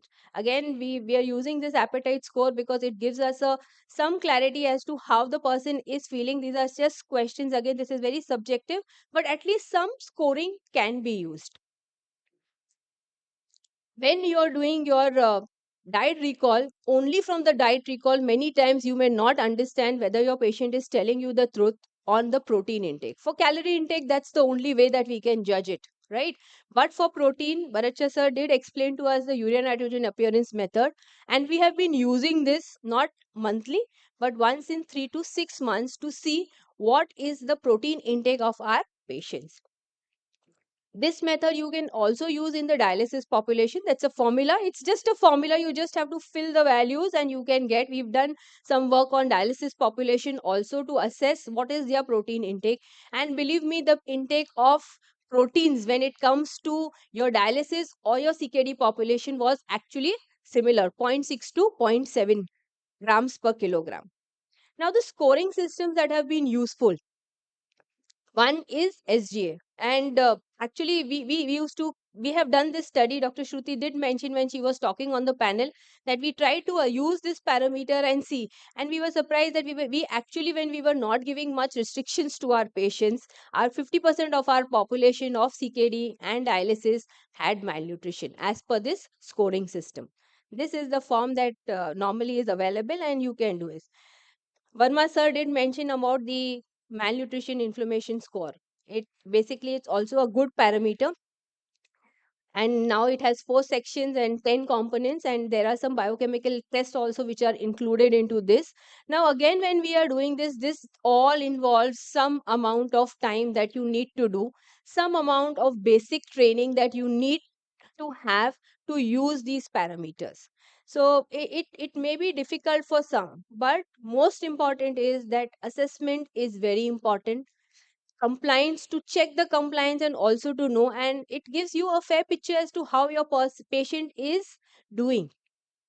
These are all the routine parameters, but at times it's difficult, I understand. So what we have come out is with a very simple tool. There are only 4 pointers here. Anybody can practice this. You have to just check the weight change over the 2 weeks to last 3 months, 6 or to 6 months. You have to see the change in appetite. You can include serum albumin value and serum creatinine. Again, this is the scoring system. Very simple. The moment the score is bad, immediate you can do a detailed assessment. But in routine practice, I'm sure everybody can practice this, and you can at least have an idea as to what is the nutritional status of your patients. Now, I had just 2 slides over here on advanced studies, but I'm not talking about that because there is a detailed lecture on this. So, just to summarize, nutritional status worsens as kidney function is declining.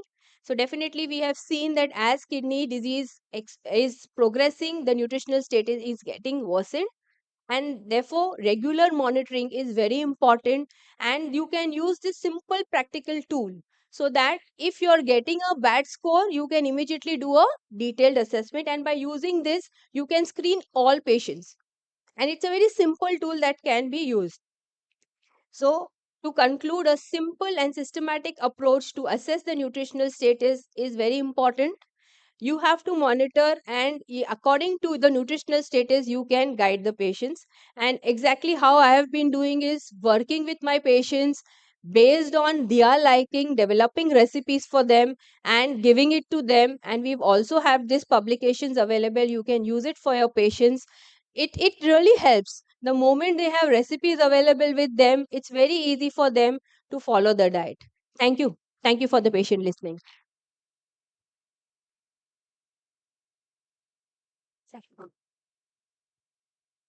Thank you, ma'am. Thanks for a very crisp and very practical presentation. Thank you. Since we are falling short of time, we won't be able to take any more questions. Thank you so much for adhering the time. And I thank the speaker, ma'am, and the chairpersons for sparing their precious time. Request you all to proceed for the felicitation. Thank you, chairpersons.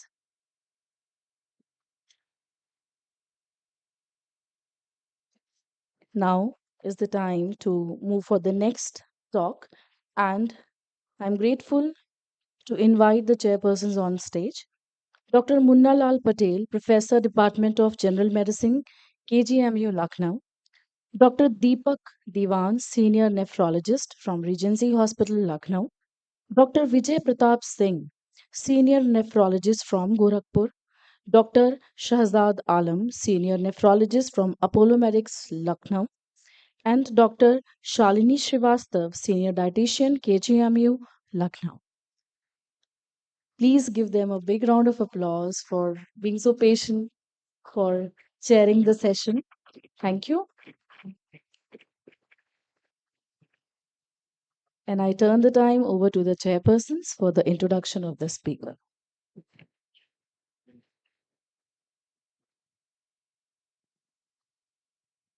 Hello. For the next section, I will call up Dr. Urmila Anand.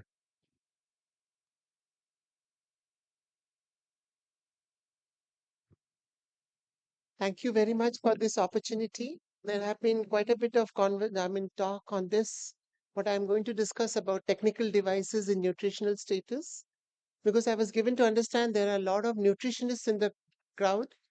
I would start with a very basic concept of how we look at body, and then we go ahead and discuss various technical devices. And though BIA has been discussed, I would like to give you the principles from a physics point of view and take it forward. A lot of work is being done in India, and I, in the beginning itself, will acknowledge the work done by Dr. Arpana Iyengar from St. John's Medical College Hospital. Most of her work on BIVA is her thesis, and there are a lot of slides on that.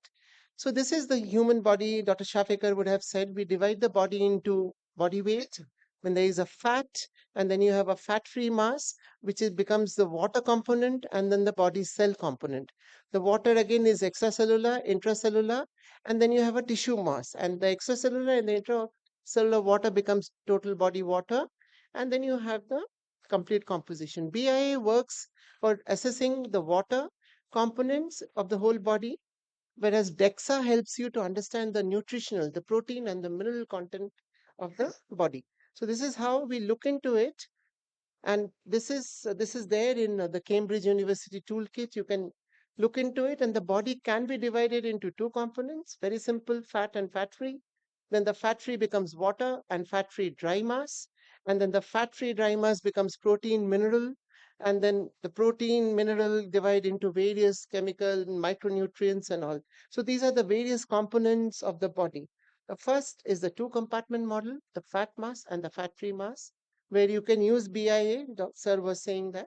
And then you have various other technical devices like whole body counting of potassium, densitometry methods. Zamrud talked about underwater weighing, air displacement plethysmography, and the isotope dilution. All of us talked about in physiology as to measure the water content and all. All these technical devices have certain assumptions that this is the fat is this much of weight, density of fat is about 1.1 gram per cubic centimeter, and the water content is about 73%. These assumptions in the technical devices, when they give you the results, are based on the assumptions made from studies from natural, healthy cadavers, Western cadavers. Then you have the three compartment model where the fat mass and the fat-free dry mass has been divided into water. And here densitometries and hydrometry, isotope dilution, are required. Here the assumption is the mineral and protein to ratio in your body is about 35%. The three compartment model actually takes the variations of the water in FFM.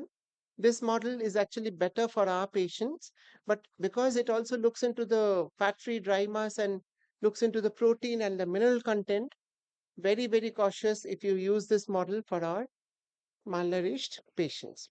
Four compartment, same. There are many various compartments. The water and the fat-free dry mass has now divided into protein and the mineral content. The mineral content is done by DEXA. They help you much with that. And then you have this finally 6C model where you have water, calcium, nitrogen, sodium, potassium, and chloride are separated completely. This is an accurate assessment of your body. Research tool needs neutron activation analysis, and of course, limited clinical value. So these are the brief idea of the devices that we have. But what does a clinician need? He needs to understand how much is your extracellular water, how much is your intercellular water, and then in the body, he needs to understand how much is your fat, how much is your protein. And then finally, in dialysis, you need to understand how much is your hydration and your lean tissue or a muscle mass. This has been discussed extensively by Dr. Chafekar, so I will not go into it. But these are the three relevant areas we want to understand. So there are multiple methods, we alluded to them, but in the field, Jamrud had mentioned anthropometry. Anthropometry can give you a very good idea of your body composition if done well. BIA can be done in the field. Laboratory are all these instruments and research tools. Now, what is bioimpedance analysis? Clinically, for a nutritionist, it is actually the resistance that you measure when a weak current passes through biological tissues. It measures three things: the reactance, which is called the capacitive impedance, the cell membrane that impedes through you; the resistance, that is the measure when the current passes through water; and the ratio between these two, that reactance and resistance, is actually the phase angle. Phase angle, as Sir said, is an idea of the health of the cell. And the frequencies that can you use, a single frequency BIA, very commonly used, cheap. The frequency is 50 kilohertz. A multi-frequency BIA can start with 50 increments and can go up to 1000. A continuous current and in different alternative currents of various frequency is called actually bioimpedance spectroscopy. And this is what we use for the BCM monitors of Fresenius. So this is the principle. You have a small low frequency 5 kilohertz current which goes through the body, but because of its low frequency, it cannot enter the water. So it's actually measures the extracellular fluid. But if you give a high frequency current, it can go through the cells and it measures the intracellular plus extracellular water. So this is how the frequencies and the multi-frequencies can help you find out the components. So, and finally, you get a vector sum of both the resistance, which is through the water, and the reactance, which is the idea of the cell mass. So if you're giving an electric current through the cell, you get a resistance, the resistance that you get when it passes through water compartment. And if the current is going through the cell and it stays inside the cell, you call it as a reactance. So the greater the resistance, greater the water, the lesser is the resistance. Similarly, more the body cell mass, more is the reactance. So these are the two vector analysis that we do with a BIA. And we have, as we said, Sir had said, multiple. Single frequency can just divide into two compartments, fat and fat-free. Multiple frequencies can give you an idea about the fat-free dry mass and its component, gives you an idea of hydration. The third one is the bioimpedance spectroscopy, which actually measures, if you look into it, multiple frequencies. And these are called plots or Hanai plots. And this is what we use for in our BCM instrument that we have in our country from Fresenius. Now, for a bioimpedance analysis and a bioimpedance frequency, we have a single frequency where you use 50 kilohertz. You have multiple, goes from one end to the other. Various devices that we have in Hyderabad and in St. John's, which Arpana uses, is the body stat. And it is not just that you measure and then you do the calculation. It gets fed into the computer, and then it gives you the idea of the regression equations. The next component, when you use multiple frequency, you can actually draw vector plots, which helps you not just to get a status of hydration, but your protein and muscle content. So even with a multi-frequency BIA, you can do everything, and you don't need a BIS for your uh, complete study of the complete body components. Of course, BIS gives you the water, fat mass, fat-free mass, lean tissue, everything. But BIS also does a lot of secondary analysis based on assumptions. So the error is quite a bit with BIS. So this is the single frequency and this is the multiple frequency. And commonly, which is available in India, not very expensive, are the multi-frequency analyzers. This is the one, the body stat one. The components is the analyzer, which feeds the data, which again has to connect to the computer, the electrodes, and the two wires. So when you do that, you have to feed all the data. So it's just not that you connect and you have the results. A good amount of anthropometric data is also required to feed to the machine initially. And if your patient is on PD and you either you drain the PD or you subtract that amount of volume of PD, especially in pediatrics, from the weight. The patient is put on supine position and electrodes are placed and nothing is done for the next 5 to 10 minutes. And if a patient has kind of metallic objects and all, wangles have to come out. So these are the limitations, cannot be used with people with metabolic objects. And then you measure the BIA. There are multiple studies. I'm not going through, sir has said, assessment of the nutrition with various parameters where you have looked into the lean tissue, you have looked into the water content, you have looked into phase angle. Suffice to say that this technical device has come of age, and all of us, if we want a assessment, if a patient is not doing well, you may use this for both your nutritional and hydration status. Nutritionally, in various stages, there are various studies using BIA where you can measure everything, especially in transplantation also. If your patient is having a failing allograft, it is easier for you to measure the lean tissue mass or the fat-free mass.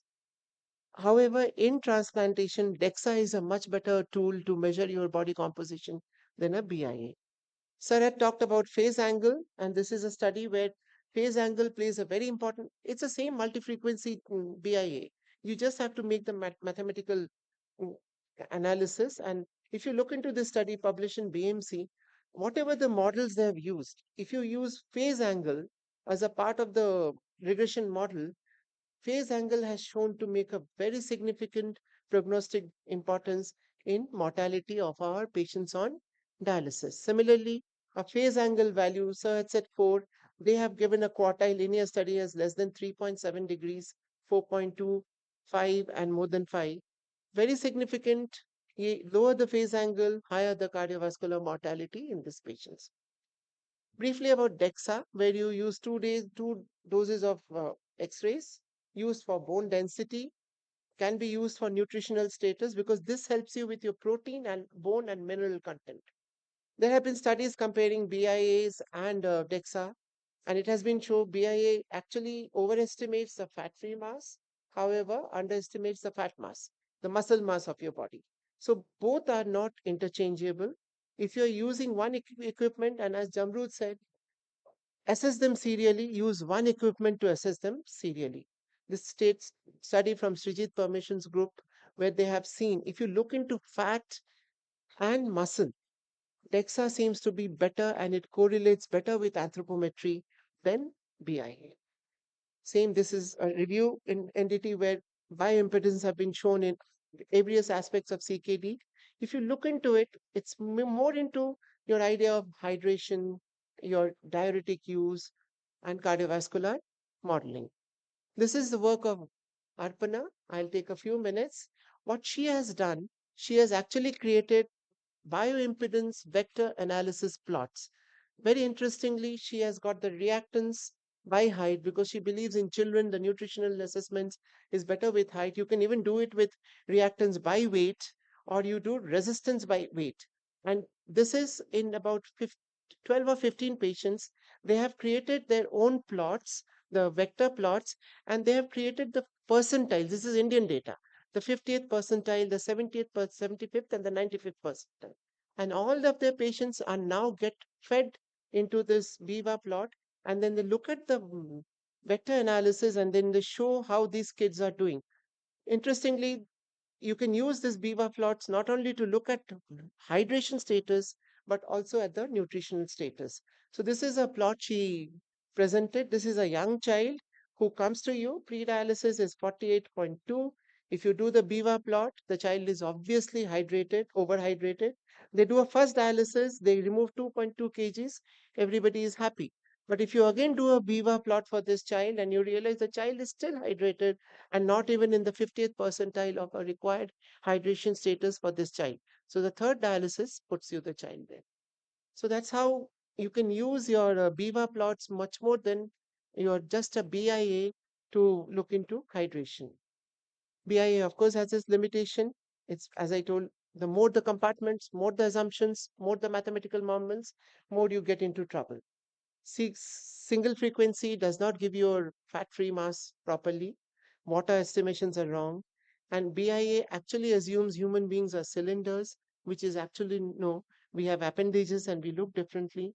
If you don't put the electrodes properly, if your current doesn't go through properly, you get very wrong assumptions many a time. So, ladies and gentlemen, many of since morning, afternoon, we have been hearing that it should be part of an assessment of patients with renal dysfunction. Malnutrition is a poor prognostic factor. It is not just associated with protein energy wasting. And if you look at protein energy wasting, you have to actually have both the fat mass and the fat-free mass content. And it also is related with overhydration, which is related to CV and overall mortality. PEW, we have been talking about it completely, but if you really want to objectively assess PEW, you should look at both energy and protein status, and I think BIA gives you the best answer. Besides clinical and anthropometric, I think technical devices should be considered if you have a difficult patient and you don't know what to do them. I would like to thank Arpana Engar for her team for sharing her data, and she's been doing really good work with these technical devices. My colleagues in nutrition, Zamrud for one, our patients, and Professor Anita Saxena, who has been a strong inspiration for nutrition for all of us. Thank you for your kind attention. Thank you, ma'am, for excellent presentation. Any question from audience? Okay. Next talk is Thank you, sir. And thank can you, by Speaker ma'am. Please proceed for the felicitation. Over to you. We'll be taking the questions over the dinner. Thank you. next talk is can biomarkers predict early malnutrition in CKD by Dr. Sonlata Guditi from Hyderabad.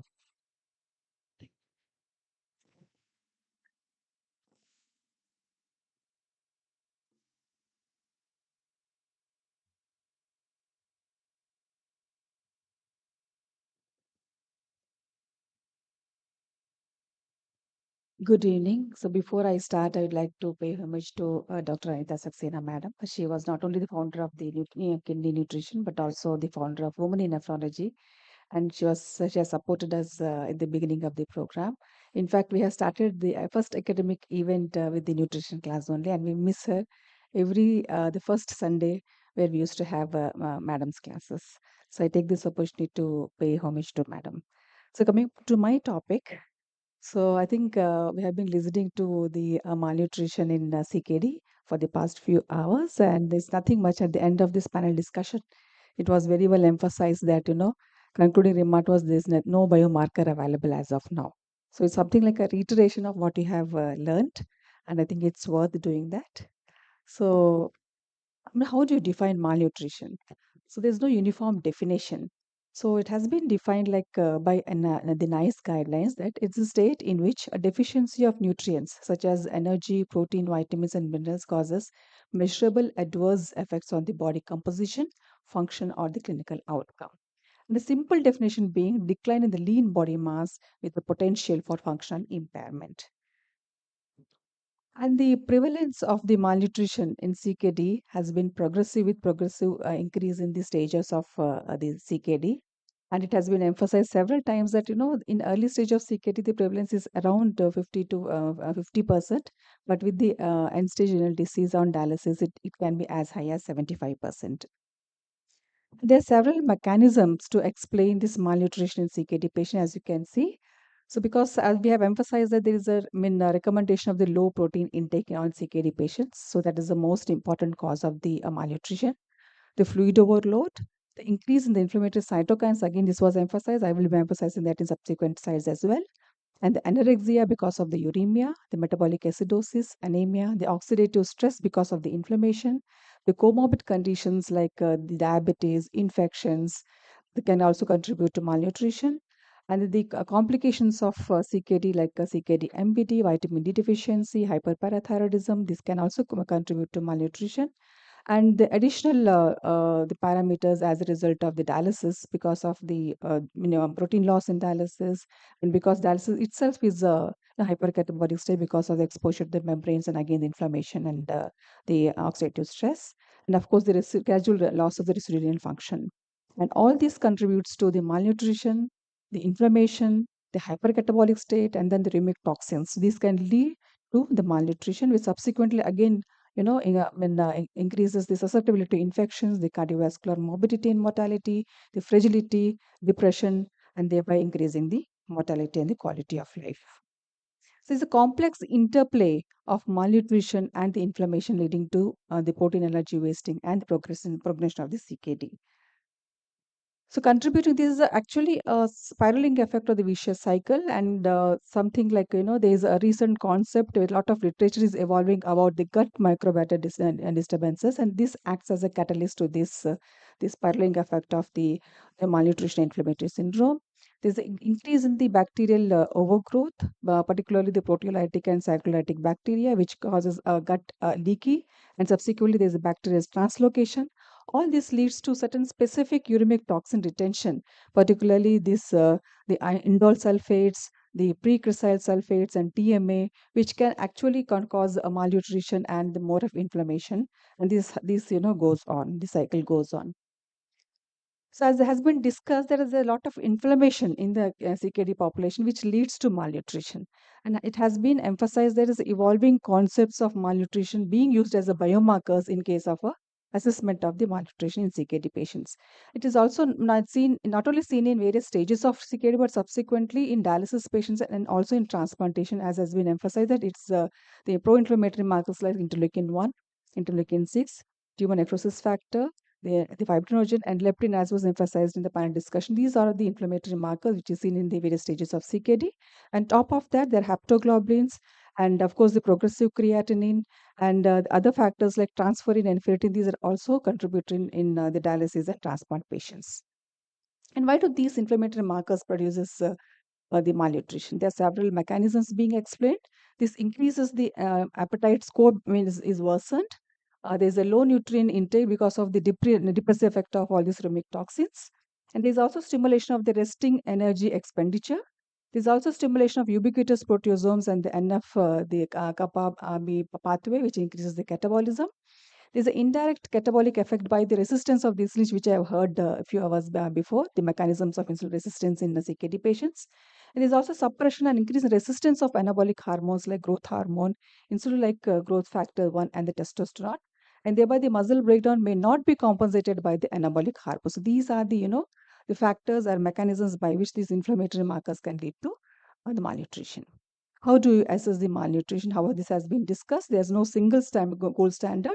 We need to use panel of measurements, and this can be by nutritional, dietary nutritional intake with them in terms of the nutritional, the diary recall, and then the history, and then assessment of the body composition. The last two talks you have heard about it, and laboratory values, and of course we have the scoring system now. So what do the guidelines say? So as per the KDOQI guidelines, they suggest nutritional assessment in early stage of the kidney disease as early as CKG stage 3 to advanced CKG stage or dialysis. And there's, it has to be done at a regular interval, at least once in 6 months.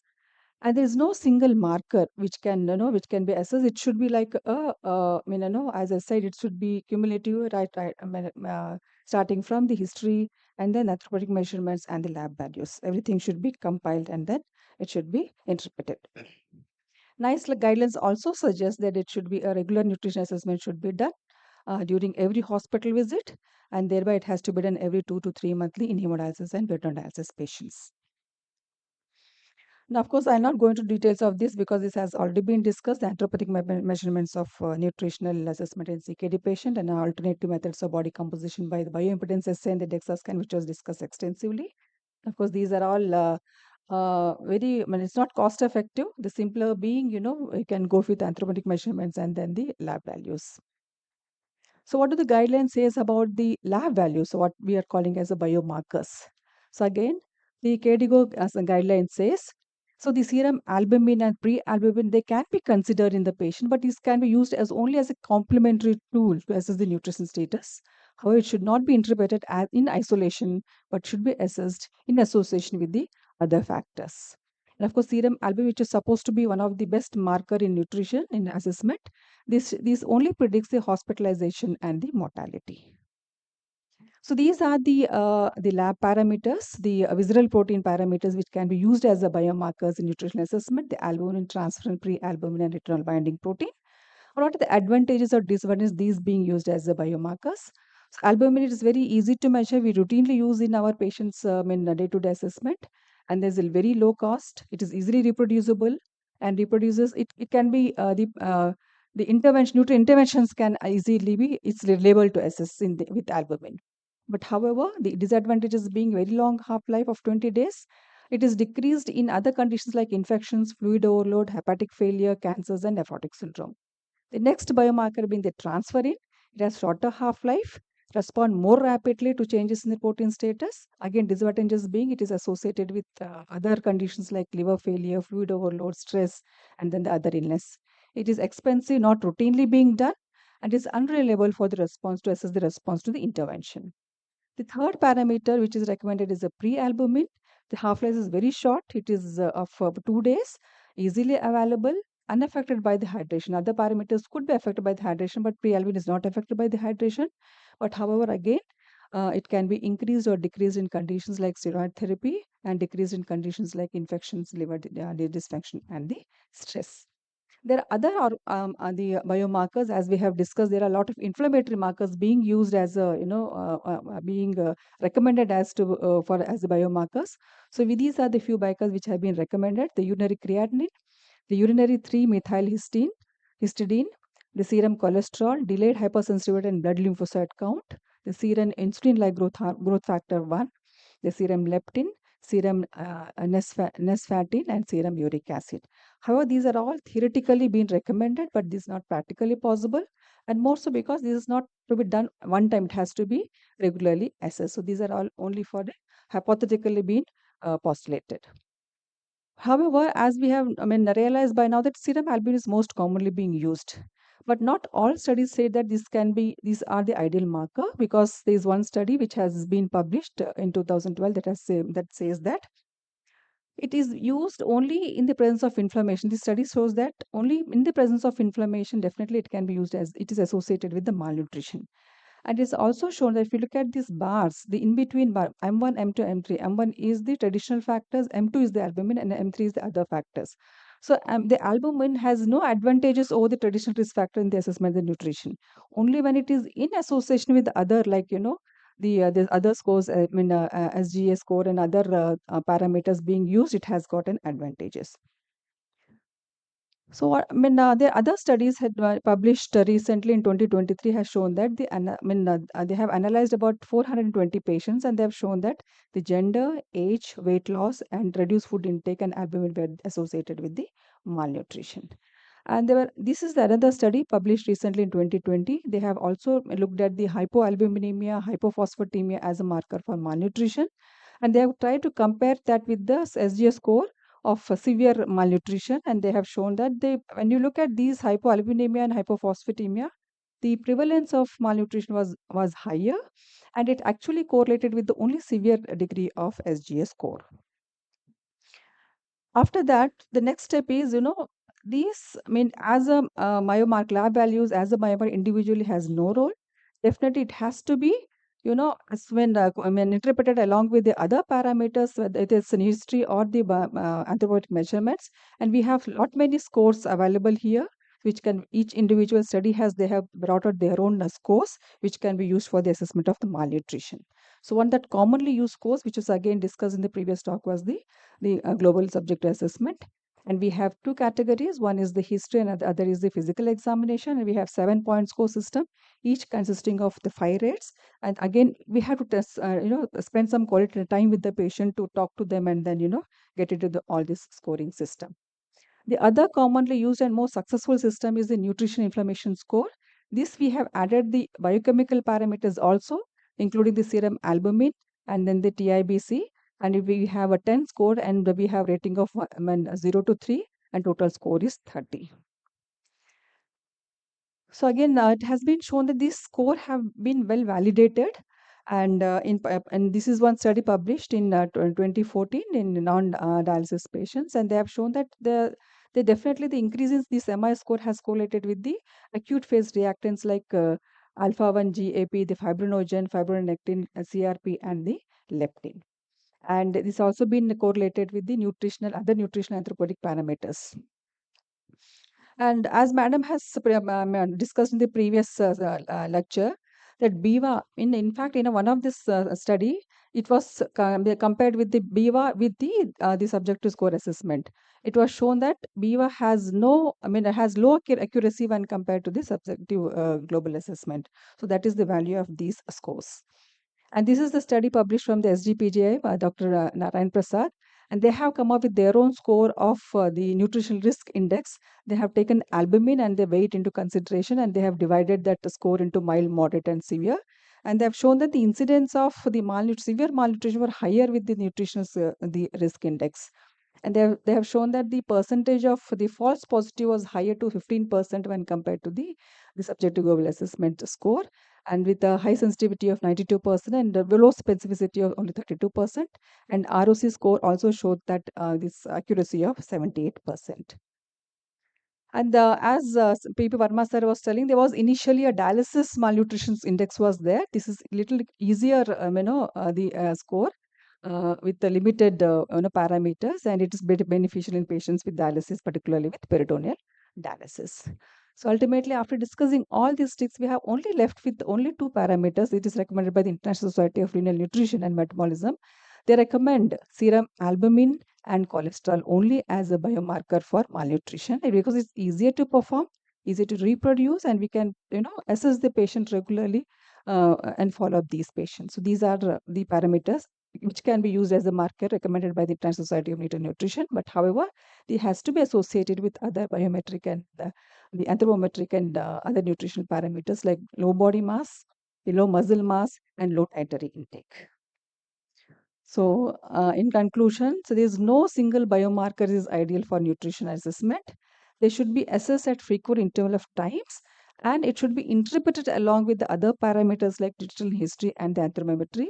Now there is a lot of emphasis on inflammatory markers being used for the nutrition assessment. However, there is no single inflammatory markers being recommended as of now, but future we might have. And of course, now we can use the nutritional scores, which is a combinations of anthropometry and biomarkers, which can be very well implemented. Though it is initial to begin with, it will be difficult. But once you practice this, I think it's easier and patient friendly and easy to interpret also. Thank you. Thank you for the opportunity.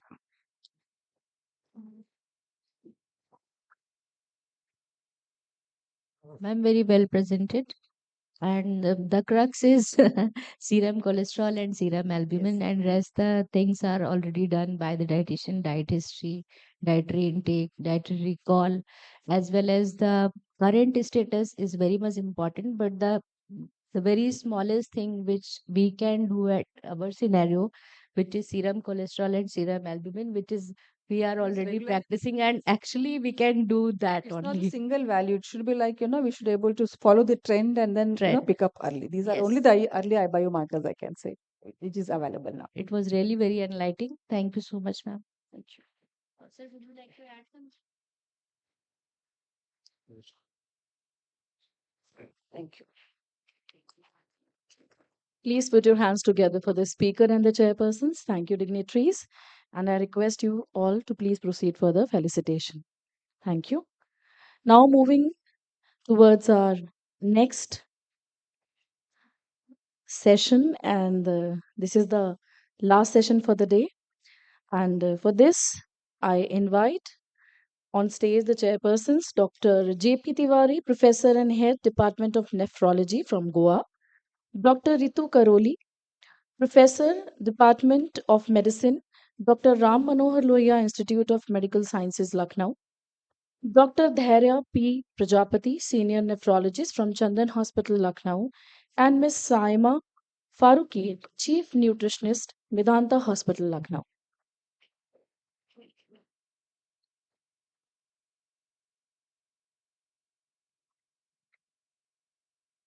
Can we have a round of applause for a warm welcome of the chairpersons?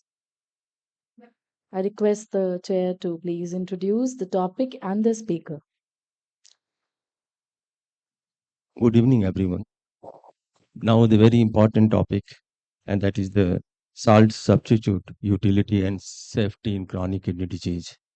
As you know, salt is restricted in chronic kidney disease to prevent the complications, not only in the renal but other cardiovascular and neurological.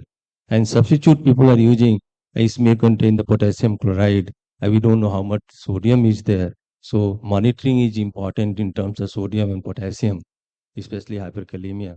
And to talk, we have Dr. Muzaffar Wani from the Srinagar. Dr. Wani. Thank you very much. A lot has been said about proteins and water.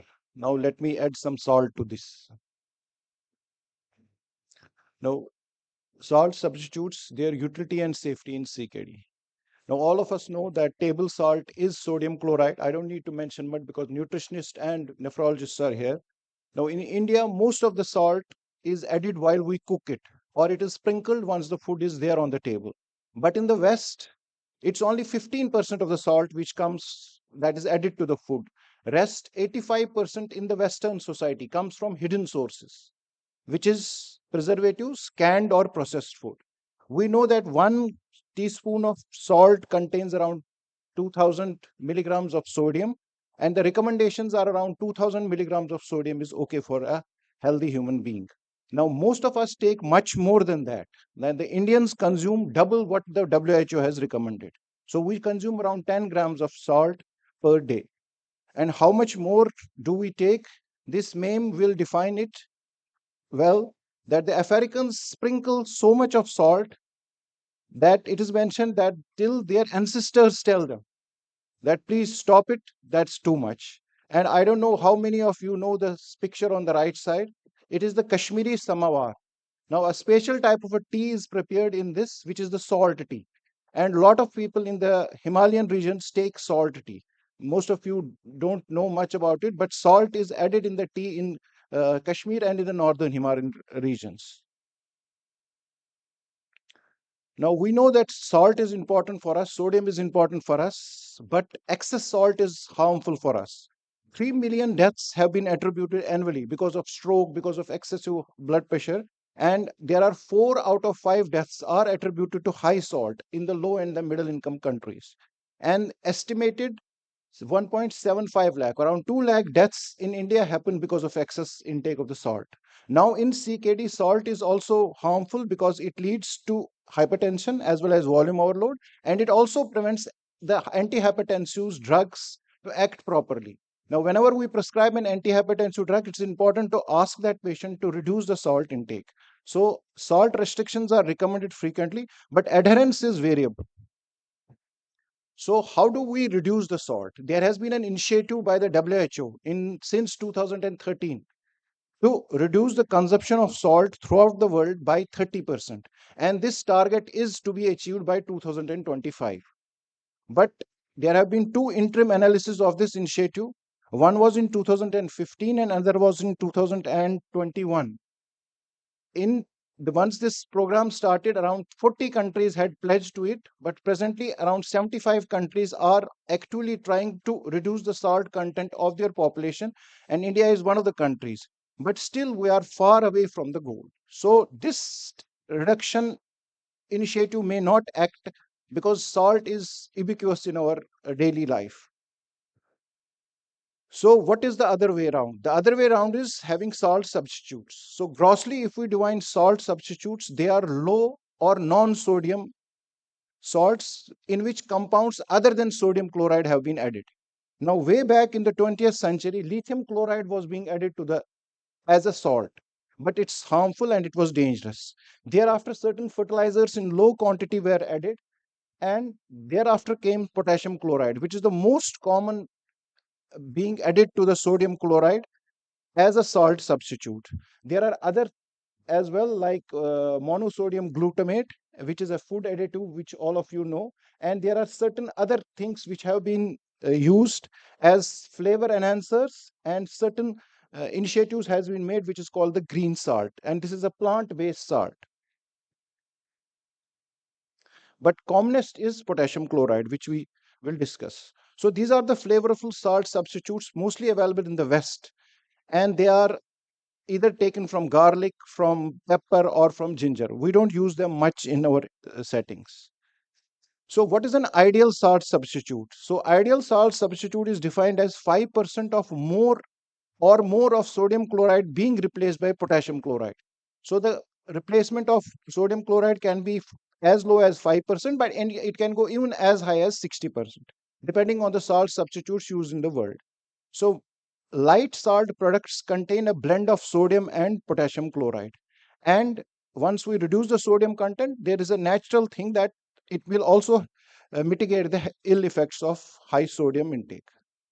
Now, salt substitutes available in the West are so many salt substitutes are available in the West, starting from no salt to new salt.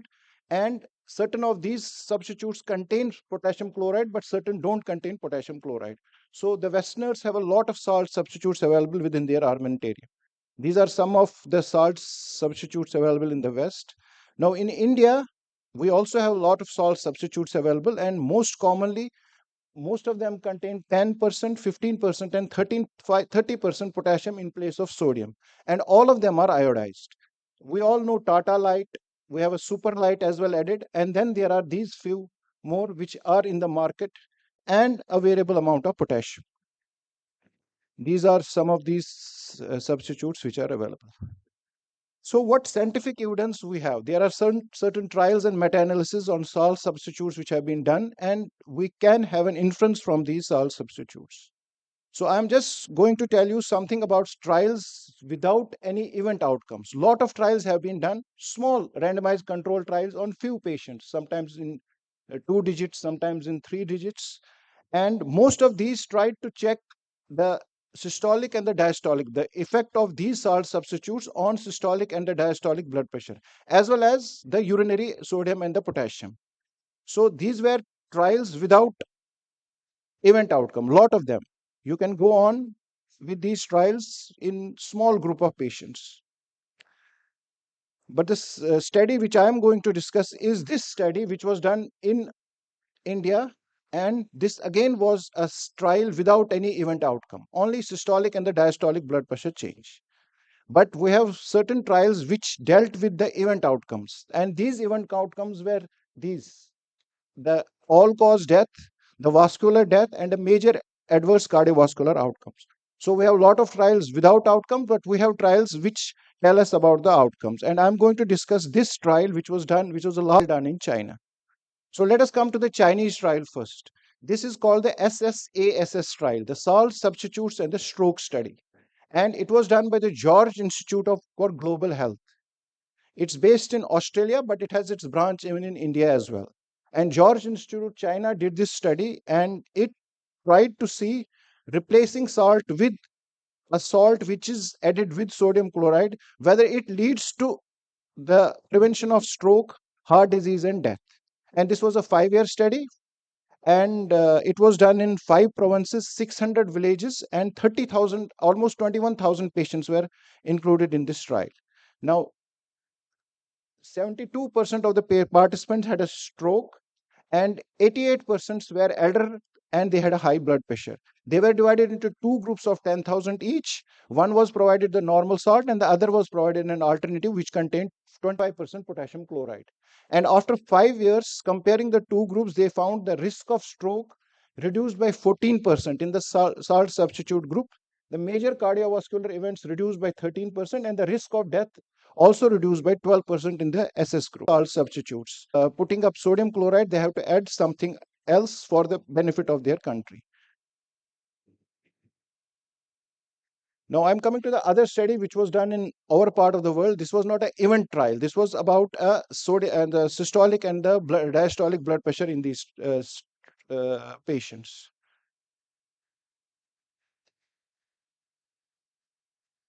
Most of us don't know these two guys, Sudhir Raj Tout and Devash Shetty Praveen. I try to find them as nephrologists, but they are not nephrologists. They are in the food processing system, and they deal with and they are part of this trial. Now, this was a simple trial done in Telangana, and the patients recruited were around 500, 250 in each group, and they wanted to see the effect of the salt substitute, which was provided to these villages in Telangana, and they found that the salt substitute group, after a period of 1 month, had a significant drop in the blood pressure, which persisted at 3 months as salt per se. A little difference in the diastolic blood group. So the mean change within the group was around 5 millimeters of mercury in the systolic and very less in the diastolic blood pressure. So the conclusion of this Indian trial was replacement of the regular salt with reduced sodium but added potassium for home for 3 months led to a substantial reduction in the systolic blood pressure in hypertensive patients in rural India, which again supported that salt substitution is an effective low-cost intervention for BP lowering in rural India. And the inference I could hypertensive population, it will definitely help in the CKD population as well. So there are a lot of systemic reviews and meta-analysis, and one of the largest meta-analysis was done by this group from China again, and it was published in 2022. Now they included 21 trials, and the participants were around 31,000, and 19 trials reported the effect on BP and the 5 regions of the world, whether it was Europe, whether it was Pacific, whether it was Americas, or whether it was South Asia. The South Asian trial was the Indian trial. And the proportion of the sodium chloride varied from 33 to 75%, and the proportion of potassium chloride varied from 25 to 65%. So the outcome of these trials were that the all-cause death, the 5 trials included the clinical outcomes, as I told you in the beginning. 19 trials told about the blood pressure, and all of these trials, whether this was the event, they were reduced in the salt substitute group, and the risk ratio was 0.89 regarding these 3 measures which were taken. And the urinary electrolytes also, depending on the sodium content, would go down. So the conclusion of this meta-analysis was that the 19 trials had around 30,000 participants. The salt substitute lowered the BP across diverse populations, subgroup and geographies. So it's not in China, it's not in India. It is throughout the world that salt substitutes can be beneficial, suggesting that the BP-mediated benefits of salt substitutes on clinical outcome are likely to be generalizable rather than in a particular sprint. And the clinical trials from 5 trials, which had around 24,000 participants, showed that salt substitute lowered the risk of total mortality, CV mortality, as well as the cardiovascular events. They also tried to do a meta-regression. So one is a meta-analysis, another is a meta-regression. And in the meta-regression, they found that each 10% lower proportion of sodium chloride, if you have a 10% reduction in the sodium chloride in the salt, was associated with the around 1.5 millimeter decrease in the systolic blood pressure. So more you decrease the sodium chloride content in the salt, more will be the benefit. So this was an unlikely play of chance, likely reflect the play of chance, and supports that salt substitutes in clinical practice should be adopted as a public health policy. And from this, again, the inference can be drawn that this can be helpful in CKD population as well. Because in CKD population, cardiovascular diseases are a major reason of their death. Now, this is again, now there's a concept of modeling studies. Now, I just take you back around, this is an old study in which in CKD people, it was found that salt substitutes do a diet which is low in salt has an effect on the BP, kidney function, and volume markers, while as high sodium intake in CKD population. A small study which told us about the salt reduction in people who had CKD. But nowadays we are doing something which is called the modeling studies. Now, modeling studies are used to help us infer decisions about healthcare policy.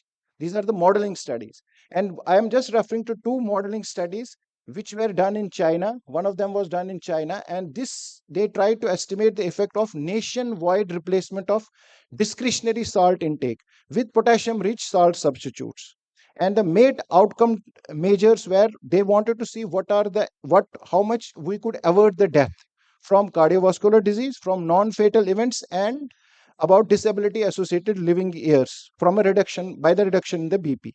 And in addition, they also try to find out if this salt will cause hyperkalemia in a population of in a CKD population, and the net effects of the death were recorded.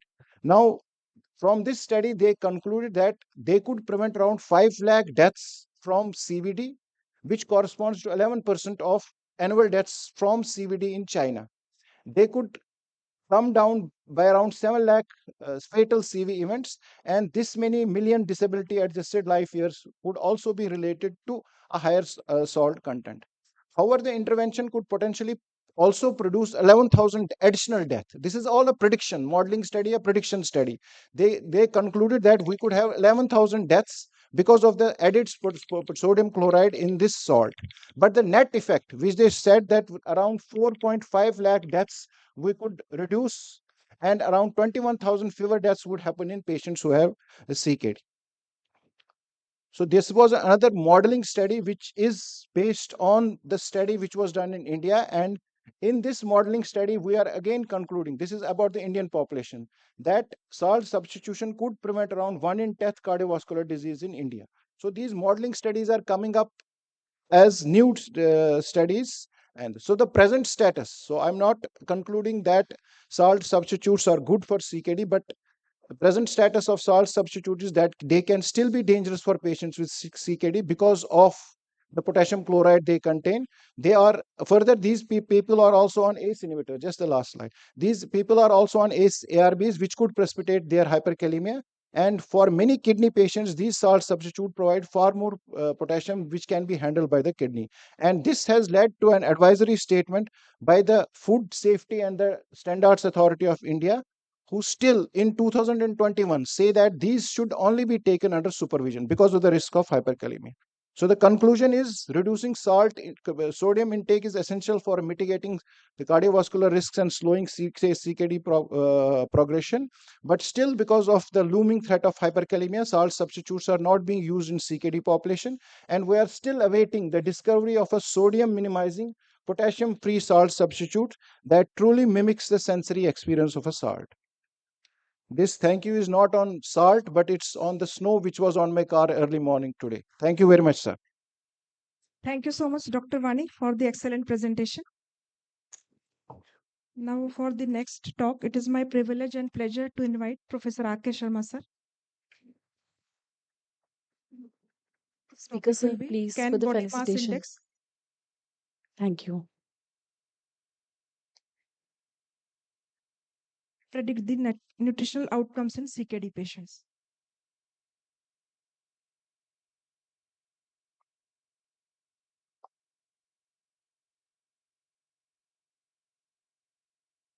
BMI has been used conventionally to classify patients and even general population, whether they are obese or they are underweight.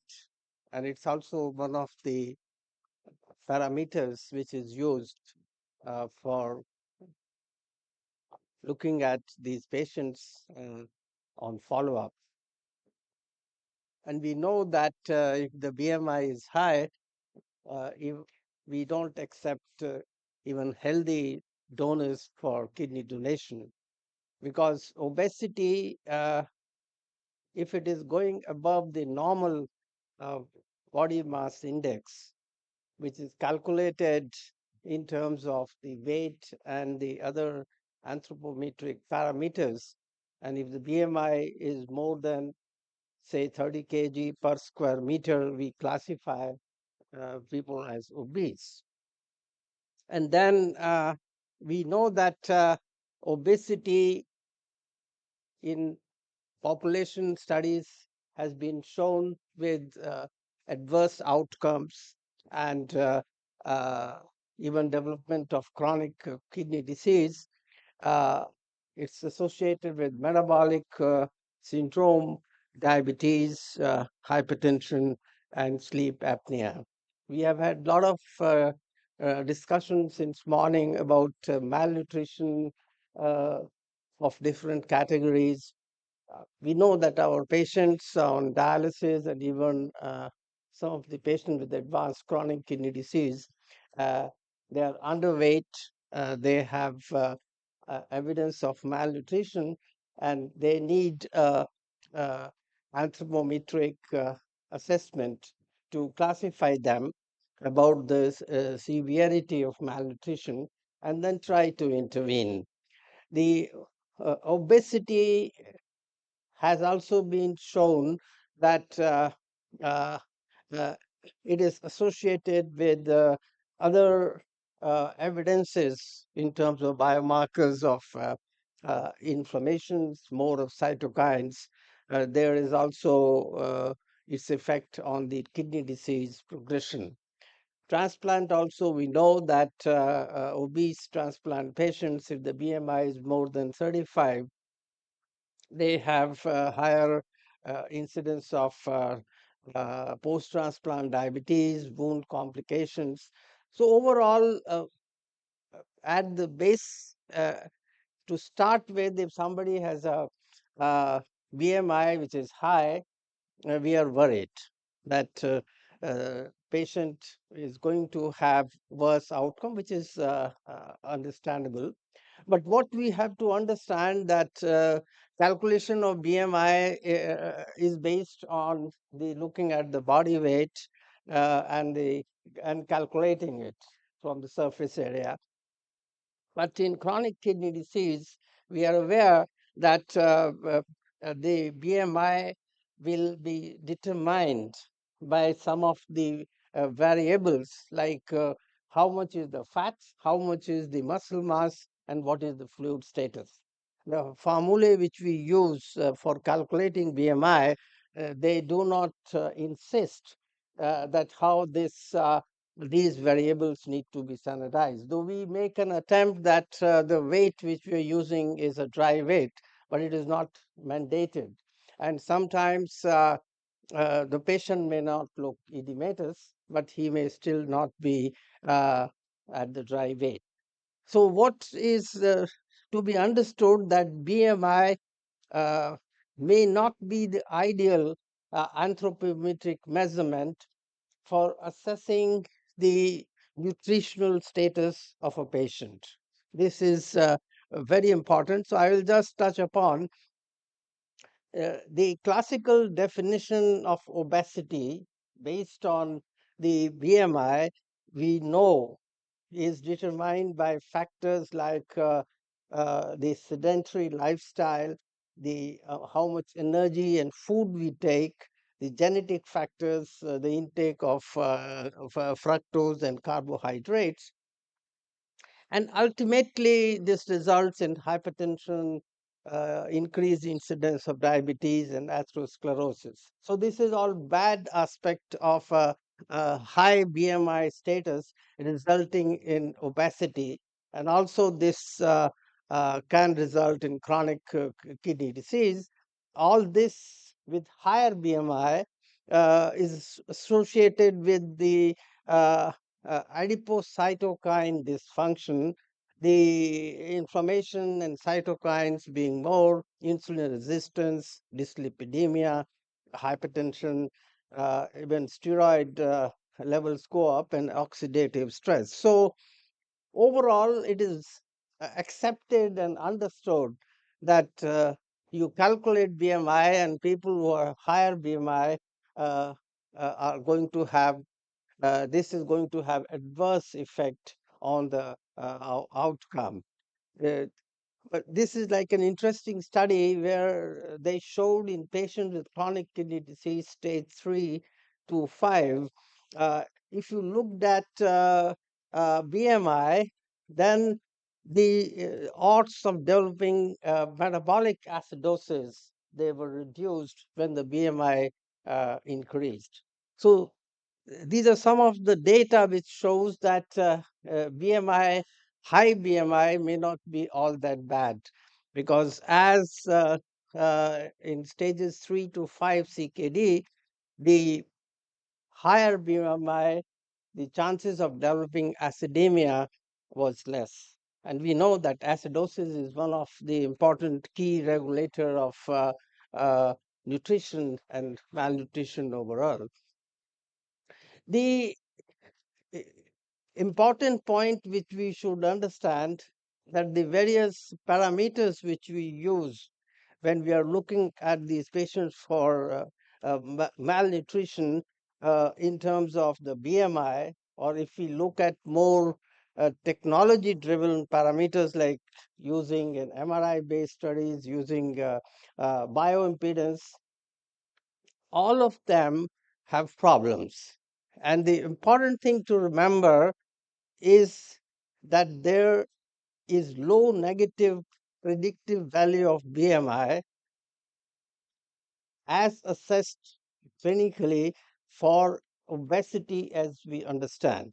And if we look at it in terms of the outcomes, this is one of the reasons which probably could explain the so-called obesity paradox which we see in patients who are on dialysis. Because patients on dialysis, if they are obese, it is shown that the outcome is better.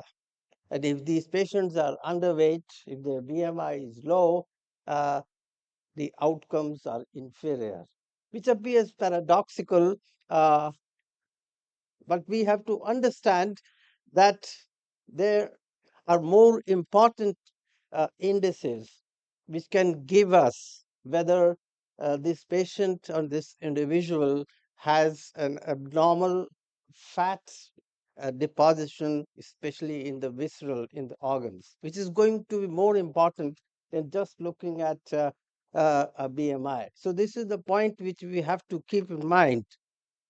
The other thing is that BMI, as it is calculated, initially the standardization was done in the European countries. Most of these were European patients. But then they realized that there is an ethnic difference in terms of the BMI. It can be genetic aspect as well. So you have to use a BMI parameter which is standardized for one population. Like if you look at Africans or even Afro-Americans, their higher BMI is not associated with more fat in the body. They have more of lean mass, even in patients with chronic kidney disease. So these are like people have used a lean and fat tissue index as a much better variable for looking at the outcome in patients with chronic kidney disease. The if early stages of chronic kidney disease is looked at, we expect that they should behave like normal population. And patients who have advanced chronic kidney disease on dialysis, the paradox of BMI, like obesity, having a better outcome, becomes much more advanced. But it is not that it is not seen in patients with early stages of chronic kidney disease. But this is what we generally see in patients who are on dialysis, that patients, as they become normal BMI, or if the BMI goes up, the obesity increases, the outcome and the mortality actually gets more negative. So the correlation is showing that there is an obesity paradox in patients who are on dialysis. So it is recommended that a dialysis patient who is doing well, we should not insist him to lose weight. And even if he has a normal BMI, our attempt should be no problem if he gains more weight. This doesn't mean that he should not do exercise, but it is an overall not trying to be too strict and forcing him into a lower BMI is not desirable in dialysis patients. This may not be true for non-dialysis dependent patient population. This this is one of the Swedish National Population Registry showed that overweight at age 20 was associated with higher risk of chronic kidney disease as compared to a BMI which is less than 25. This was a normal population. So I'm not saying that BMI which is high into obesity range is not desirable for a normal population, but at least for patients who are on dialysis, we should not be very strict in terms of trying to reduce them to either a normal BMI or a low BMI. It is not desirable. The question which comes is why this is happening. The reasons could be very multifactorial. The reason is that BMI, as we calculate in our patients with advanced chronic kidney disease, may not be reflecting the fat, visceral fat depositions. The patients who are appearing obese on dialysis, the fat deposition in the liver or in the heart may not be that as is seen in a normal population. So this disconnect is one of the reasons. So people have gone on to doing MRI-based studies or looking at BIA, but nothing has really tried to address this issue of so-called reverse epidemiology, like in advanced chronic kidney disease, having a higher BMI, which was paradoxically associated with better survival. The European hemodialysis patients, this study had shown these three studies in NDT and earlier study in American Journal of Kidney Diseases and the CJASN, they showed that on follow-up, if you look at the change in the BMI or the weight gain, even that showed some relationship with the outcomes. Like in this study in Journal of Renal Nutrition, an unintentional weight loss of more than 10% was significantly associated with a higher risk of mortality. So there is no point in trying to do intentional weight loss, at least in dialysis patients. So it is the baseline weight and BMI, and also the change in the BMI on the negative side, both are not desirable in patients who have advanced chronic kidney disease.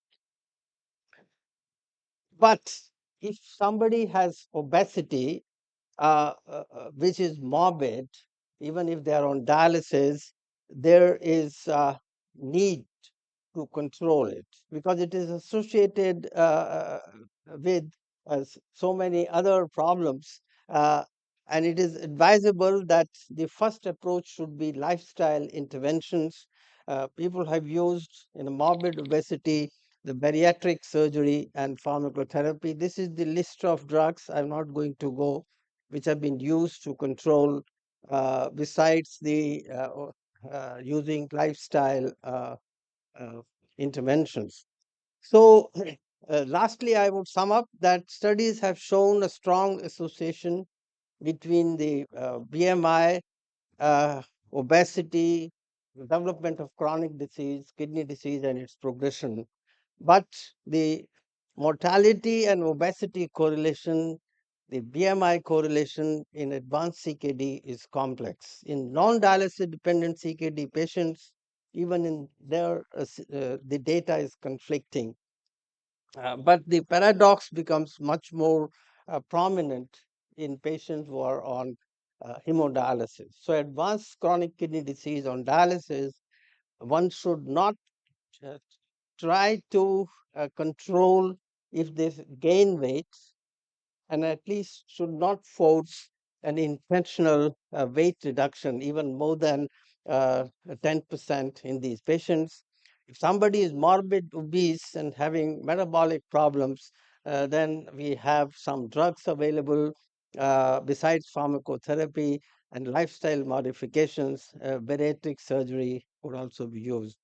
So I think I would end here, and thank you very much.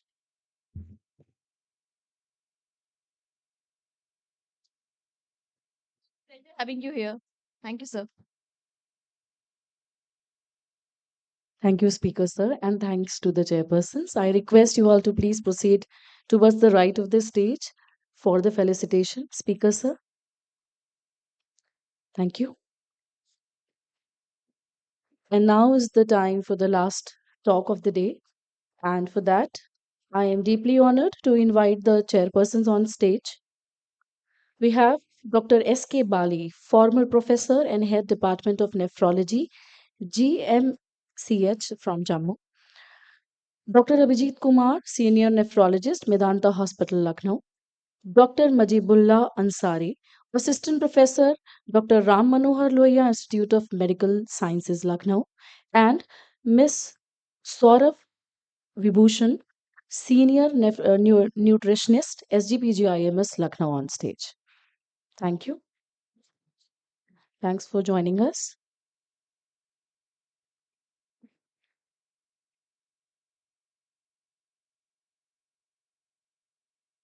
And I request you all to please introduce the speaker and the topic. Thank you.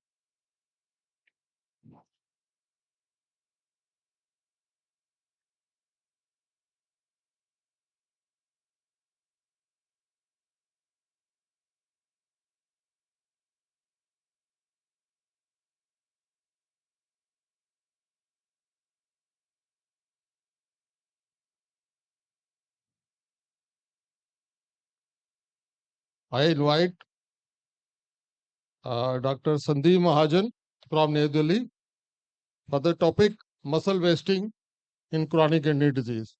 Welcome, Dr. Sandeep. Well, good evening, everyone. After the excellent scientific session which has been going on since the afternoon, I believe all of you would be tired, and I won't twitch your muscles much and try to finish this topic as quickly as possible. I also would like to express my gratitude to the organizers and the scientific committee for one, an excellent program and hospitality, and for secondly, giving me a topic which I am not usually very well conversant with. So I also had to go through a lot of literature to actually come up with this talk. So what I would be talking about is muscle wasting in CKD, how to manage. Well, I would be talking briefly about the pathophysiology of muscle turnover, how how it is affected in chronic kidney disease, and finally, what are the possible interventions. Well, muscle, we all know, is the largest reservoir of proteins in the body, and it accounts to around 40 to 45% of our body weight. We all know as nephrologists that the muscle mass is usually stable or static or constant in normal physiological state. So that gives us an impression that muscle maybe is an inert mass which does not change or which does not alter very frequently. But we can't be actually conceptually more wrong.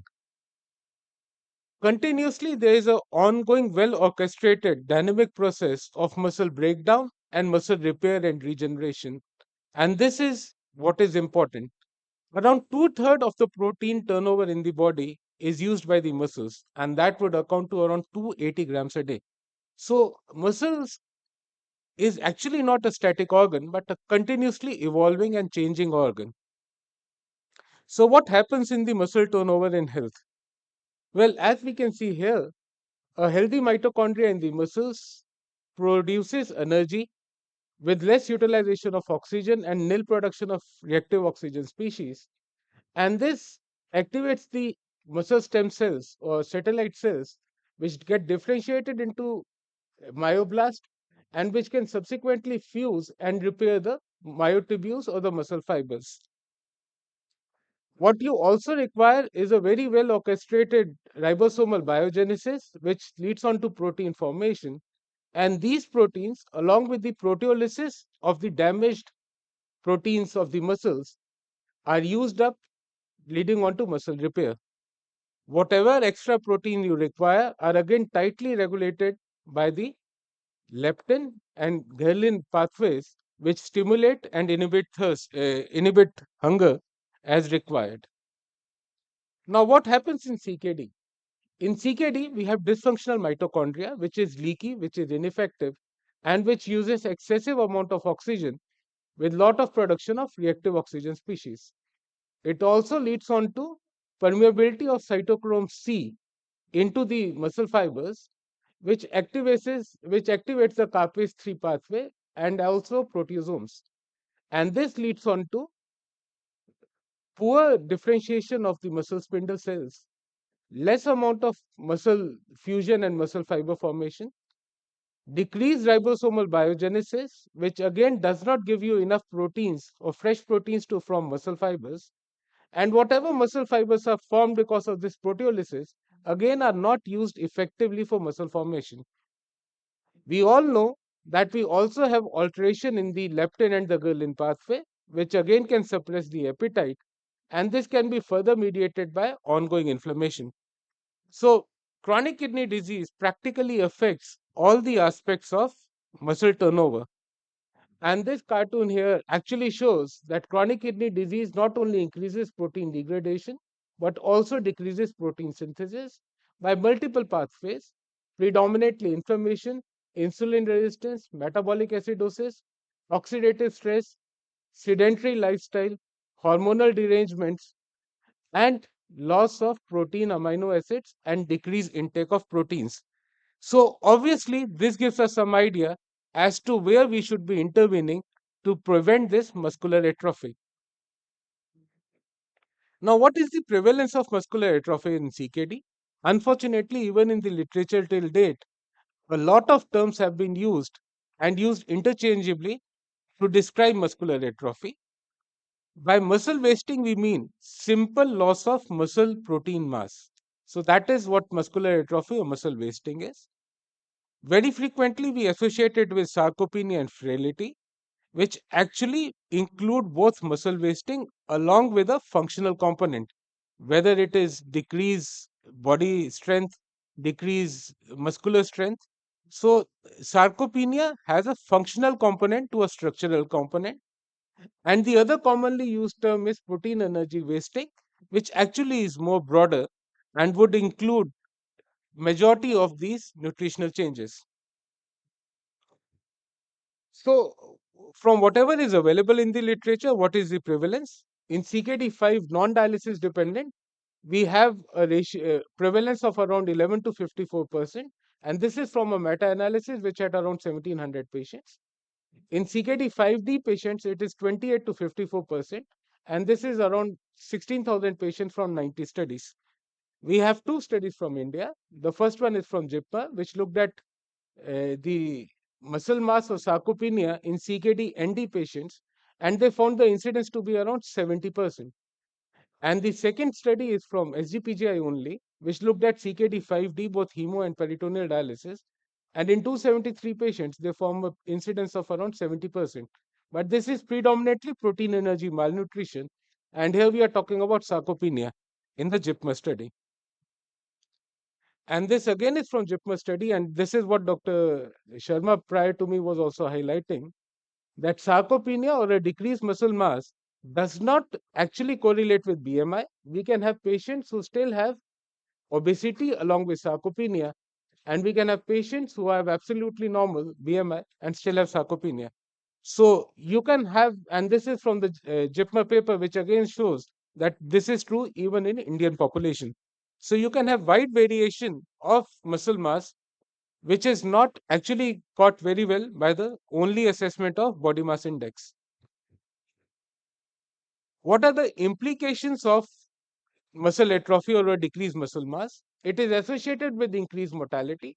Again, I'm predominantly quoting from a meta-analysis which has included all important trials, and it has shown that it is a strong predictor for mortality around 3 times and cardiovascular events around 4.5 times. It also increases physical dependence. They have worse physical performance, lower walking speed, and lower scores in short physical performance battery. They also have high risk of hospitalizations. So, frailty, sarcopenia, and muscular atrophy, all of them have important long term and clinically impactful outcomes. So, what are the possible interventions where we can prevent these patients or treat these patients who already have developed muscular atrophy? What I would be covering is predominantly exercise, dietary intervention, correction of metabolic acidosis, a bit about hormonal therapies, and novel therapies. So, if we go back to our cartoon which I had shown you, we know that CKD would affect muscle turnover as well as muscle breakdown in varied ways, leading on to muscular atrophy. Exercise is probably one of the most effective measures to decrease muscular atrophy, and exercise decreases myostatin expression, which is a muscle catabolic protein which is excreted by the muscles. It decreases the resistance to insulin like growth factor, which again increases the muscle mass, and it also promotes the anabolic response to exercise. However, like all of us, we are getting more fad into exercise. We know that exercise is actually a broad term and it would depend upon so many conditions. Whether the exercise was center based, whether it was supervised, and in CKD patients, whether it was during dialysis or had both resistance as well as aerobic pattern. What was the duration? What was the timing? What was the vitamin D levels? What was the oral supplements or protein intake which the patient had? And obviously, how you interpret the muscle mass. So, this is a Cochrane meta analysis which was published long time back, more than a decade back, which looked at 45 RCTs in 1800 patients, and it included all type of exercise, whether cardiovascular, with or without resistance training. And these were very small trials and very high risk of bias.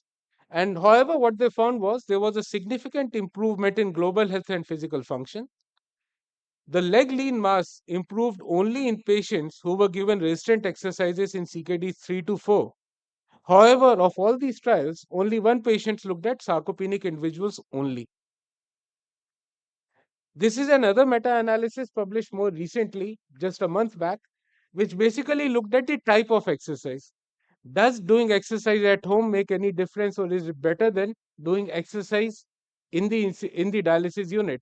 And what it found was that whichever way you exercise, whether you exercise during dialysis or whether you exercise at home, it is useful. This is another meta-analysis published a couple of years back, which basically looked at what should be the better exercise, whether you should do a resistance training or you should do an aerobic exercise.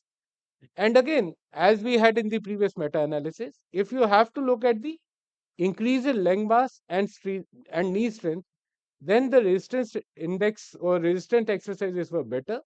But overall, even the aerobic exercise worked very well as far as the functional status was concerned. So, in my opinion, whichever form of exercise you can do is likely to be useful. Best would be to combine both of them. Well, this is the latest trial published 2 months back in NDT Evidence, which basically looked at exercise during hemodialysis in a German cohort of patients, and this is called as a diet trial. It's the largest trial and has the largest follow-up, around 1,200 patients and a 12-month follow-up. And what they used was resistance training plus cycling during dialysis. Each was for 30 minutes each. And they looked at and they found improvement in physical function, improvement in physical component of short form 36 of quality of life. However, in 12 months, there was no difference in hospitalizations and mortality. This is what was the previous biggest trial on exercise. That's the Cycle HD trial, which basically was from England, and it looked at 3 dialysis centers in England as a cluster analysis, had 130 patients and a follow-up of 6 months. And what they found was that if the patients go intradialytic cycling, they had a better uh, decline in LV mass and a significant decrease in T1 mapping of the aortic pulse wave velocity by the MRI. And it was quite safe and could be easily followed. Now, coming on to the nutritional therapy, in early stages of CKD, we all know that diet forms an important component of CKD patient care, and protein restrictions are advised in early stages to avoid acidosis and uremic toxins. So, we require a closer follow up if we are making a patient protein restricted with or without adding keto analogs to make sure that the patient does not get malnourished and loses protein mass. In CKD5D patients, the handicap is less because we can give them protein supplements. It has been shown that in dialysis patients, giving oral supplements are much better than giving intradialytic IV supplementation. This is a Cochrane meta-analysis again published 2 years back, which had 22 studies, 1200 participants, and predominantly hemodialysis population, where they looked at oral-based supplements versus no intervention in these patients. What they found was that giving oral supplementation during dialysis had some beneficial effect on the serum albumin, but it didn't have any effect on lean body mass. Most of these studies again were short-term interventions and a very little follow-up. Their effect was more significant in hemodialysis and malnourished patients, and there was no data on hard clinical endpoints. This is a study published by Tarun around a decade back, in which he looked at how difficult it is to give oral therapy in dialysis patients. It had both hemo as well as PD patients, and they were given either commercially available egg or whey protein supplements. And 14 of the patients withdrew within a month, and predominantly because of nausea. And only 20% of the remaining 36 could consume more than 50% of the recommended supplement. And not surprisingly, there was no change in protein and calorie intake in 6 months. So giving oral supplement is easier said than done. Besides cost, it leads on to significant nausea and gastric symptoms and limits the patient's compliance to it. Metabolic acidosis correction is probably the safest and the easiest modality to prevent muscle atrophy. We can start right from the start of early stages of CKD, as early as CKD 3B. And we have meta-analysis, we have RCTs which have shown that even in CKD 4 and in PD patients, it's useful. This is a study which has been published from JIPMA, which looked at 188 patients of CKD stage 3 and 4, and they found that targeting serum bicarbonate 24 to 26 improved the lean body mass and the mid-arm circumference. So another very fad nowadays is megestrol acetate, which is a synthetic progesterone, and it increases the appetite by uncertain mechanisms. We have an RCT in CKD5D patients. There has been some increase in weight, some increase in albumin, and some increase in appetite. However, all the studies are again very small as 9 to 32 subjects. They have no clinical outcomes. It has significant fluid overload and thromboembolic events. And it's still, there is no high quality trial to actually recommend it. And it's if recommended only in CKD5D patients. Anabolic steroids are also useful, but again, they come with their own problem. Oxymetholone is basically orally active and has less androgenic effects, and maybe is the molecule for future. Growth hormone was tried, but unfortunately given up after opportunity, which was also terminated early. We have few recombinant proteins available as subcutaneous injections, which might be useful subsequently, and also microRNAs. So just to conclude, ladies and gentlemen, muscle mass is tightly regulated by a symphony of catabolic and anabolic processes. CKD, even in early stages, alters balance towards catabolism, leading on to muscular atrophy. Muscular atrophy is associated with decreased quality of life, frailty, and increased mortality. And we have till now limited success in countering CKD-induced muscular atrophy. Correcting by giving serum bicarbonate, correcting serum bicarbonate seems to be the simplest and effective target. Structured exercise again is useful in dialysis and high-risk individuals. Oral protein supplementations and cautious use of anabolic steroids and megestrol acetate can be tried in selected patients. Thank you.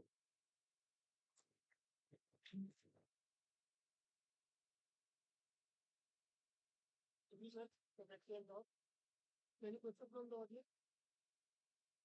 Or should we? So any question from the audience, or should we close the session?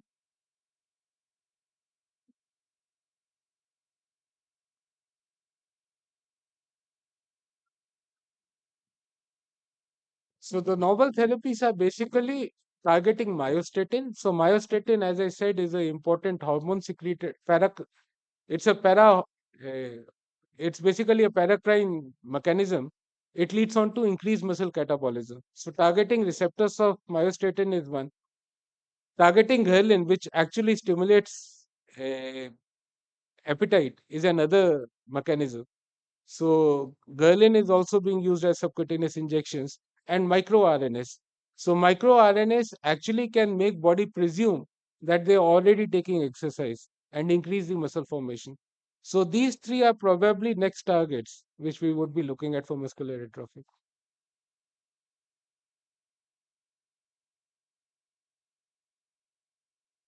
Okay, thank you.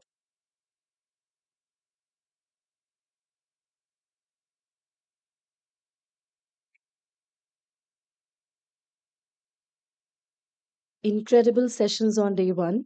Thank you, speaker sir, and the chairpersons for sparing your precious time. Thank you, and I request for the felicitation. Thank you. We'll be shortly starting our inaugural ceremony for those incredible scientific sessions. And I request everybody to please be seated. And after that, we'll be announcing the gala dinner. Thank you. We need 2 minutes to set our stage.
असीम सौंदर्य, सभ्यता और तहजीब के इस नवाबी नगरी में मैं doctor Ankita Pandey आप सबका खैर मकदम करती हूँ।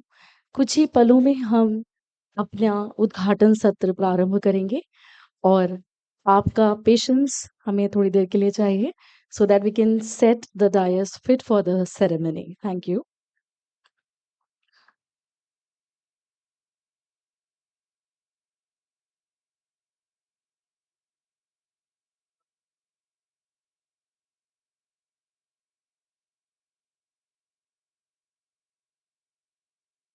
इबादी सबा क्या तूने सुना मेहमान आने वाले हैं। ए बादी सबा क्या तूने सुना मेहमान आने वाले हैं। कलियां न बिछाना राहों में हम पलकें बिछाने वाले हैं। हम पलकें बिछाने वाले हैं और इसी इंतजार के साथ बस हम कुछ ही क्षणों में अपना आज का उद्घाटन सत्र प्रारंभ करेंगे। It was incredible day one with wonderful talks, wonderful speakers, wonderful chairpersons. And the best part was we did everything on time. So can we have a round of applause for this? Thank you.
Ladies and gentlemen, esteemed guests and distinguished friends. Good evening, and I, Dr. Ankita Pandey, stand before you today with great honor and privilege as we gather for the inaugural ceremony of the annual meeting of Society of Renal Nutrition and Metabolism on the theme Nutritional Interventions in Kidney Disease, a safe armament for healthy life, organized by the Department of Nephrology, Sanjay Gandhi Postgraduate Institute of Medical Sciences, Lucknow. Today, we have the distinct privilege of welcoming our very special guest. Their presence is a testament to the significance of this event, and we are truly honored by the presence. Please put your hands together to welcome Professor R.K. Dhiman, Director, SGPGIMS Lucknow, as our chief guest. Welcome, sir.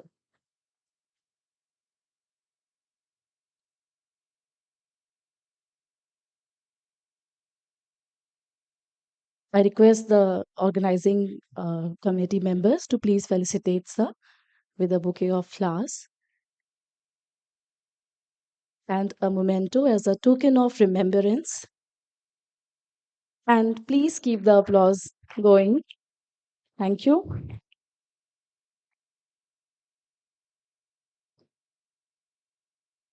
I welcome on his stage our guest of honor, Professor Vivekanand Jha sir.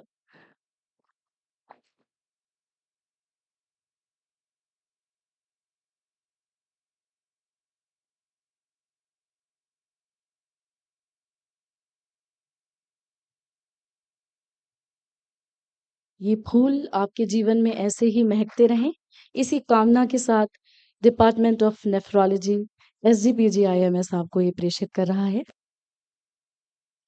जोरदार तालियां I am delighted to invite Dr. A.K. Bhalla, President SRNM, on stage. Welcome, sir.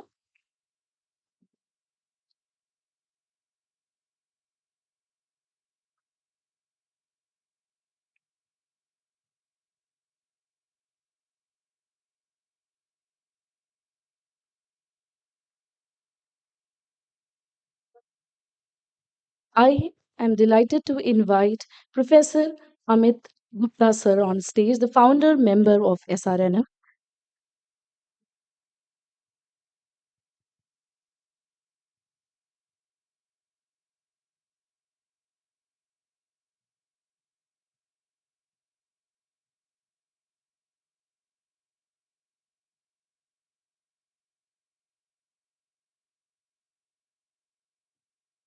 जोरदार तालियां. I am delighted to invite Professor Vijay Kher sir, founder member SRNM on stage.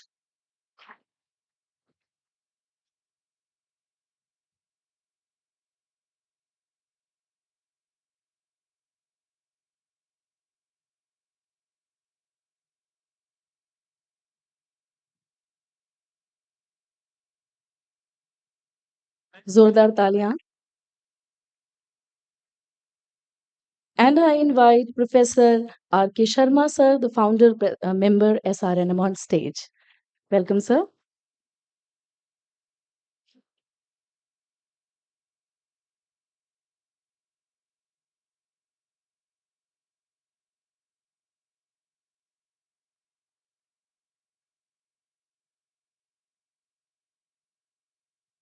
I welcome the Secretary, SRNM, and Organizing Chairman, Professor Narayan Prasad sir, to please take your seat. जोरदार तालियां sir के लिए. Co-organizing Chairman, Professor Anupma Kaul ma'am. जोरदार तालियां ma'am के लिए for all the hard work that have been put in.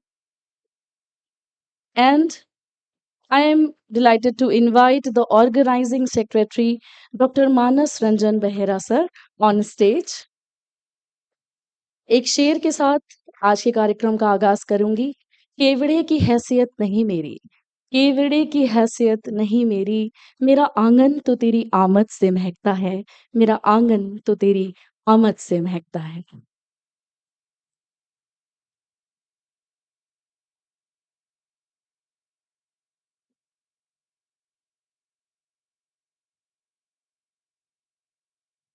And the stars are here on stage, and we are all set for the inaugural ceremony. As is our Indian tradition, now I request our chief guest, sir, guest of honor, and other dignitaries present on the stage to proceed for invocation and lamp lighting ceremony, and let light shine out of darkness.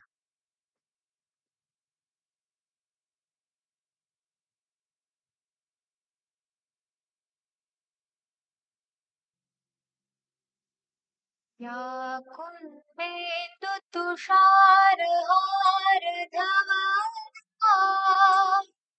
या शुभ्रवस्त्रावृता या वीणावरदितवण्डितकरा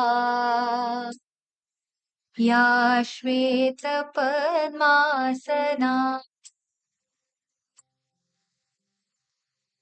या ब्रह्माच्युतशङ्करप्रभृतिभिः देवैः सदा वन्दिता सा मां पातु Saraswati Bhagwati निःशेषजाड्यापहा.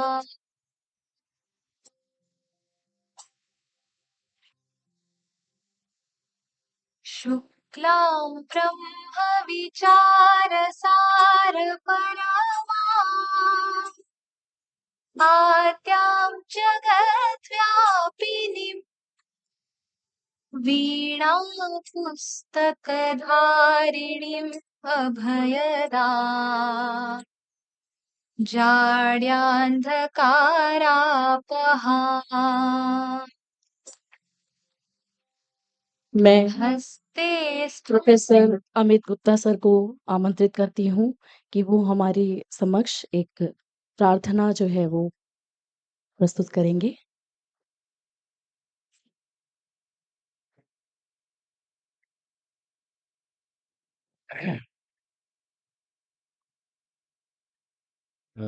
Good evening to all of you. Actually, this was a prayer that was Uh, Actually, it's written by Professor Anita Saxena, and this was actually decided by the by the President Dr. A.K. Bhalla and Dr. George Abraham, that they would read out this prayer at the start of any conference of the SRNM.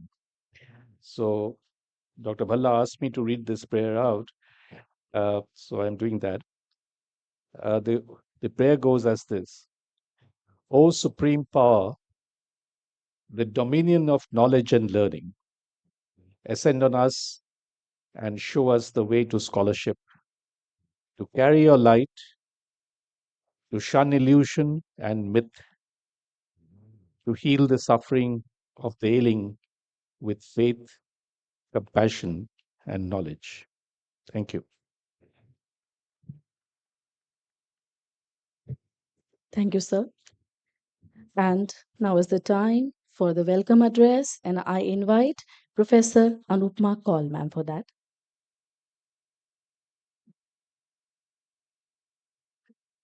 सर्वे भवतु सुखना सर्वे सन्तु निरामयः सर्वे भद्राणि पश्यन्तु मा कदाचित् दुख भाग भगवते. Namaskar. Good evening, ladies and gentlemen. On behalf of the Department of Nephrology at Sanjay Gandhi Postgraduate Institute of Medical Sciences, Lucknow, we take this opportunity to express our heartfelt gratitude in welcoming you all. This is the occasion of the annual meeting of the Society of Renal Nutrition 2023, with the purpose of deliberating on nutritional interventions in kidney disease, a armamentarium for healthy life. The seeds of inception of this prestigious society was laid way back in 2014 by the former members, Professor D.S. Rana, Professor A.K. Bhalla, Professor Georgie Abraham, Professor Ahmed Gupta, Professor Anita Saxena, and Professor Anurag Gupta. The first workshop on the renal nutrition was held on the 23rd of November 2014 at SGPGI. Professor Anita Saxena was instrumental in bringing the society to reach greater heights. However, her untimely demise has left a deep void in our hearts. With a deep and heavy heart, the society tried to carry out her vision with instrumental efforts by our president, Professor A.K. Bhalla, who rebuilt and reconstituted under the able guidance of our new secretary, Professor Narayan Prasad, who was known for his farsightedness and exemplary leadership qualities. It gives me immense pleasure to thank the society and the entire team of SGPGI to take efforts to bring forth this 2 days conference filled with colloquy of deliberations which will aid these young minds into not only uplifting their cerebral capacities but also prepare them to explore their skills and create a positive impact on the health of the patients. This is a place where ideas are not only born but also nurtured and transformed into reality. Thank you once again for your active participation. Thank you, ma'am. And now I invite for the overview of the program and progressive SRNM, Professor Narayan Prasad, sir.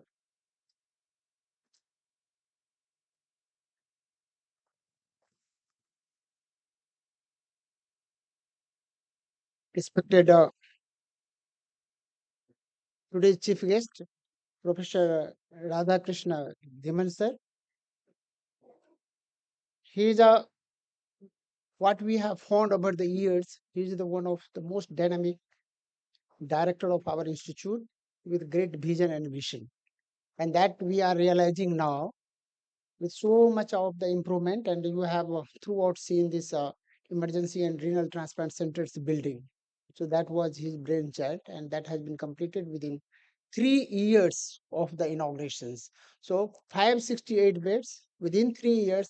That in the any public sector institute, that was credible. I would like to thank Professor Vivekanand Jha, who is nobody can say that he does not know him. He was the past president of International Society of Nephrology, and he made all nephrologists of India proud. We are feeling very much proud. Thank you very much for accepting to be the guest of honor today. And we have two very distinguished founder member. What we used to tell Brahma, Vishnu, Mahesh of the Department of Nephrology, Professor Vijay Kher, Professor R.K. Sharma, and Professor Amit Gupta. These are the three pillars of the Department of Nephrology who has formed the strong foundation of the department. आप सभी जानते हैं कि अगर आपका foundation अगर मजबूत ना हो तो बड़ी से बड़ी बिल्डिंग धराशायी हो जाती है। तो ये इतने स्ट्रॉन्ग फाउंडेशन बना के गए हैं कि हमारी building of the department of nephrology अभी भी काफ़ी स्ट्रॉन्ग है। हमारे जो अभी बीच में आपने देखा है बहुत dynamic president of the SRNM, he is a president of our SRNM society, Professor A.K. Bhalla. He is the director of Department of Nephrology of Sargangaram Hospital. His dynamism, we all understand. He was the past president of Indian Society of Nephrology also. So thank you very much for giving us this opportunity, sir. I would like to thank our two departmental faculties, Professor Anupma Kaul and Dr. Manas Ranjan Behra, who has took so much of the pain for organizing this meeting as an organizing secretary. So all, I would like to thank you all for accepting our invitations as a someone as orator, someone as taking the pain of the lecture and making this presentation, and many of our delegates. Why this SRNM was formed? When I was a resident, we have done one project, and during that project, we found that our 70% of the patient before going to dialysis was suffering from malnutrition, and 10% of them had very severe malnutrition. In multiple times, we have analyzed this study, and this was coming like the same. We have multiple publications on that, and this was the vision of the Professor R.K. Sharma. He thought of we can start off the nutritional biology, and it was planned like that. The DBT is going to fund this project, and we'll start that project at the department. So that was the vision, and we have now at the stage of forming the renal nutrition course under the CMT is the one the technology courses that take care of at the SGPGIMS. So we are just about to soon start on. We have got every approval. So that is the progress in that front. And I think we will be able to produce and fulfill that dreams of the nutritional biology coming in reality. So that is about the malnutrition. Since last year, everybody knows that I was not interested at all because of the lot of burden of the works at institute and other many administrative position at various levels. But Professor Gupta has shown so much faith and has told me to take care of this SRNM. Once it will run, you can leave it. So we have taken this responsibility. Today, I am happy to announce we have already 170 life members for the SRNM.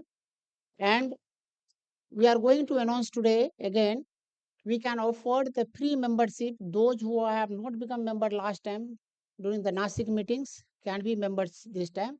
We have the membership form at registration counter. Tomorrow anybody can take and form, complete the form. You will get the reply about the acceptance of your free membership of this society. So that other things what we have done, because with the sudden demise of Professor Anita Saxena, this society, everything was, this was the her soul. She was so much dedicated to do all all her works. So even account details were not with us. We have regularized the accounts now. We have paid all the dues of the journals. We have started the new journals. New journals will come in force the December last week, and then this will come as a regular issue.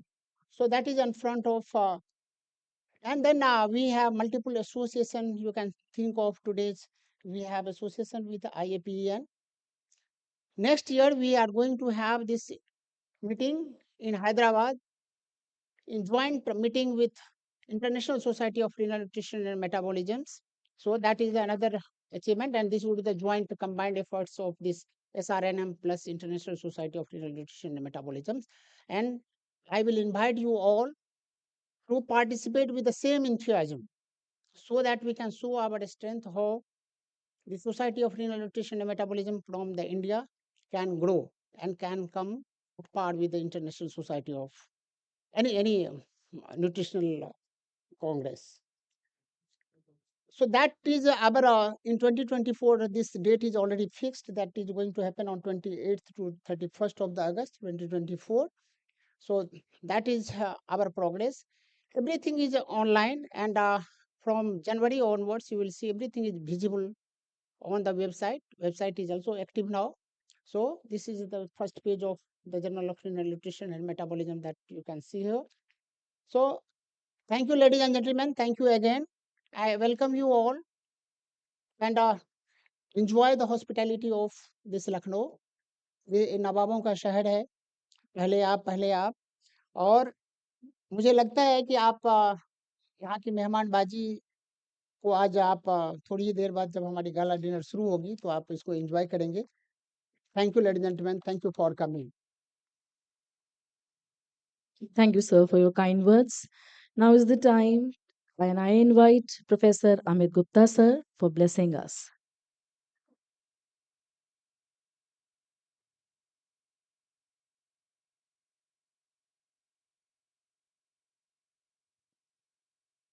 Good evening to all the esteemed dignitaries sitting on the dais and to all my friends in the audience.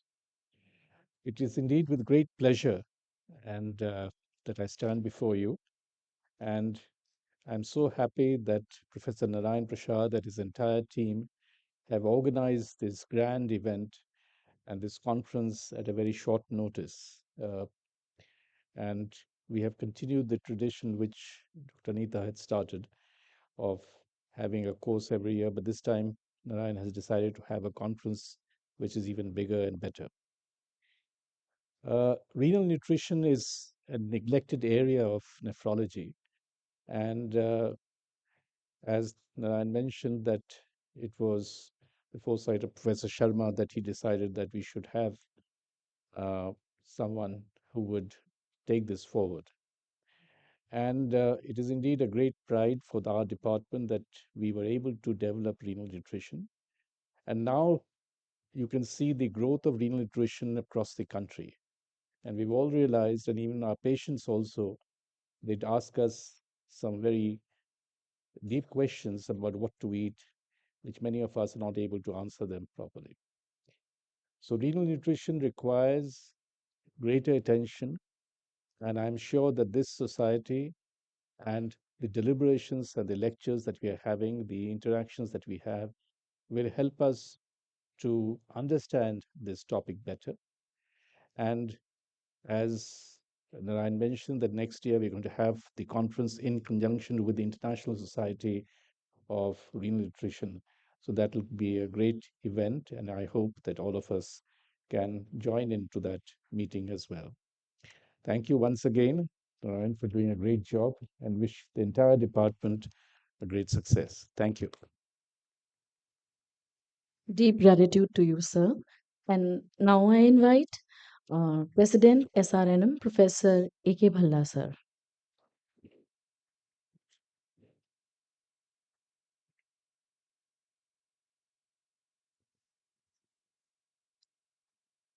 Dignitary sitting on the dais, ladies and gentlemen. Good evening to all of you. It is really a matter of great satisfaction for all of us that ninth annual conference of Society of Renal Nutrition and Metabolism is being organized by Department of Nephrology, SGPGI, Lucknow. As this was the place where this society was founded in 2014 by Dr. Rana, Dr. R.K. Sharma, Dr. Vijay Kher, myself, Dr. Anita Saxena, and others, as already mentioned. So I am sure she too must be blessing us today and must be satisfied. It is to the credit to Professor Narayan Prasad, dynamic leader, and I, as already highlighted, it is Dr. Amit Gupta and myself. We had requested him actually. He was over busy with so many other occupied with so many official responsibilities other than the departmental work. But still, he agreed, and we are all grateful to Professor Narayan Prasad, sir, that you have taken this job. Really. And you have yourself seen, and this today's is the actually the largest gathering in the SRNM so far. So the credit goes that in such a short time, he has been able to organize it so well. And all the activities of the has been of the society, whatever had been started by Dr. Anita Sasena, have been put on track. And soon we are going to have the Journal of Society of Renal Nutrition and Metabolism as well. All the accounts have been settled as already mentioned. And as Dr. Anita Sasana used to run advanced renal course every year, she used to organize regional chapter meetings and with IMA and physicians. So I am sure all those activities also will start in future. And already as mentioned, the theme of this meeting is the nutritional intervention in CKD and having the how best safest and healthy life for our CKD patients. And you have all seen the excellent scientific content, and the talks are being delivered by very experienced and senior speakers. This time, all the seasoned speakers have been included in the scientific session, and the result is already there. We have all gained from the talks today, as well as we are going to have very exciting program tomorrow. And I must mention here the oration in the name of Professor Anita Saxena already has been started from this meeting, and the amount for this was donated by Dr. Amit Gupta. 2 lakh rupees has been given for that, and I'm sure with that grant, this oration will continue in future also. And we have all enjoyed the wonderful hospitality of the organizers, and I'm sure you are going to enjoy further in today night as well as tomorrow. Now, coming to way forward, as already Dr. Amit Gupta has mentioned, that renal nutrition is a totally neglected topic. So we all those who have their say, we must include nutrition also as a active part in the curriculum during the training. And also all major centers, we will request from the society side that they must have a renal nutrition as part of the department, the vision which was started by Professor R.K. Sharma. And as already highlighted, it is a matter of pride for all of us that ICRNM, a global conference in nutrition, we have been able to bring to India. And Hyderabad is the venue, and dates are in October 25th through 29th, this August 25th through 29th, 2024. And please, you must all join and attend that meeting. It will be a matter of pride for our nation. And 2025 already, Dr. Narayan Prasad is in touch with the Kolkata people, because all meetings now the go to Calcutta already. You have seen ISOT, pediatric nephrology, ISN. So next 2025 meeting, we will have a much large scale meeting. You have already seen their organizational capabilities. So Dr. Arpita is here. So I'm sure we will have nutritional meeting. You and Pritam Sen Gupta, you can have a good team. Then we will have a further plan, a joint meeting with IAPEN and ISPEN. Dr. Ashwin Dhabi is here, and he has IDA again. Dr. Jamrood Patel is here. So we will all try to involve as much as related societies, associated societies in this banner, and so that we can have a joint meeting. So then we will be able to achieve our goal. So with this, I wish this conference a great success. Once again, I am grateful to all of you having spared your time from all over the country, and I'm sure you will enjoy the local scientific content as well as hospitality. Thank you. Thank you, sir. Now is the time, and I am delighted to invite Professor Vijay Kher sir for his words of wisdom.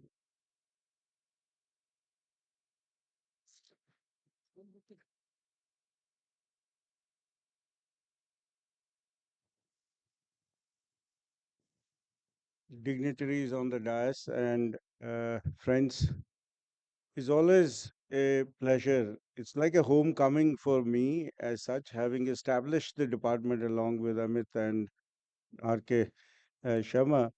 It's such a privilege and satisfaction that you see the department. The building is right in front of you, and to have thought of that this building would get completed in 3 years' time. And I think the the credit for this goes to the people who were managing this. And Dr. Diman, he has been the first DM student of this institution. And therefore, you can see that the amount of dedication that he has for this institution is like this is his alma mater as well. And he happens to be the director of this institute. And you can see what can be done even in government sector. I would request, if people haven't seen this department, I would request all of them that they must go and have a look at this department. I can say I went this year, early this year, and it's been so satisfying to see as to what has been created. They have a DSA lab owned by the nephrology, under the wings of nephrology, two theaters where they do AV fistulas, an intervention room and all, huge ICUs, transplant ICU, a critical care, large dialysis unit and a transplant unit, urology and nephrology brought together.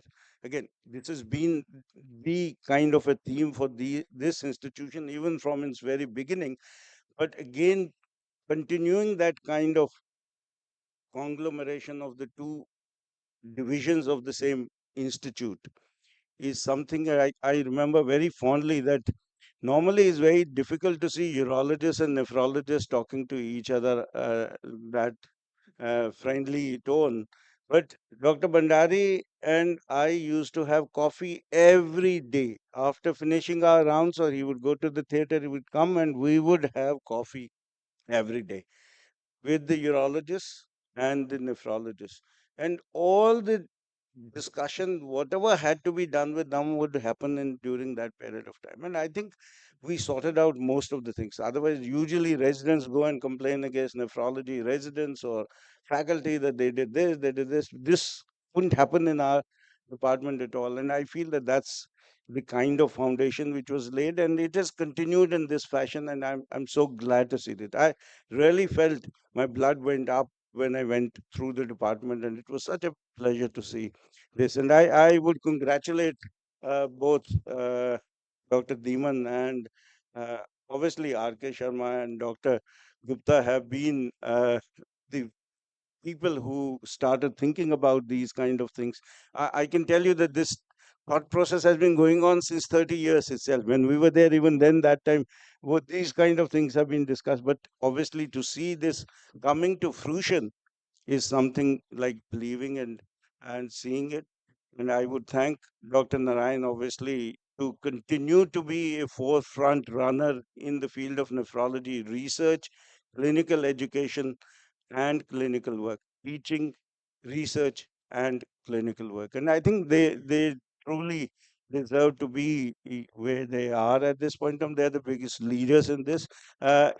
In competition, I am a PGI alumni, but I could say that at this point of time, probably they're moving ahead of PGI at a faster rate at this point of time. And I must congratulate the department. And I think this is one other area which is, as Amit already said it, that this is a neglected area. And I feel very strongly that nutrition is neglected by nephrologists. And I feel that Anita did something so good to have established this.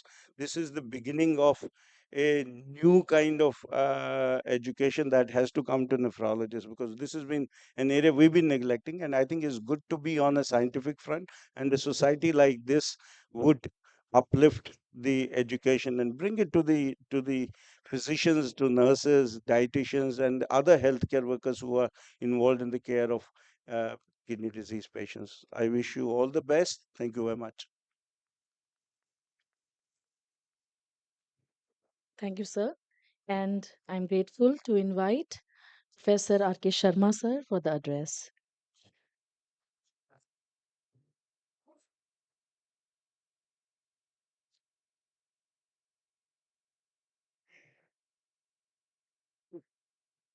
Good evening, ladies and gentlemen. First of all, I would like to thank you for giving me this opportunity. It is nostalgic, and the first time we actually started thinking in this area, as Narayan also mentioned, was when this project came from the DBT, that they wanted nutrition to be, besides being part of uh, the mundane clinical aspects, something in terms of what the science and technology wants it to go. And when we applied as the department, and these big scientists came for inspection, Dr. Narayan would remember, and Dr. Amit Gupta, and inspected, they thought it appears very odd that a clinical department of nephrology wants to go in this area. And the basic thing was to develop teaching and research activity which are required to be a part of the milieu of Sanjay Gandhi PGI as institution. At that time, we didn't get it, but it was the nidus of thinking in the area, uh, and we got after and against all odds, were able to create and get it going as a discipline. As a faculty, Anita joined it and took up the responsibility. So it is very satisfying. And now we know that the renal nutrition is spreading nationally. All of us as nephrologists were involved in this area. I remember when we were in training uh, in late 70s, we used to hear about this GG diet and how it is Giordano Giovannetti. It was the Italian and some of the European countries who were caught on using these special low protein diet and its use in chronic kidney disease. So I think we nephrologists have always considered the dietary prescription is very important, but really uh, applying it in a scientific manner and using the technology which is available to us, and then making and creating awareness that what we are doing is actually going to help the patient and not harm them. So this is what the society activities do. Like as was mentioned that Anita uh, it was a very important activity to train manpower and also develop a platform where people can present their work, and Indian based evidence could be created. So I would like to congratulate Dr. Narayan and his team and everybody, and would also thank Dr. Dhiman that he spared time and has come over. Uh, it is encouraging if an institutional director uh, gives support to these activities, because when we applied uh, that application, and then slowly we had to go through all the institutional systems to ask for an academic post and then creating it and getting people recruited, all that doesn't seem to be very easy, but it has happened. So it's very satisfying for me uh, as an individual, and I think the department also needs to be congratulated that besides the development of other areas which are very specialized for nephrology care, the renal nutrition has also gone forward in a big way. So once again, thank you very much. And now is the time for the address by our guest of honor, Professor Vivekanand Jha, sir. I invite you, sir.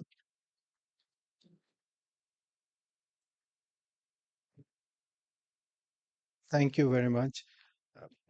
I'd like to, first of all, uh, thank Professor R.K. Dhiman, my friend for the last 30 years, for joining us on this event, and all the other friends who are sitting on the dais. Really, it's a fantastic experience being back here amongst all of you and in this milieu. So there are three themes that really struck me.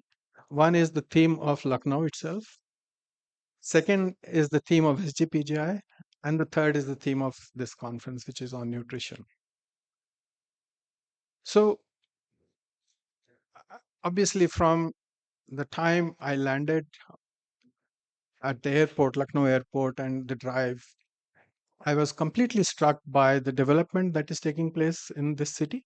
It's really growing by leaps and bounds. And one is reminded of a number of things that have been said about this city by people who are much more eloquent than me. And I am reminded of a share which I wrote down just because my memory doesn't happen to be as good as it was in the past. And it says, "वो आबो हवा वो सुकून और कहीं नहीं मिलता, शहर तो बहुत मिलते हैं, लेकिन शहर लखनऊ सा नहीं मिलता." So that's something which one has to just remember. And it's really fantastic that you all are here and we all are here as well.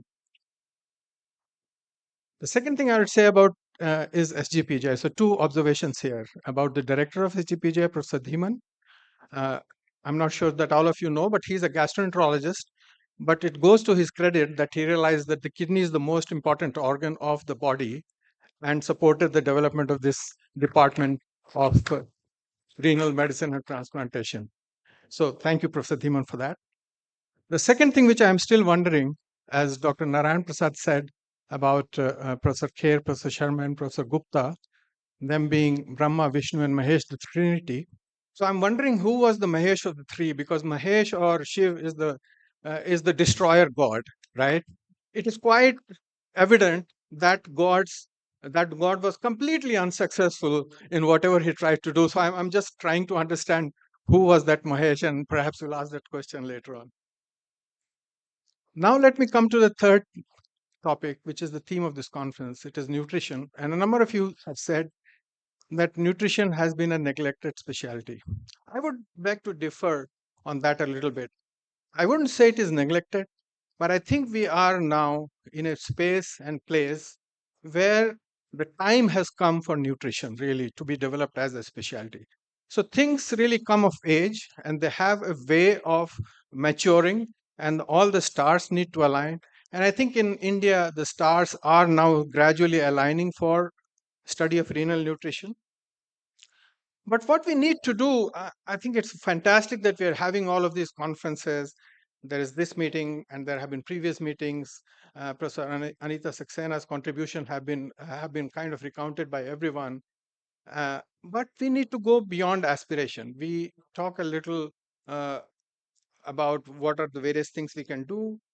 So, as has been mentioned by people who came before me, that we need to now contribute to development of evidence. We need to do studies, both clinical studies, but also undertake basic mechanistic analysis to really grow the evidence base and the proof behind the various nutritional interventions that we talk about.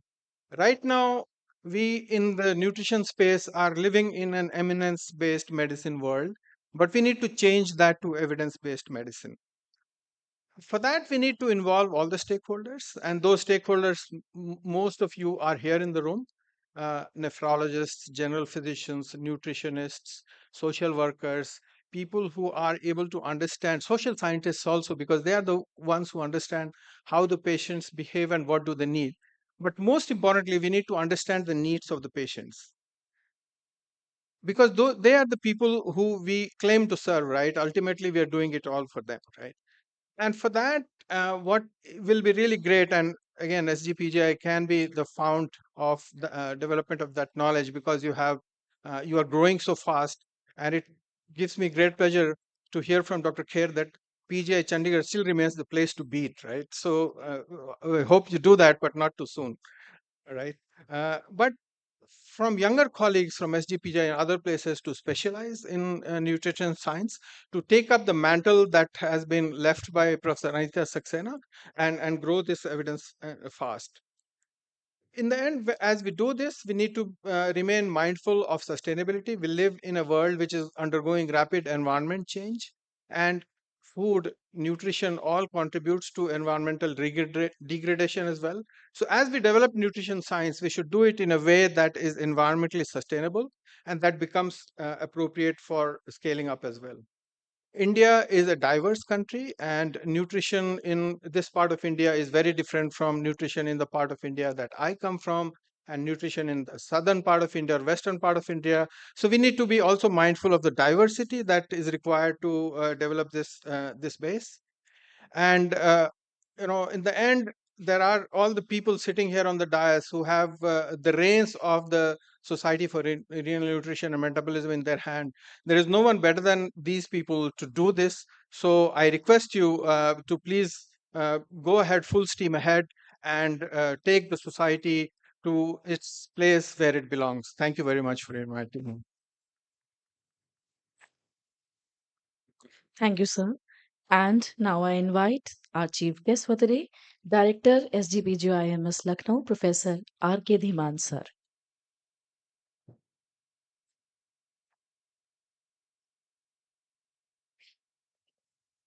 Thank you.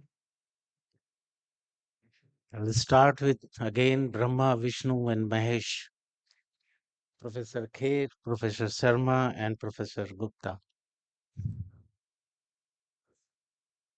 And my dear friend, Professor Jha, my colleague during my days in PGI Chandigarh.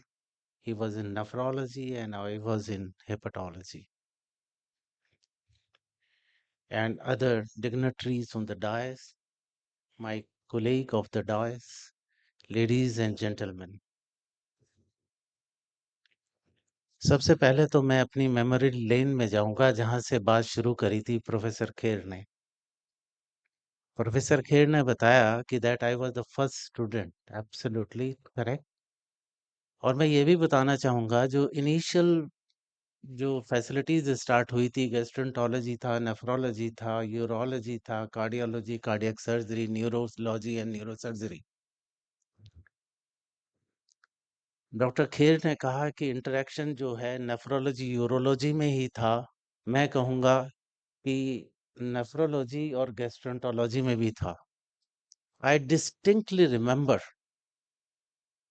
one CME that we have organized on hepatorenal syndrome. Evening time followed by the high tea also. I hope you remember that one also. So those were the days that we have gone through, initial phases of building of this institute. मैं कभी भी जो हूँ एक senior resident की तरह treat नहीं हुआ हूँ वहाँ पे। As a person of a family, I was treated at that time. And we used to have the get together at the home also. I hope you remember Dr. Nayak, you, Dr. Bhandari, and many more also. So department जो nephrology का था उस समय भी बहुत अच्छा था.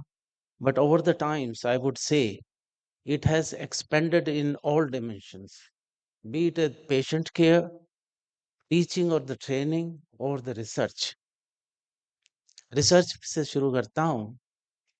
The best research award इस बार जो हमने कॉन्वोकेशन में दिया है, प्रोफेसर नारायण प्रसाद को ही दिया है.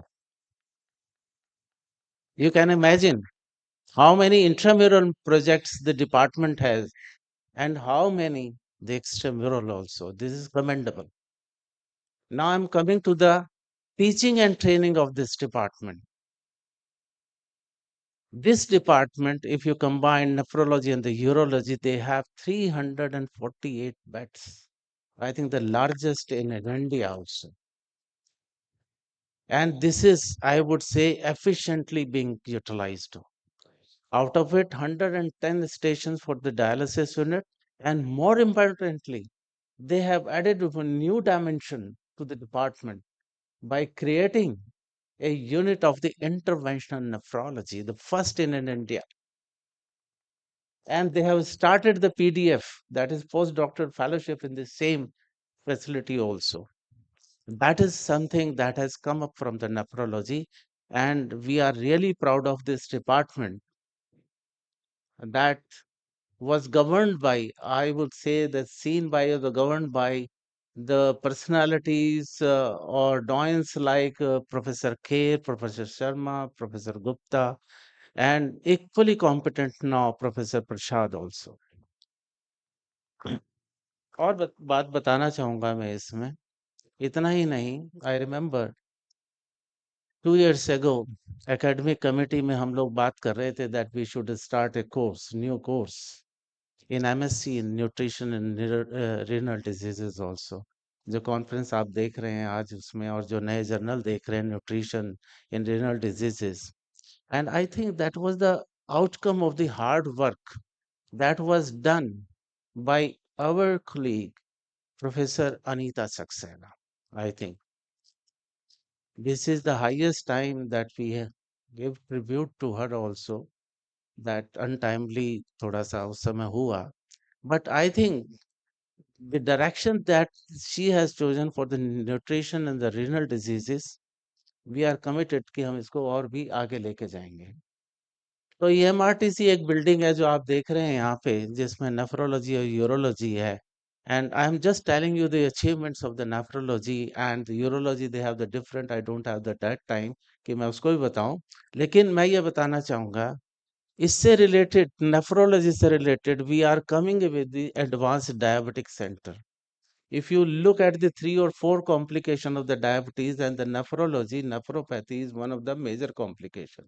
And this advanced diabetic center will provide the care, patient care, any other thing, training also to the students in the field of the complications of the diabetes also. And the 2 more centers, I would say that they are coming only the 3 days back. The cabinet approved the coming up of the advanced pediatric center with 570 beds. It will be having the 22 super specialties. For example, here the cardiology, there would be the pediatric cardiology, nephrology, pediatric nephrology also. And the most important, the another one is also coming up. That is the Center of Excellence for the children born with the congenital heart disease. First of its center coming up in whole of the India, and with the grant which is कहूँगा मैं कि जो सेठ couple है वो 50-60 million dollars दे रहा है, that is equivalent to 500 crores, that is also coming up. So we are not expanding in adults also, in adult medicine also, but also in the pediatric medicine also. Now coming to the nutrition in the renal diseases. That is not true only with the renal diseases. Wherever there is advanced diseases for any organ, ultimately leading to the organ failure, it may be the liver failure, it may be the heart failure, it may be any other organ failure. So nutrition plays a very, very important role. Dr. Jha said, I am gastroenterologist turned into the hepatology now. So anybody who is having the liver failure, I think nutrition is the most important part. And whenever you start writing your prescription, you always start with the nutrition recommendations, और जो देना होता है patient को बताना होता है. And I know that that is also true in the, if you are having the sarcopenia or the low muscle mass that must be associated with the increased mortality in group of the patients also, as well as in the post renal transplant also, but it's true in the liver transplant also. So I will not elaborate on this thing. I am really thankful to Professor Prasad and his team for doing the wonderful jobs also, and also thankful for inviting me to this August gathering here. मैंने काफी कुछ बोला ये एमआरटीसी के बारे में, लेकिन मैं आप सबको कहता हूँ और डॉक्टर नारायण प्रसाद से भी रिक्वेस्ट करता हूँ कि आप सबको लेके जाएं और उस सेंटर को दिखाएं जहाँ पे ये क्रिएट किया गया है। और डॉक्टर नारायण प्रसाद, चाहे आप इसे रिक्वेस्ट समझे चाहे ऑर्डर समझे, but it must be done. बहुत अच्छा लग रहा है आप लोगों के साथ बात करते हुए मेरे को, लेकिन मैं ज़्यादा नहीं बोलूँगा और मैं अपनी उसको यहीं पे विश्राम देता हूँ। Thank you so much, thanks a lot, enjoy Lucknow. Thank you, sir, for your delightful address. And now is the time for the vote of thanks. And for this, I invite Dr. Manas R. Behra, sir.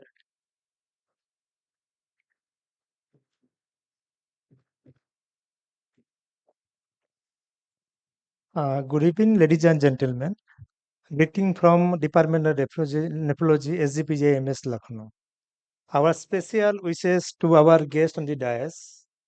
Our tribute to our late Professor Anita Saxena for giving shape to such a platform to bring together the nephrologist and nutritionist together.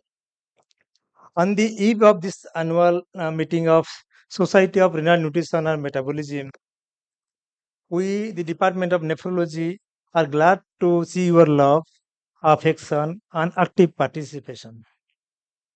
As we all know that an event, how small it may be, but it is never a one-man show.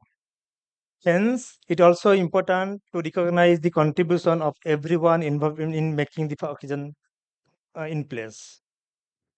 At the very outset, we extend our heartfelt gratitude to our chief guest of today's academic activity, our esteemed director, Professor Dr. R.K. Dhiman, for his pivotal role in promoting the academic activity in the institute.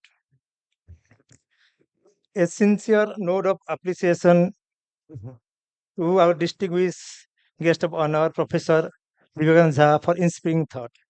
One thing Vivekanand Jha told us that our department consists of Brahma, Vishnu, Mahesh. You know Brahma, Vishnu, and who is destined. Really, we are all medicos. We know how bone is formed. It is by activity of both osteoblast and osteoclast. Okay, this is called bone remodeling. Unless we disturb something, you cannot bring new things. You think that the things of Brahma, Vishnu, Mahesh is lied within all the threes, not individual. And let's proceed further. And our regards to Dr. A.K. Bhalla, who is currently hold the post of president for Society of Renal Nutrition Metabolism. Our special thanks to our all teachers and teachers of teachers, the Professor Vijay Kher, Professor R.K. Sharma, and Professor Amit Gupta. A respect to namaskar to all the stalwarts of nephrologists, nutritionists, and delegates across India. Your active participation is instrumental for our success of the conference. The strength of our department, that is Department of Nephrology, SGPGIMS, lies in our faculty and students. Thanks to each one of you for unwavering support. Special acknowledgement to Professor Anupam Kaul for designing such an excellent scientific program, and Professor Narayan Prasad, our head of the department, for guiding us vision and mentorship.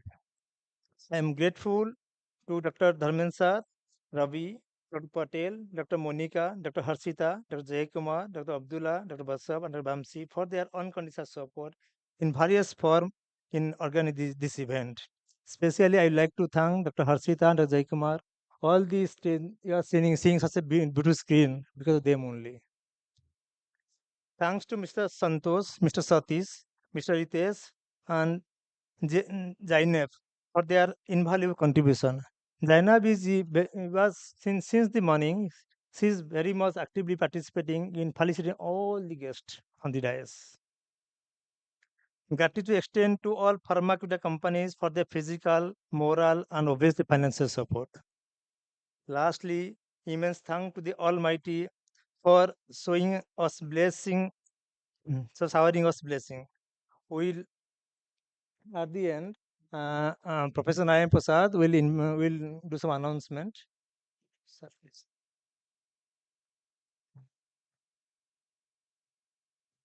I think nothing to announce. I forgot about the Journal of Renal Nutrition and Metabolism is already in place, and Dr. Anupma Kaul is at present the editor-in-chief for the journal, and Dr. Jamrud Patel and Himani Puri would be the associate editor of this journal from nutritionist side. And I think we have already formed the editorial board. Everything is in place, and you will see it coming soon.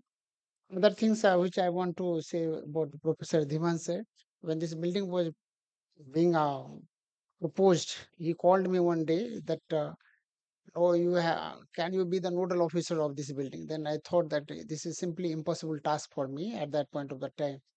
But what sir has told, then I have asked one thing, sir. Sir, please, if you will say something, I will do definitely. But something whenever I will request you, you have to do also. So that was the time when he has given me this task, and under his leadership, despite having the COVID, we have every 2 weeks meetings to complete this building, and we are the first department to shifted from our old building to this building. So this all credit and dynamism and visions from our director, Professor R.K. Dhiman was there. So again, in the last, I would like to thank him again. So, but one thing it will remain incomplete if I'll not thank to this nutritionist from the various training departments from the Lucknow who came here. That was our purpose, not to educate the nephrologist. Our purpose was to educate these budding nutritionists who can inculcate and can understand the importance of the renal nutrition. So that is totally different from the general nutrition. So thank you, ladies and gentlemen. Thank you all for coming and participating in this meeting. Ladies and gentlemen, let's rise for the national anthem.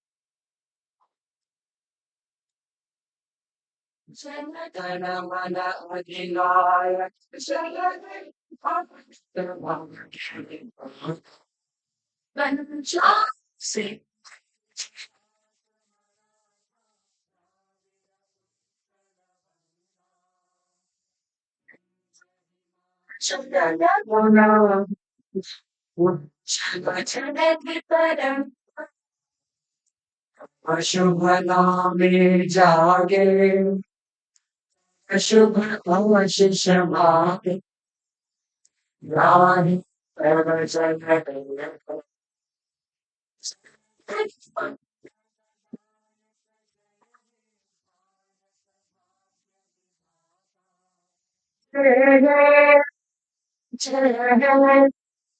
Thank